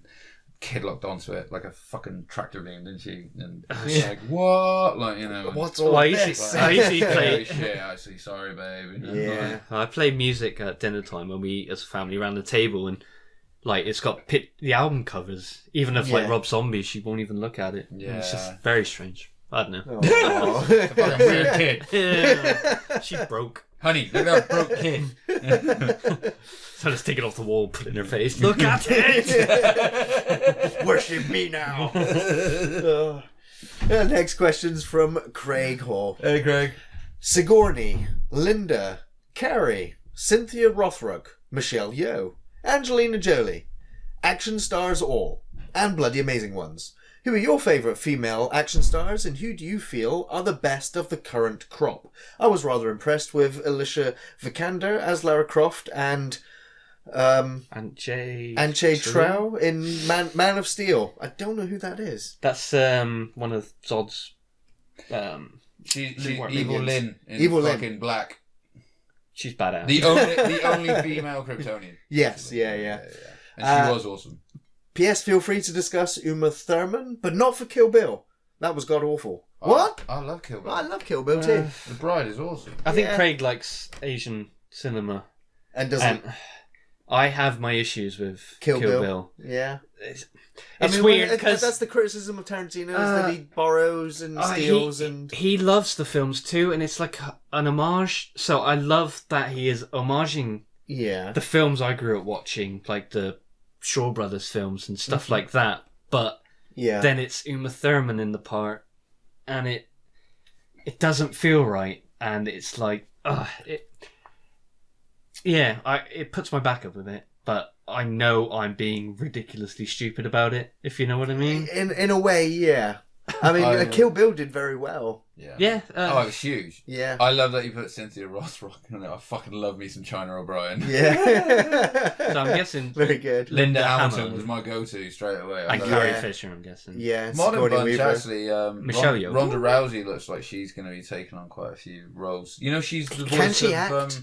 Do you know what? I mean, all I can say is, like, she's just gone into wrestling recently, and I'm the first one to like, oh, fuck, these fucking people come over from UFC, or they're part-timers, and to be fair, she has been full-time, she is on Raw every week, you know, even though they're trying to treat her like the female Brock Lesnar and making her attractive. How is her character from reality? Her character is not brilliant, but you got, like, I think character is very hard to develop in wrestling to be good, and especially when you are someone. Yes. It's not like you can package her as this other person. That's she's why Ronda I'm Rousey. asking, yeah. But man, she's taken to fucking wrestling like a duck to water. It's like, criticisms aside, like when she had her first match at WrestleMania with Triple H and Stephanie and Kurt Angle, I was like, oh, this is gonna suck. And I was sounds like holy shit, she is just a born athlete, you know. Okay. So I can see her being quite good. But she's gonna be the voice of Sonya Blade in Mortal Kombat 11. Interesting. Okay, that's a nice. And fit. I'm like, that plays, and I'm like, she could totally play fucking Sonya Blade actually. Okay, yeah, that'd work. Yeah. From modern ones, I can't really think of much. There's Melissa McCarthy. Spy, Ghostbusters. Favourite. Well, I think of what's her name from Mad Max and Charlize Theron. From Prometheus. She did that film was kind of like the female John Wick. It was credited. I still didn't see it. Atomic Blonde. That's the one. Yeah, but apart from that, but didn't she also do like Aeon Flux, which was no that. Oh shit! Yeah, which was absolutely terrible. Do you know what? I'll give. But then Angelina Jolie's done terrible films like Mr. and Mrs. Smith. You know, and I'll give Scarlett Johansson a nod. I think she's great as Black Widow. Yeah, she's good. Well overdue for a fucking standalone movie. Yeah, but all time like Michelle Yeoh, she was awesome in like Police Story 3. Yeah, and some of her Wing Chun, like her early Hong Kong films, and then she did like Crouching Tiger, which was big over that was here. the first time I saw her. Yeah, forgettable role in a James Bond film. Yes, Tomorrow Never Dies. You might be right. Yeah, it was Pierce Brosnan for sure. Yeah, and then she did like The Geisha, and she sort of fell off the map for a few years. She's in Star Trek Discovery now, and now she's about to have her own Star Trek TV series. She's going to be the lead of her own Star Trek TV series. Yeah, she's like the I think like the special ops of the Federation. Giorgio. She is from the Mirror Universe. The Federation, the normal universe version of her died, and they brought over her villainous, Mirror self, and now they're basically part of Secret Agent 31. And so now she's going to be doing Black Ops missions for the Federation. She was also in the Crazy Rich Asians, which I didn't get to see that yet. Yeah, it was like that made me think maybe I should watch it, but I'm still not ready. I'm trying to find Ian's answer, because I'm sure Ian has. Oh, Ian's put Evangeline Lilly, and he's put Scarlett Johansson as well. Actually. Fair enough, yeah. But like growing up with Asian cinema, you had like Michelle Yeoh, Maggie Cheung, Anita Moy, Bridget Lin, like loads. They rarely had their own film, but they were had decent scenes and quite prominent in the films. Yeah. But like looking back, like you have Sigourney Weaver, you have Linda Hamilton. Yeah. Like, can you think of many big? Now, no, not big ones. Like, now the reason why I always go to those is because they're not just great films. Red Sonja, was it? They're not just great action sequences, but those two are awesome characters. Yeah. Ripley and Sarah Connor, they're awesome characters. Yeah. That's what helps. Like Angelina Jolie is Tomb Raider, and it's just like. Well, it doesn't matter really because Tomb Raider was a thing. Like you are now playing a thing that was a thing. Yeah, I don't know. Like those other two, they made those characters. Well, the script was there and everything else, but no one else other than I suppose you had the Sarah Connor Chronicles, but in the movies, no one else has ever played that character, right? No, it's like it is Linda Hamilton to Sarah Connor, not and the Lena Chronicles Headey's. Obviously she was younger, right? Yeah, no, it was post Terminator 2. I never watched it. The last one was the Game of Thrones.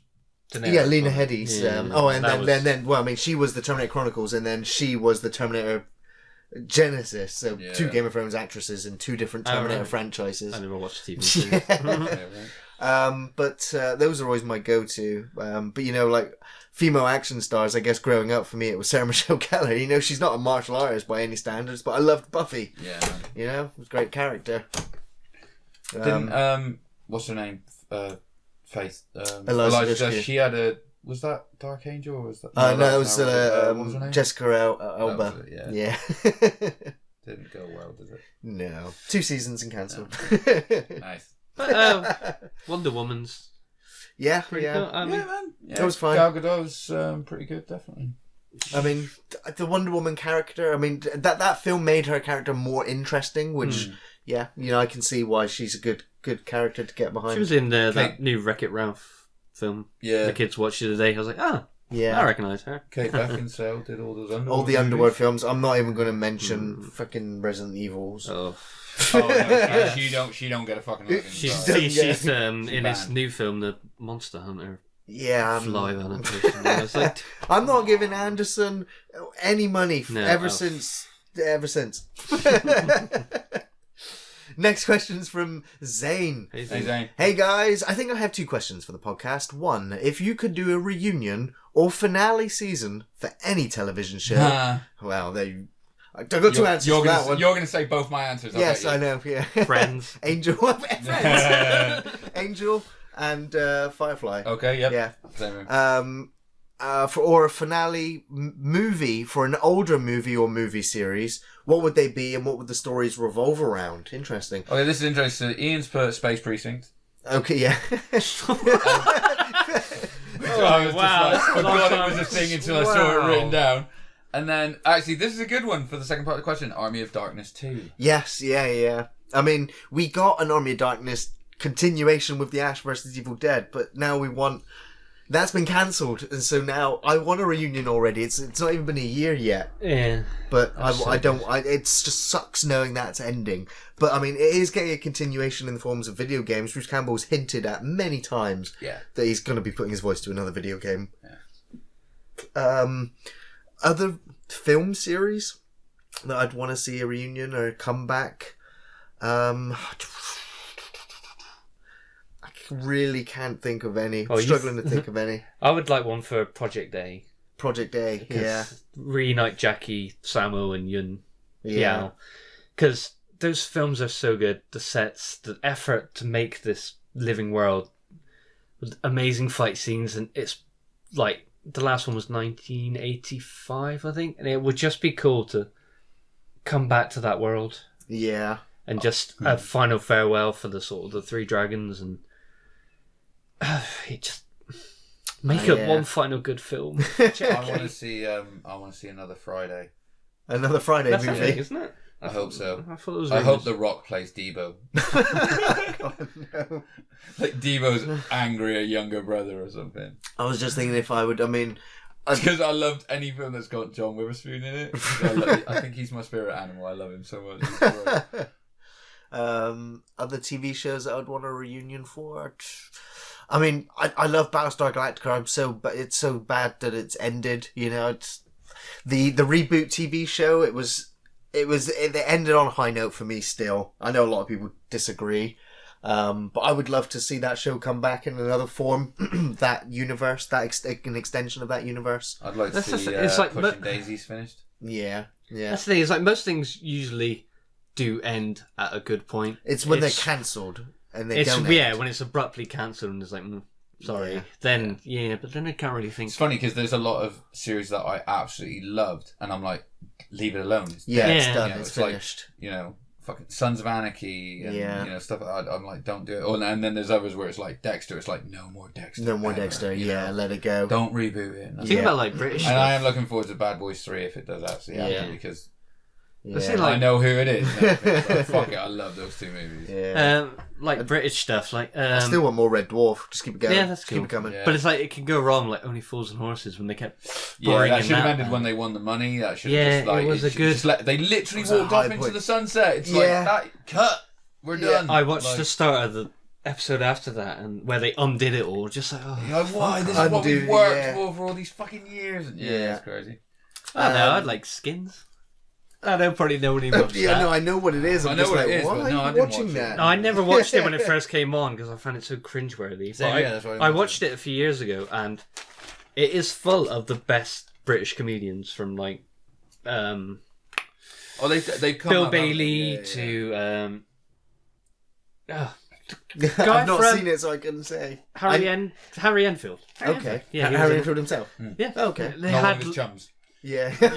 you watch it now, and it's just full of really familiar, great people, and like some of the kids now have gone on to make some fantastic films. Every time a new big actor pops up, it's like, they were in Skins. Mortal Engines. That kid was in Skins. In Skins. We fucking we got in the car afterwards. We fucking weren't sure, so we had to fucking wiki it. But yeah, just gonna guess now in the future. It's probably from Skins. I mean, the Slumdog Millionaire came from it, and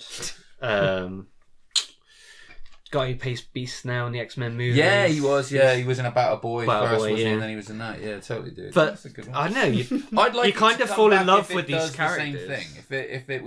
If it came back and it did the same thing for the industry, where it introduced all these new talents who then went on. Yeah. Like if it's something people watch to go like, we're going to pick some of these guys out for greater things, then yeah, I'd be all for it. Yeah. But story-wise, I didn't give a fuck. I didn't like it. Yeah. Top 3 Tarantino films from each of you. Keep up the great work, fellas. Can't wait for this podcast. Top 3 Tarantino films. It's awkward. It's difficult. Craig Hall would be glad to know it's all Kill Bill. It's 1 and 2, and then 1 again. Top 3. Part 1, part 2, and I go back to 1 again. Oh, wow. Ian and me have got the same 3 movies, but in a different order. Okay. So at number 1, we've both got Hateful Eight. That is absolutely my favourite movie. And I'm assuming this is Ian's order because it's the way he's written it. Sure. Because they're in a room. Yeah. And it's I loved it. It's a room movie. Yeah. Which is also the same reason for number 3. Django Unchained is my second, and he's got it as his third. And again, I just think it's just one of the most incredibly shot, acted, produced, everything movie. Right. Soundtrack's incredible. Everything, you know?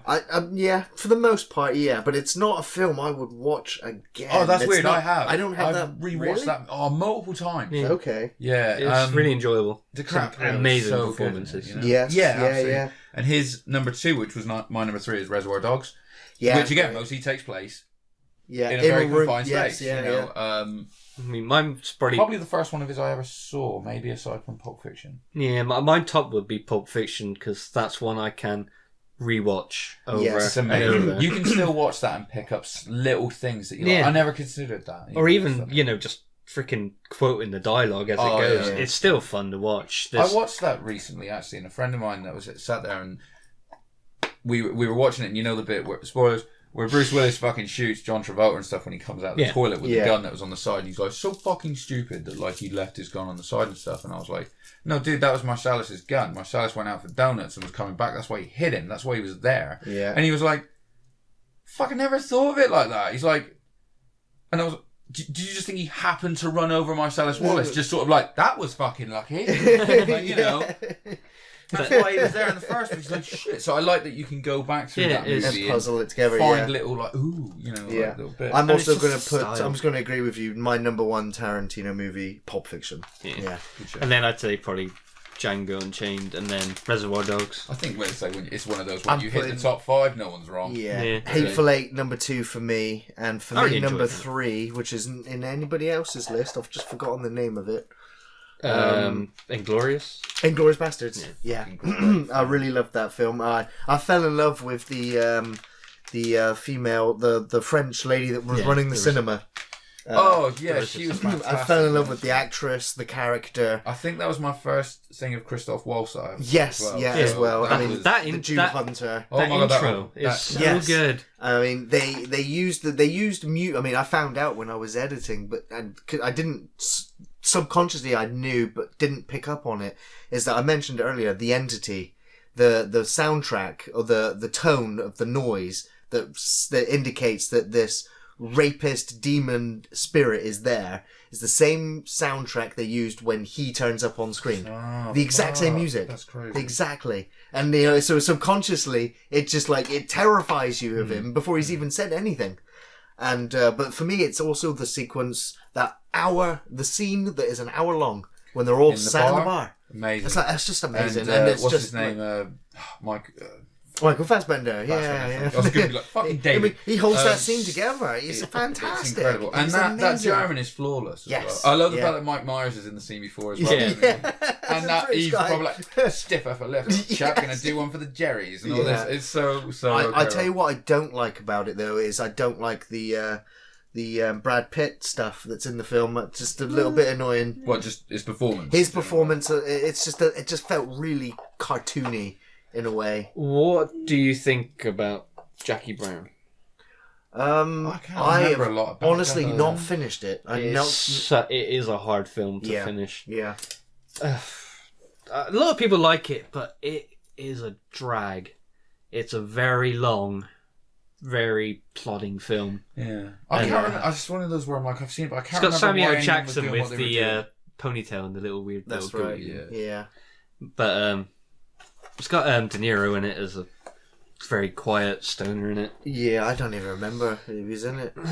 It was one of his earliest films, or his first film, wasn't it? No. Other than those came after Pulp Fiction, after Reservoir Pulp Dogs. Wow. Yeah.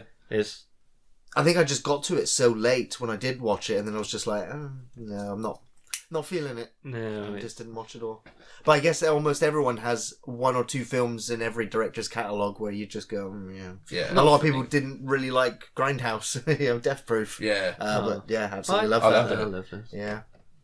Okay, next question is from Sam. Hey, Sam. Why are you so reluctant to watch Stranger Things, or have you done yourself the favour yet? I'm guessing it's directed at Ian. Yeah. No, still not watched it. Too much WWE Raw is what he's put. He's still watching through Raw from like 1992. Yes, he's got a long way to go till he catches back up to where we are now. Sit down with Linda and watch it. Huge fucking wrestling fan. I get these texts randomly, and it will literally the other day. He's like, "Dude, Owen Hart just died," and I'm like, "Well, he did."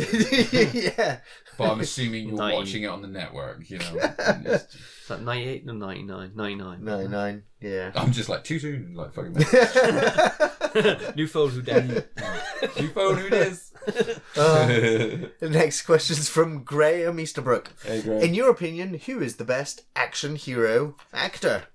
No. Oh, sorry. Graham asked a question earlier. I've got Ian's there. I had to go back to it. Yeah. Double questioning. I think you know what Ian's put as Kurt motherfucking Russell. He's also put Bruce Campbell. Yeah, it's actually it's hard to decide between the two. I'd still say probably Stallone. Stallone, love Stallone. Schwarzenegger, it comes to me. In the end, I will always go to the 80s Stallone because of the Rocky movies. Well, yeah, but they're not. I thought that, but they're not action movies. Yeah, they're not the dramas, but sport drama. Sport drama, yeah. But still, Rambo. Dude, I fucking like Cobra. That's funny as hell. Tango and Cash, fucking Cash. Over the Top. All of them don't care. Over the Top's not even really an action movie, Is that the arm wrestling? Demolition Man. Demolition Man, yeah, but of course. Then again, I grew up with all. I mean, is there a better straight action movie than Commando? Straight up, yeah. Man walks into fucking compound, shoots entire compound, walks out holding the girl. 10 out of 10. Yeah, that has one of my favourite lines as well. I promised I'd kill you last. I lied. Yeah. We do I do that in the gym all the time because I'll do like, "This is my weak arm, Sally." And like picking shit up, and my PT's like, "Shut the fuck up." Mine would probably just be Jackie Chan. And that's very cool because I was thinking Bruce Lee as well, because I grew up watching a lot of Bruce Lee movies. You know? But there's not that many though. Yeah. So no, there's not. That's the tragic thing. I always revert to the 80s for action movies. That's because that was the glory day of the action movie. Yeah. But I guess modern action hero movies are all superheroes near enough. Yeah, you're right. There's not many non-superhero action movies. It seems to be all the older guys. It's like The Equalizer with Denzel Washington. Bruce Willis has just done Death Wish. Death Wish, yeah. So they're 80s movies, or 80s products, and they're with getting the 80s actors, guys in them, and they're just redone. So I guess those are the real ones. John Wick, that's a great modern one. I fucking love the John Wick movies. John Wick, great. Third one. Yeah. Okay. Can't stand Keanu Reeves. Oh, I like Keanu Reeves. Whoa! Totally bogus, dude. But he sounds like a really decent dude outside of. Yeah, he does come as a very decent human being. I just don't like him as an actor. My wife loves him. Yeah. Absolutely loves it. She was Point Break, man. She was in it. Man, I like him because he's like. She's still got silly little the Point Break soundtrack in her car. Nice. Now, she was actually in like the Keanu Reeves fan club when she was like in school, bless her. Cracks me up. Alright, next question is from Jay Hodgkinson. Hey Jay. Crossover dream matches. What characters from movies, games, anime, manga, or TV shows would you love to see team up or fight to the death? Goku versus Hulk. Goku. I think, yeah. That's interesting. I mean, because Hulk is... I mean, Thanos punched out Hulk.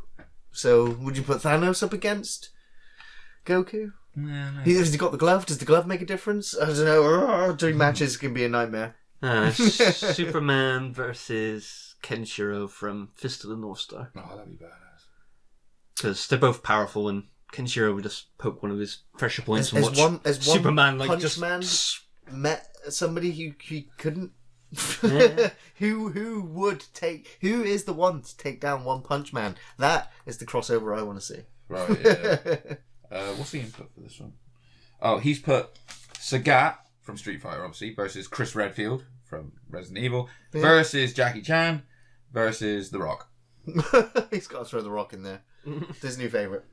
I love how it's like, it's literally been probably 15 years and it's like he still calls him The Rock. It's Dwayne Johnson. But he's still The Rock now. The Rock, motherfucker. Yeah. Next question's from John Hawkey. Hey, John. Hey, John. In your opinion, what's the best visually stunning film before modern CGI? Oh, good fucking That's question. a very good that's Hannah's question. brother, John. We got a poker game soon, boys. Bring your money. I love all the like Jason and the Argonauts and like Part in the Sea and the Ten Commandments is fucking incredible. Yeah. You know? It's always just the skeleton fighting. Yeah. The skeletons are so cool. Creepy. Fantastic animated. Your relative melting as a Nazi, that was pretty cool. I really like the Chinese ghost story films.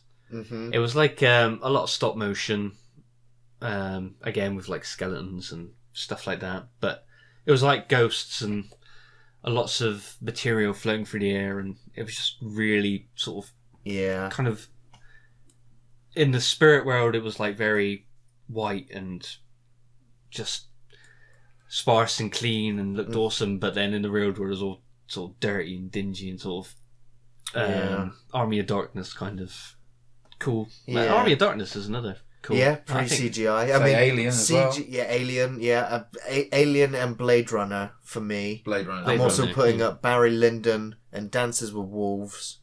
Star Wars was pretty fucking. Star Wars is visually stunning before CGI. Yeah, I mean, mainstream modern CGI really came in for me 1997 with Jurassic Park.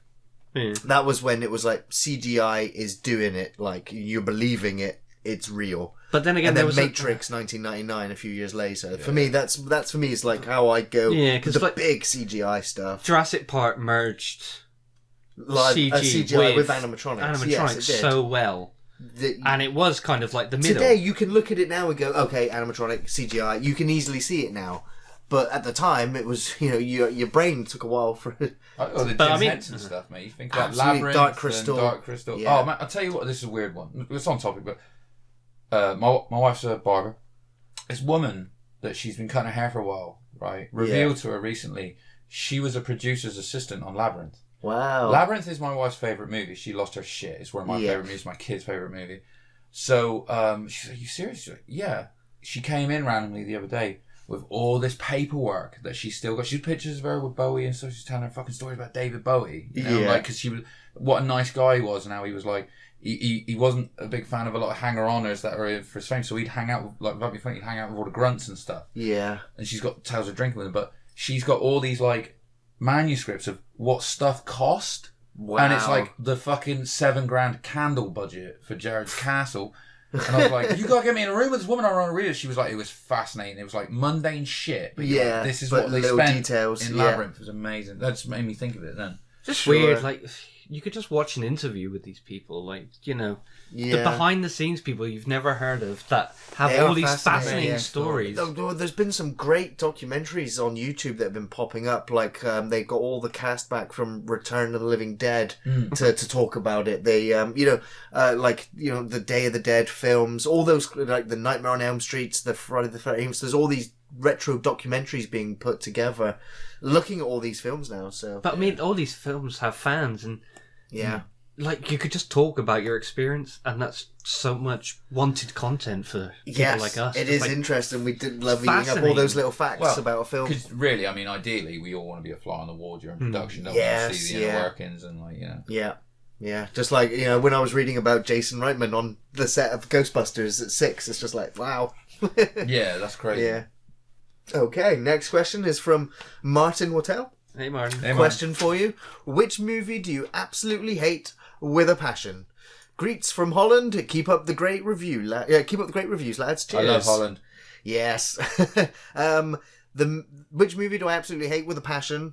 I mean, I haven't seen it yet.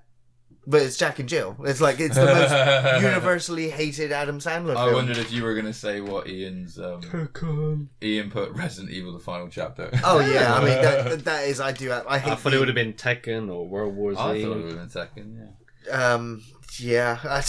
I don't hate that many movies. Godzilla. But, no, I didn't hate I hated that. That's the thing. There's films I don't like, but meh. They're out. I really did. I mean, but it takes a lot for a movie to really offend me in the way of what a piece of fucking shit. Not offend me because of the content, but just like that was a waste of my fucking Alien time, Covenant just killed me. I mean, there was no anger left after a while. It was just like just dead inside. The only ones I can think of is the new TMNT movies. Oh, I know you don't like Michael Bay Turtles. Growing up, Turtles was my thing. It still is my thing. You know. Yeah, I know it is. Yeah, the last cartoon series was amazing. I still have every comic, even the new comics, and it was just a slap in the face as a fan. It was just like, there's so much great content, and they're still making great content. Why have you gone this stupid route where they're fucking giant trolls smashing cars about and Transformers? Ugh, fucking hell. Yeah, it didn't work. I think that was the end of that film franchise as well. Thank God. Okay, next question is from Brahma Jesper Rasmussen. Hey. Will we ever see a Freddy versus Jason 2? No, we won't. And Ian has also put no. Who will headline WrestleMania? Thanks for a great show. P.S. How about a review of Bloodsport? Okay, I'm going to read what Ian's written. Okay. Is it a few things? Well, no. A few things would have been helpful. I mean, I'll answer the WrestleMania question for you in a minute, but I mean, okay, I think what he's done is he's answered both questions and missed out a comma. So I think where it was the question, do you know who's going to... Look, who will headline? All right, he's written, yes, Ian will one day. So I wonder if he's like, I thought he was saying, do you know who will headline? And he's just being a prick and written, yes. And then the next one is, how about a review of Bloodsport? And he's like, Ian will one day. Or he's saying he's going to one day headline WrestleMania. Yeah, I don't know if that's what he wrote. It sounds like he would headline WrestleMania, would be his response. I will go out on a limb and say that Becky Lynch and Ronda Rousey will close the show, which is huge because it's two women, and I think it's big enough. And if not, they'll cop out, and it'll be Lesnar, probably against Seth Rollins, who I think will win the Rumble. Fair. So that's my guess. I'm hoping it's Becky Lynch, and I'm assuming Ronda Rousey because I think Becky Lynch is going to win the Women's Rumble, and she's not going to challenge for the SmackDown side. She's going to come to Raw as a big surprise, and she's going to challenge Rousey. No, you're not going to see a Freddy versus Jason. I will say never say never. There will be a chance. Those characters. The rights for Jason Voorhees is just changed hands yet again. It's now another film is in production, and another Freddy reboot is in production. I've said it. I said it last year. I was like, it's imminent. The next Freddy and Jason movies are imminent. I was like, it's not been officially announced yet, but the timings, you look at from the first release to the modern releases, there's never been more than 7 years without a film. And it's like, we're going into year 8 this year, which extends that record, but it's coming. Now, if both of those films are very successful, the door will open for a possibility of it happening to make lots of money. Yeah. I just think those characters... But they have to do it right, and it has to be Robert Englund. And if you're going to remake Freddy again and get another actor to play him, it's going to fail. I'm just going to tell you, it's going to fail. Yeah, I don't think there's anyone... You can get anyone to play Jason, unfortunately. Yeah. So long as they get some of the base mannerisms right, it's not really that hard to pull off. I'd really like to see them cast Michael Pitt as Freddy.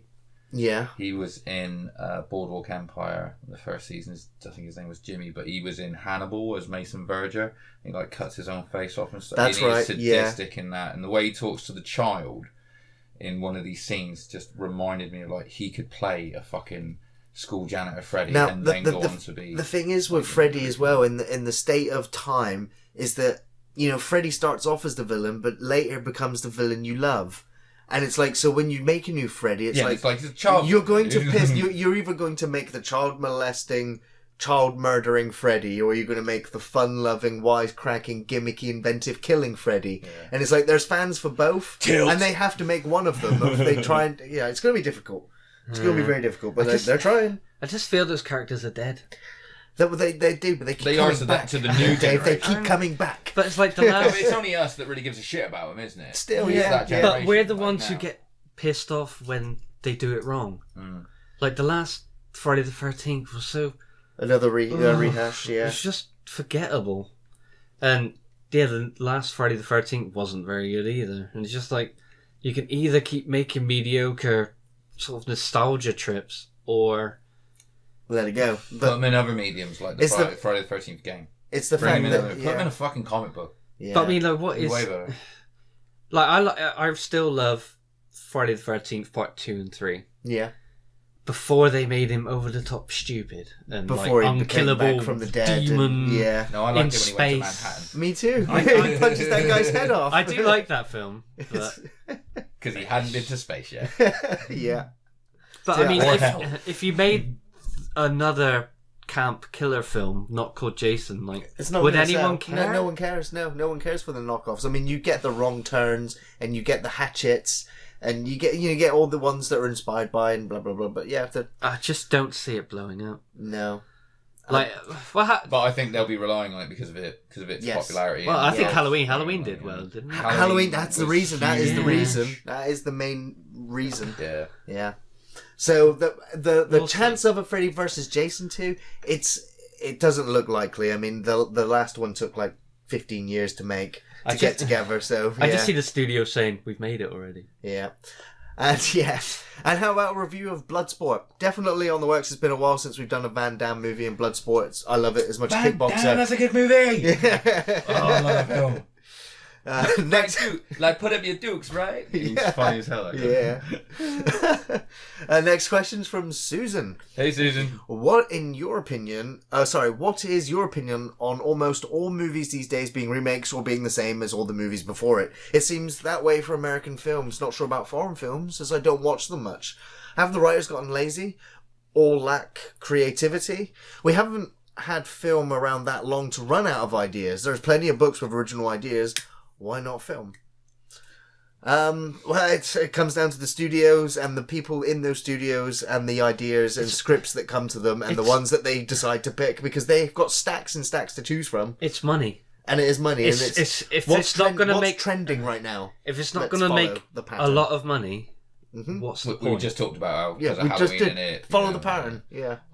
Do you know what's interesting? I would say, like, one big thing about all these movies that are being written and churned out, like these remakes and sequels especially, you know, like all the Saw series and stuff like that, Yeah. for example, is I just think that they're getting in these writers that they just want a writing credit for a studio or a franchise on their resume and stuff. Yeah. It's like, me and Ian say about it all the time, it's the reason that writing and wrestling has gone downhill is because they don't have, excuse me, they don't have people that understand the business.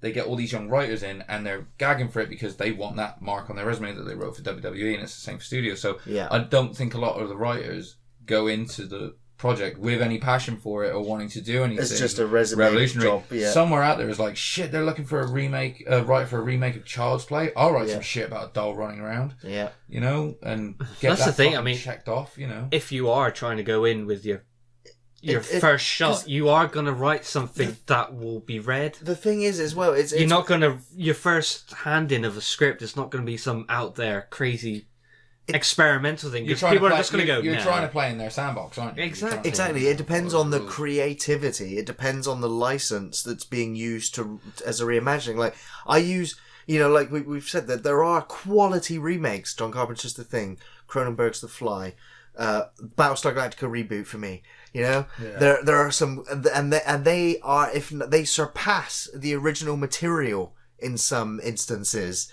So that Hannibal series. the Hannibal series is was better fantastic. than any movie they've brought out. Or, Anything like that. I still love Silence of the Lambs. But so- that's- I'm not saying they're bad, but I'm just saying it's a quality Yeah. piece of But entertainment I that's come think from it. Yeah. that's where the switch is happening. I think the different mediums is where the new things are happening. With like Netflix, like instant, they can pay and get their movies straight on. To Or a platform that they everyone's can already have paying a 8 to 10 episode series Yeah. where they can get some decent actors, some decent Yeah, writers, and they can Yeah. give them time. Castle Rock was a good example. They can of take- that, they I can think, take where They got risks. people that were really interested. They've got in what money they to were take doing. risks. Big studios, we always hear the Hollywood crash, and they're out of ideas. And it's like every big movie that crashes, like what was that? 1,000 Worlds, that French movie, the Luc Besson movie. Yeah.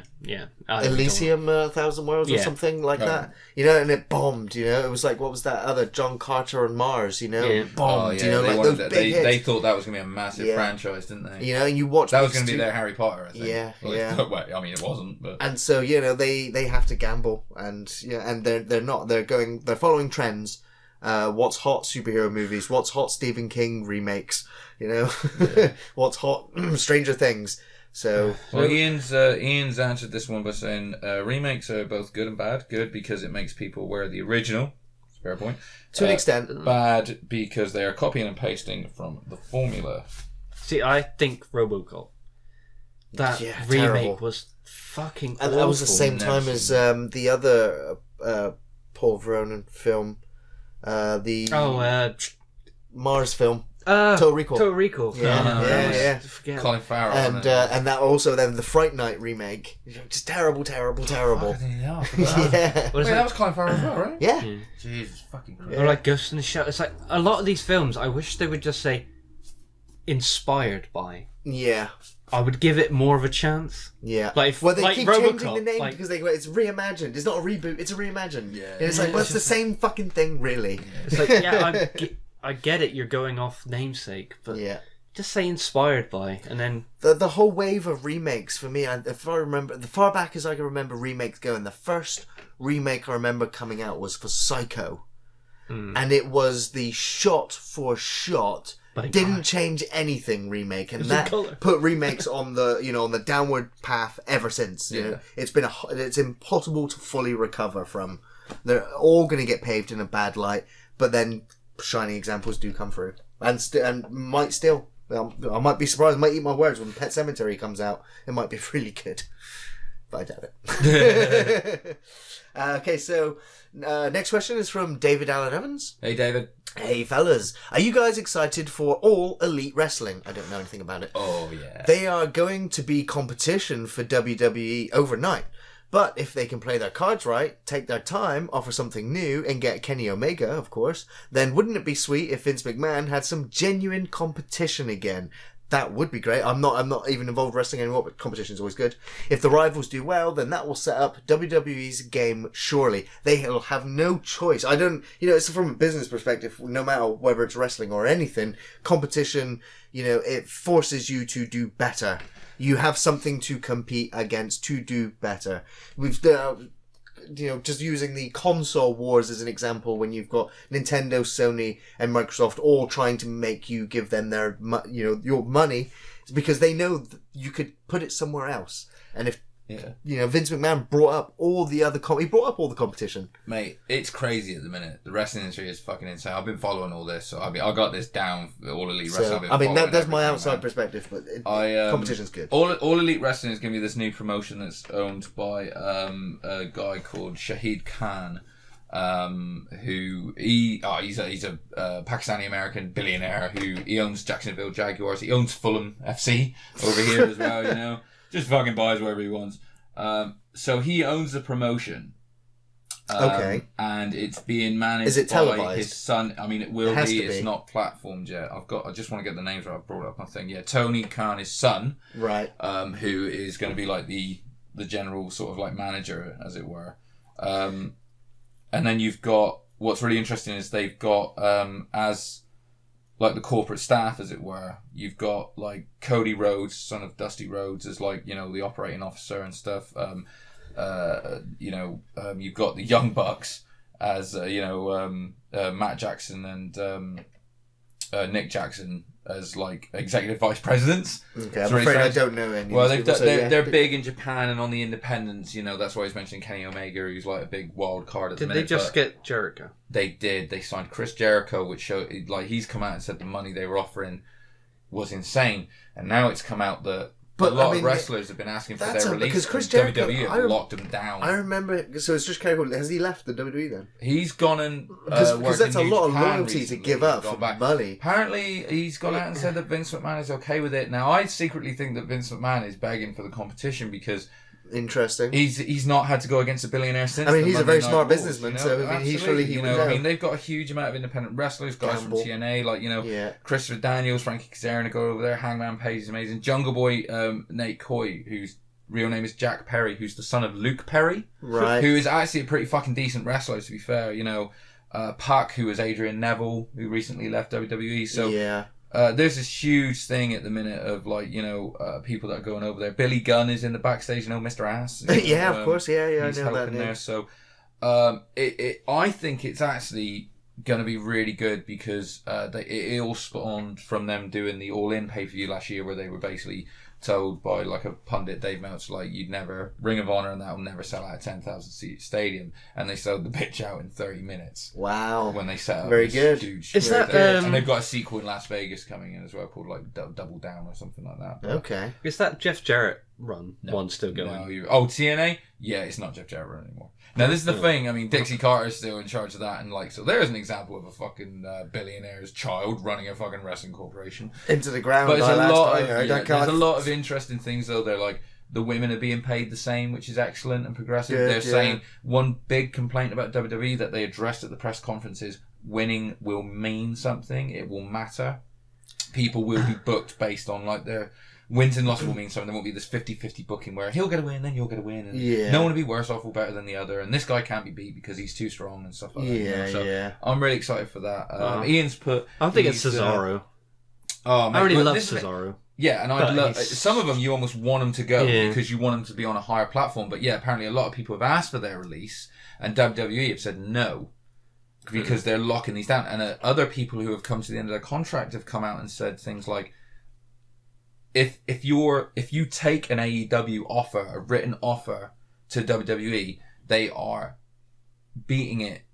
offering to beat it by sometimes up to double the amount. Wow. So it's like fucking gloves off. And they've just had a huge influx of money from, I think, ABC, like billions to put on there. They've had all the Saudi money from the pay-per-views over there. So what are they doing different to WWE in the show? I don't know. It's not been on yet. Okay. You know, all anybody is more said like, anything? I think they're talking about the women having a more prominent place. You know, again, I think they're just trying to make it say that the wins and losses are going to be the biggest thing, and they are just recruiting. Is this what the new show is? It sounds like they're just listening to the complaints. Okay. It does sound almost like they've done that. They've gone down the message boards and gone, what's everyone pissed at? We're just going to tell everyone they're going to fix it. Now, whether they do or they don't, I don't know. Interesting. I hope it's I want to see good that's wrestling. fascinating, Yeah, I've recently stopped watching WWE. Yeah, I haven't watched Raw this year at all. I've watched NXT. I watched the episode where Vince came back and said, yeah, we fucked up. Yeah. Our viewing numbers going down. We've not been giving you a good product. We're going to change. We promise. And then they blamed it on Baron Corbin and turned it into a fucking storyline. Yeah. And I was like, click. They said it was going to change, but then they just did the same matches. The same. There was a wonderful moment at the recent UK pay-per-view in Blackpool. It was like the end of the season. It's the one that me and Ian went to see, and they had the pay-per-view at the end in Blackpool. Final match, Pete Dunne versus Joe Coffey in this absolute drag-out smashing match where they beat the shit out of each other for like an hour.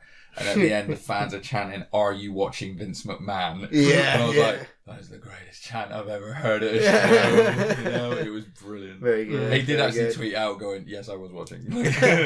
But yeah, I'm good for it. I mean, Ian's put, I'm slightly excited. Don't think they should take on WWE. Better to stay as house shows. I don't think Ian's aware that there's a billionaire running this. So no.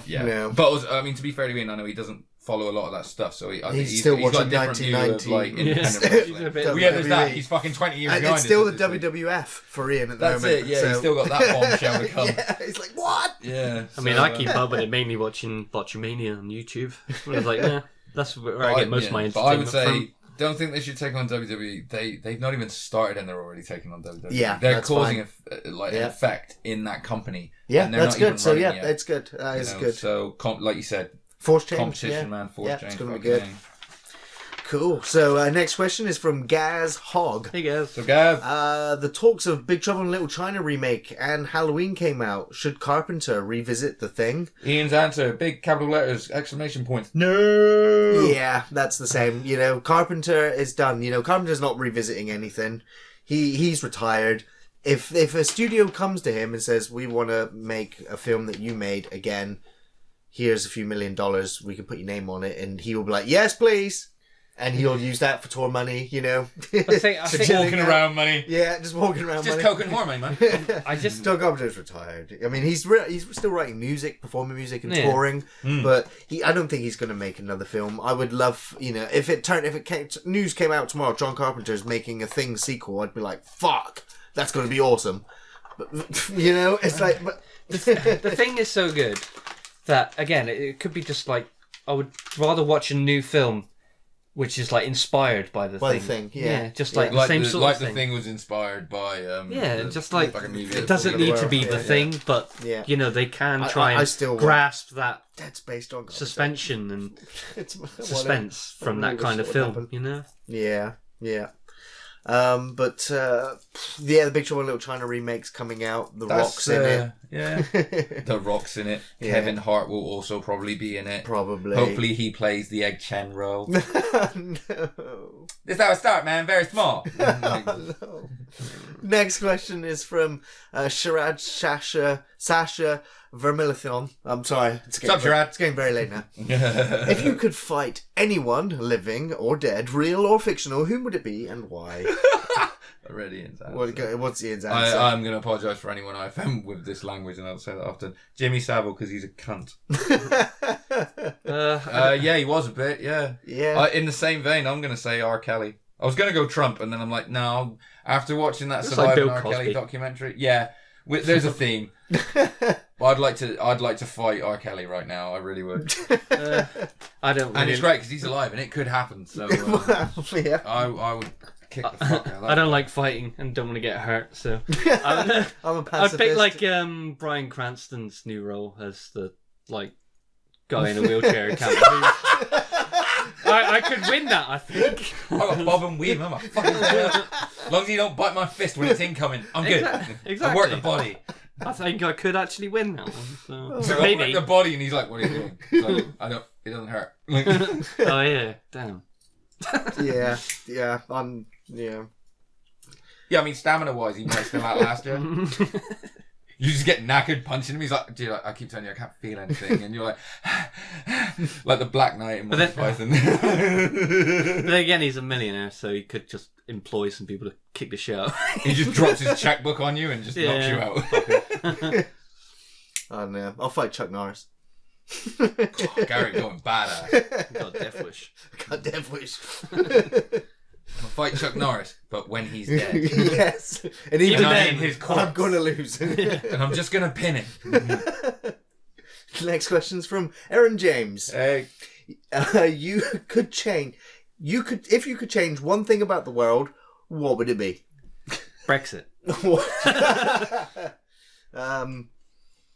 Immediately, Brexit and the Trump, atheist in me is rattling its cage, I gotta admit, which is a terrible thing to say. And not to offend people, but I think I would... If there was one thing I could change about the world, I would make God real. And that would just fucking be really weird. Well, see, I go the other way. It's like, part of me almost wants to go, I'd just get rid of religion. I wouldn't. I would just get rid of... all the religious... No. I'd be like, look, let people have their fucking beliefs and their stories or whatever. I would like to get rid of the... Fuck you, it's my God, you're dead. Yeah. Shit. Just get rid of all the infighting. Just make it one religion where it's not freaking doctrine and it's just a nice story which teaches you to be good to each other. Yeah, like if you want to choose that you're going to go somewhere if you're good, then great, because it means you'll follow that and be good. I'm all down with that, but don't hate on the guy next to you because he believes a different thing, Yeah. I'd like to get rid of that. We're all on the same rock fucking hurtling through space, for fuck's sake. We built all these imaginary lines, it's stupid, so... I've got to say, I'd have to get rid of that. Ian's put... Oh, no, I was about to say Jimmy Savile because he's a cunt. Ian's just put, I'd get my powers back.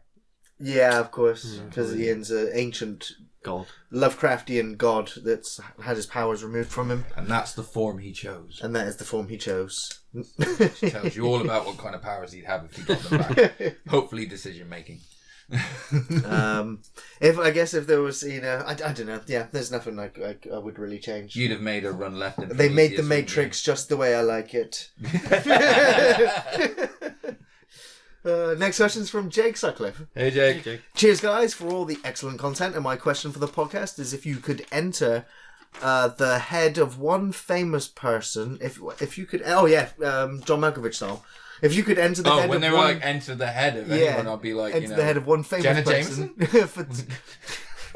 It's like point of view, but from the girl's position. 24 hours with the intent of causing pure chaos for them. Who would it be? Kevin Spacey, Adam Sandler, or Bill Cosby are off limits? Now, I think that because he's put Kevin Spacey in that off limits, that's why Ian's not got an answer. He's like, oh, you fucked it. Ah, no, it'd be like Trump.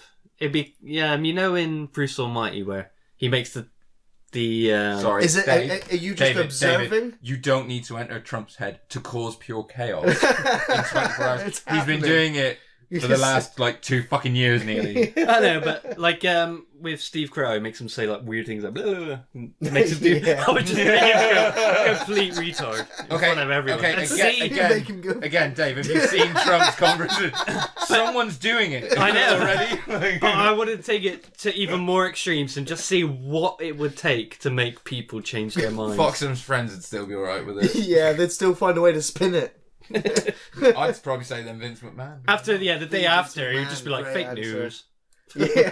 Fake news. You're on TV doing it, you culprit.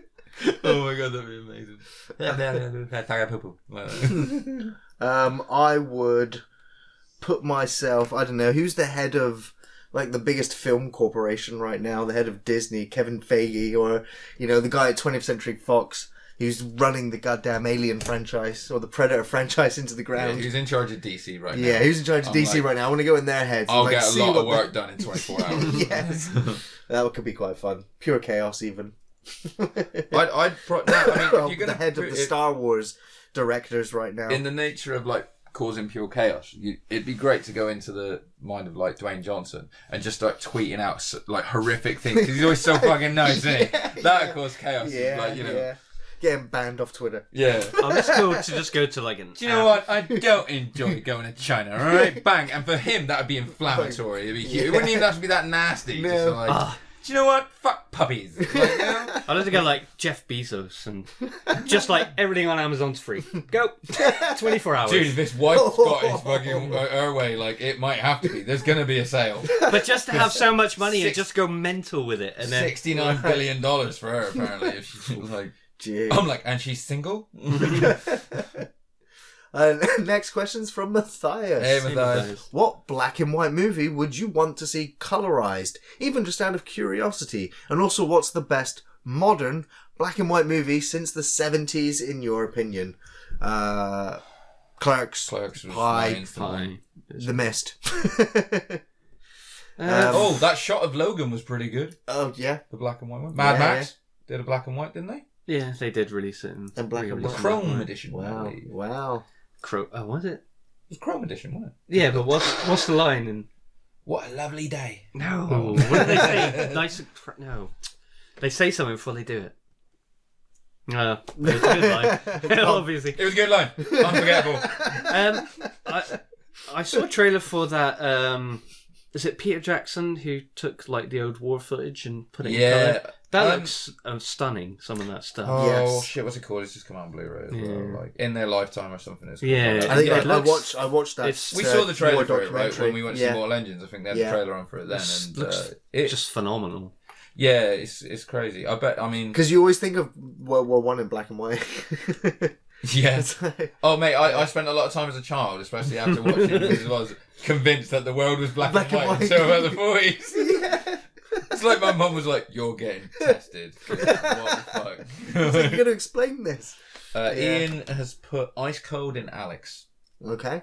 I don't know what that is. But he watches a lot of TCM. About 25 to 30% of his viewing, in fact, is spent on TCM. Turner classic movies, yeah. Human Centipede 2. That was a good black and white. I didn't know it was black and white. You need to see that colorized. Hey, let's see that scene in Kill Bill. In colorized, yeah. I mean, it was done. There was available footage of it, wasn't there? I think so. Where it was all. I mean, it was just red. Let's be honest. It was just mounds of it. Yeah. But no, I just out of curiosity. I don't know. I could not imagine Clerks colorized or Eraserhead colorized. The thing is, and I'm a huge mega fan, but Clerks would still look like shit in color anyway. Yeah, exactly. Yeah, he shot it in black and white for that reason. Yes, exactly. To cover his ass. Yeah, yeah, but it's like Pie, and it's it works in black and white. Yeah, I don't know if it would work in color, but out of curiosity, it would be interesting to see it, to see it colorized. Yeah. Next question is from DMC Campbell. Hey man. Hi guys. Question number 1. What plot story would you next like to see in a found footage film? Question 2. Have you seen the 2010 found footage horror film Yellow Brick Road? If so, thoughts? Question 3. Have you ever played the James Bond 007 board game edition of Trivial Pursuit. Thoughts and thanks. I'd like to see a fine footage where you're just looking for your wallet. The found 90 minutes. I've lost my keys. Found footage. Maybe. And you accidentally left your phone on. Yeah. It's him talking to his wife. Where the fuck are my keys? But I mean, if you go He's on video chatting her, but then some shit happens in the background. I mean, if you go on Pornhub, I think every story has been done for a found footage film. In the way that there's a Stephen King story of it, if it exists, there's a porno of it. Exactly. Yeah. I don't know. I was like, what else? What else can you do? But what, is that your measuring stick? Is you're like, what movie would I like to make in found footage to then later watch a parody porn of it? Aliens? I mean, what the fuck? A found footage alien movie? Oh, I thought in the answer to my question. I was like... I mean, they've done The Monster with Cloverfield. They've done zombies with Diary of the Dead. They've Sharks? done, like, hauntings and stuff The like Meg that. 2? Exorcisms. It's like Jonah, he's swallowed and he's inside. And there's other people, they gotta find their way out. I know it's not found footage, but there was that film where there was the man and woman stuck out at sea with the shark. Adrift. Is that Adrift? I think it was I do know the one. We're talking about it's the one where they get eaten by sharks and still at the end. Yeah. It's not found footage, but it is kind of. It was Deep Blue. No. What's that one we watched recently? The Shallows. There was a bit of found footage like to that, wasn't it? She had GoPro and stuff. Yeah, she was, like, sending messages and like they find the thing. Yeah. I know. I guess the found footage genre is pretty much done. Ian's put sci-fi mad experiment found footage film, which I believe is the title of his movie. Okay. Yeah. Sci-fi mad experiment, a found footage movie. Yeah. Yeah. The Thing is a found footage movie. No, I don't know. What about like a kind of like Event Horizon style Open water? Found footage Open movie? water, that was it. Yeah, Adrift. From out of nowhere. Yeah. Oh, do you know, I watched that film because obviously you just think of the Indianapolis story when you watch those films with the people trapped in, just stranded at water with no chance of rescue. Oh, I know the one you're talking about now. Yeah. But yeah, I've not seen Yellow Brick Road and I've not played Trivial Pursuit.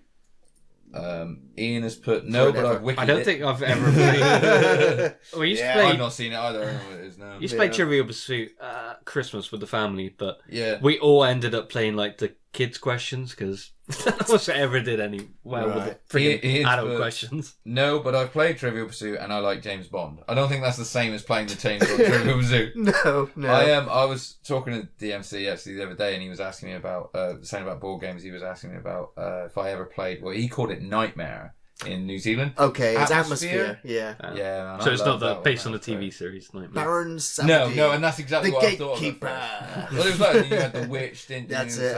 What was she called? Oh, I had I all remember the the first tapes. one where he was like, "You little maggot." And Yes. funny as hell, Come man. closer. Yeah. You're banished to the black hole. You had the countdown video. The countdown. It was an hour. Each game was an hour long. We had to write your nightmare on a card and put it in the center. Yeah. It was. Did you used to it was watch fun. the TV series Nightmare? Nightmare. I loved Nightmare growing up. Dude, loved it. The dungeon keeper sending kids in blind into a virtual reality. And they'd be like, "Where am I?" And you're like, "You're in a fucking warehouse." Take on a 2 blue steps to the screen. right. Calm you're down. dead. Yeah. Some of the, I mean, I rewatched like last year. I rewatched old episodes of Nightmare, and there was riddles coming up, and I was sat there like, I don't get it. Like, I have not got a clue. Yeah. And the Overlord guy's just like, you know what? Fuck these kids. I'm not giving them a clue. And they just die, and he's just like, well, you sucked. Next kids. Like hardly I'm like, anyone damn, ever finished that was harsh. series. Did No. I've got all 8 seasons on my. You got all 8 yeah. seasons. Yeah. What is it on? It's on my Plex account. Because they were all on YouTube, and as I was watching them, all of a sudden they all got removed from copyright, and it was just like, what? I think it's because they re-showed them on Challenge on like a There was a special anniversary remake, and they made one episode and they brought him back. They did everything though, wasn't it? It was like woof. No, that was when they just played old episodes. Now they remade that. Maybe was it Funhouse? Maybe or something. Oh yeah, man. They did a few of the old shows. They just brought everything back for like a weekend. It was amazing. Yeah, crazy. Okay, next question is from Matt Midgley. Hey Matt, thanks for all the hard work, guys. And my question for the next podcast is: Nightmare on Elm Street will inevitably get a remake. after the success of Halloween. So how would you guys do this if you were in control? And would you ignore past sequels like Halloween did? Or start all over again from the start? Off the shelf reviews, fist bump. If I was given control of it, I would ignore the remake and I would make a sequel, possibly to the third film, and ignore all the ones that came after 3. So kind of like they just did with because Halloween. at the end of 3, you still had some interesting characters that had just mastered their dream powers, and then they all get killed at the beginning of the fourth movie. So I would come in there. Maybe I would also be curious to maybe come in and do the Halloween thing and make a sequel to the first film, so Nancy's still alive. Nancy's granddaughter! No, because at least then you could bring back Heather all these years later. And maybe she is a dream. Johnny Depp can rock up in it as a dream. Yeah, you know, you could get Robert Englund back as Freddy and just do a sequel to the original film again. You know, this idea's been floating around for a while, ever since Neil Blomkamp's idea of making an Aliens 3 all over again. Yeah. Just like Terminator is doing, where it's like this new Terminator film, it's the sequel to T2. Ignore all them. So, you know, the idea is now in the public consciousness as to what studios can do with stories and films and timelines. Ghostbusters is doing it again, you know, it's going, that remake, it's fine. We're actually going to make a sequel to the originals now. So it can chop and change. So I just think Nightmare on Elm Street's one of the hardest, because the new remake was dark and gritty and didn't work. No. But can you go back to that sort of 80s cheesy slapstick Freddy? Yeah. I don't know. I sometimes think was it just that scary because they'd not seen it before at that time? What? Can it have the same... We said about Halloween, man. You think about how scary Halloween was, and when we were watching it, it was date night and everyone was laughing their asses off. Yes, yeah. And it's like, so it's just not the guy in the mask ain't fucking scary anymore. No, people are coming here for a fun time still. But what I would do with the thing with Nightmare on Elm Street and why Freddy's Nightmares is that none of them ever really utilize the idea of the fact that Freddy is playing on their nightmares. And it almost seems like every character had the same generic nightmare. Like, Freddy had no imagination. He was like, I know what scares kids. Boiler rooms. I'm going to take them to the boiler room where I was burnt in.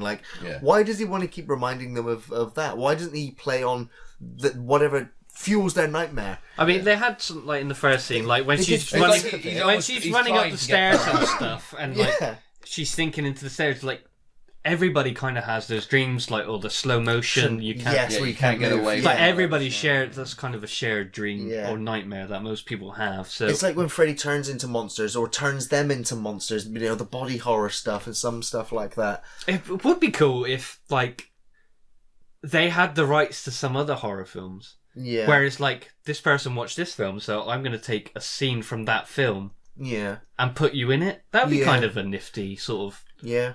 Very referential. Bit of Ready Player One. Yeah. Yeah. That's an interesting way of doing it, but then it's all the rights and... I want to see Michael Pitt play. I'm just saying. Freddy's coming. He's coming back. And our last set of questions is from Amir Osman. Hey, man. Hi, thanks for answering my previous questions. My question for this podcast is, which films are you looking forward to watching in 2019? Is there any films that you are not looking forward to this year? Which film reviews are you most excited to publish this year? And the last question will be, has the Brexit crisis affected in any way the film and TV industry business in England, UK? So the last question, I can say, I don't know yet. We won't know until we won't know jump yet. Off the cliff. There'll be analytics drawn up about this in 10 years from now that still won't make sense. Oh, it'll be brilliant. And that one, was it March the whatever at 11 o'clock when the Article 50 fully runs out? If the TV station's just turned off, everything just went off. Yeah, shit themselves. It's like, that'd be close. You have no rights. And have that picture with the girl on the chalkboard. No. What? Black Mirror shit. Yeah. No, probably because that image was created in sort of France, so they don't have the rights to use that either. Yeah, copyright infringement. Ian has written the funniest fucking. Of course. It's just okay. This is what he's written. This is absolutely on behalf of the British public, I think. Brexit has affected everything, but not that I've noticed.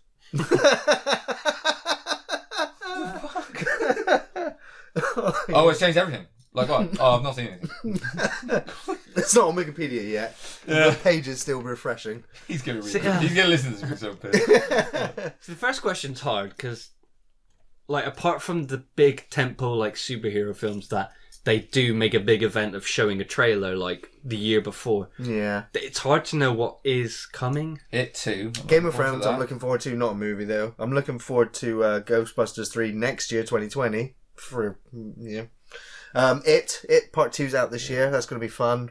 Hopefully the second part is good because going by the miniseries, not so good. Stranger Things, looking forward to that. Stranger Things season 3. Ian's put not sure what's out, which I think is actually a fair answer because I'm not thinking about. I mean, there's Godzilla. Big Trouble in Little China remake is probably out this year. King of the Monsters is coming. I think the Monsters. a new Ip Man's coming with Donnie Yen and apparently Jackie Chan's going to be in it, so that'll be. John Wick Chapter 3. Yeah, I'm looking forward to that. We're gonna watch Glass. Of course, at some Avengers point, right? Endgame. Glass is come out, I think, and the first reaction I've heard from it was not good. Yeah, I heard the best review of it today. Go on. He said, I'm just going to give you an Alan Partridge shoulder shrug, and it cut to a scene from Alan Partridge, like, you know, the knowing me, knowing you. So Steve Coogan, where he just looks at this guy and he's like, he just shrugs. Okay. It's just like, the yeah, best okay. shrug ever, in it, you know. He tries to introduce someone he's not interested in, he's like, yeah, I always use that gif. It's so good. Yeah, it works right, for yeah. everything. Yeah. Oh, that was the best. Alan review. Partridge is back soon. So again, not a What, movie. new Not a series? fan. Yep, but he's back on the BBC. No. Oh, yeah, but I hated the movie. And he's doing Brexit. He's like pro Brexit, and he's doing a new BBC show. Yeah, I might have to It's watch gonna that be just to see if it makes sense. To the Sacha Baron Cohen thing, isn't it? Yeah, It's yeah. probably same vein as that. That's fantastic. Oh! But yeah, apart from anything you're not looking forward to, Gary. Yeah, some of the films on the Patreon requests. Some of you have been real nice with some of your requests. Can't think of anything I'm not looking forward to because But there's no new releases coming out. No, exactly. I mean, I did have to at Christmas sit through Crimes of Grindelwald, which is just a nothing movie. Like we went as a family and stuff. And I was just, fuck. My kids. Oh, I tell you what, How to Train Your Dragon 3. I can't wait. Yeah. We saw the trailer when we saw and the various fucking Disney live action CGI. There's the Dumbo, Aladdin, Lion King. Sure, I'm not looking. Actually, do you know what? I've just realized I'm only looking forward to Lion King because Really? I'm not really fussed about Dumbo and Aladdin. I saw the cover of what they look like and it looked terrible. So Yeah, the Dumbo trailer seemed quite emotional. But so I wasn't really like. I'm sure there's going to be a new. I'm not going to be in a rush to see them. I'm sure there's going to be a new Pokemon film out that kids are trying. Oh yeah, right. Isn't there a Sonic one as well? Yeah, they'll go watch that. But yeah, they watched an animated one 2-3 months ago. Oh, I think you were working there, maybe? I think so. Yeah, that's right. Yeah, and then I fell asleep halfway through. Jim Carrey Sonic the Hedgehog movie. Oh, Is it this year I as love well? Sonic. Is he playing Robotnik? Yeah. It's Of course he is. it's Sonic's being played. Do you ever watch Parks and Rec? No, I didn't. I know. I mean, I know the series, but there's a character in that who's playing Sonic. He's actually quite funny. So you maybe. Although that poster they released put out there, that shadow freaking poster. weird. Yeah.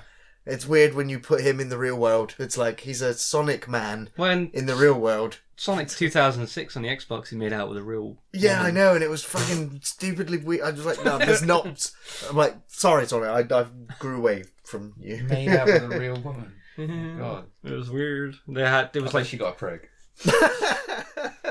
Oh no. On that note, I'm going to bring this podcast to a close. I just want to say thank you, Andy. Thank you, Dave. And thank you, everyone, for listening. Of course, you can find new film reviews on Thursdays, Gaming Fridays, new podcasts on the first Saturday of each month. You can find us on Twitter, Facebook, Patreon, Podbean, Spotify, hopefully iTunes. Hopefully this will be the first new podcast for iTunes. Prestige. Yeah, level up. Thanks for listening, everyone. We'll see you next time. See ya. Peace.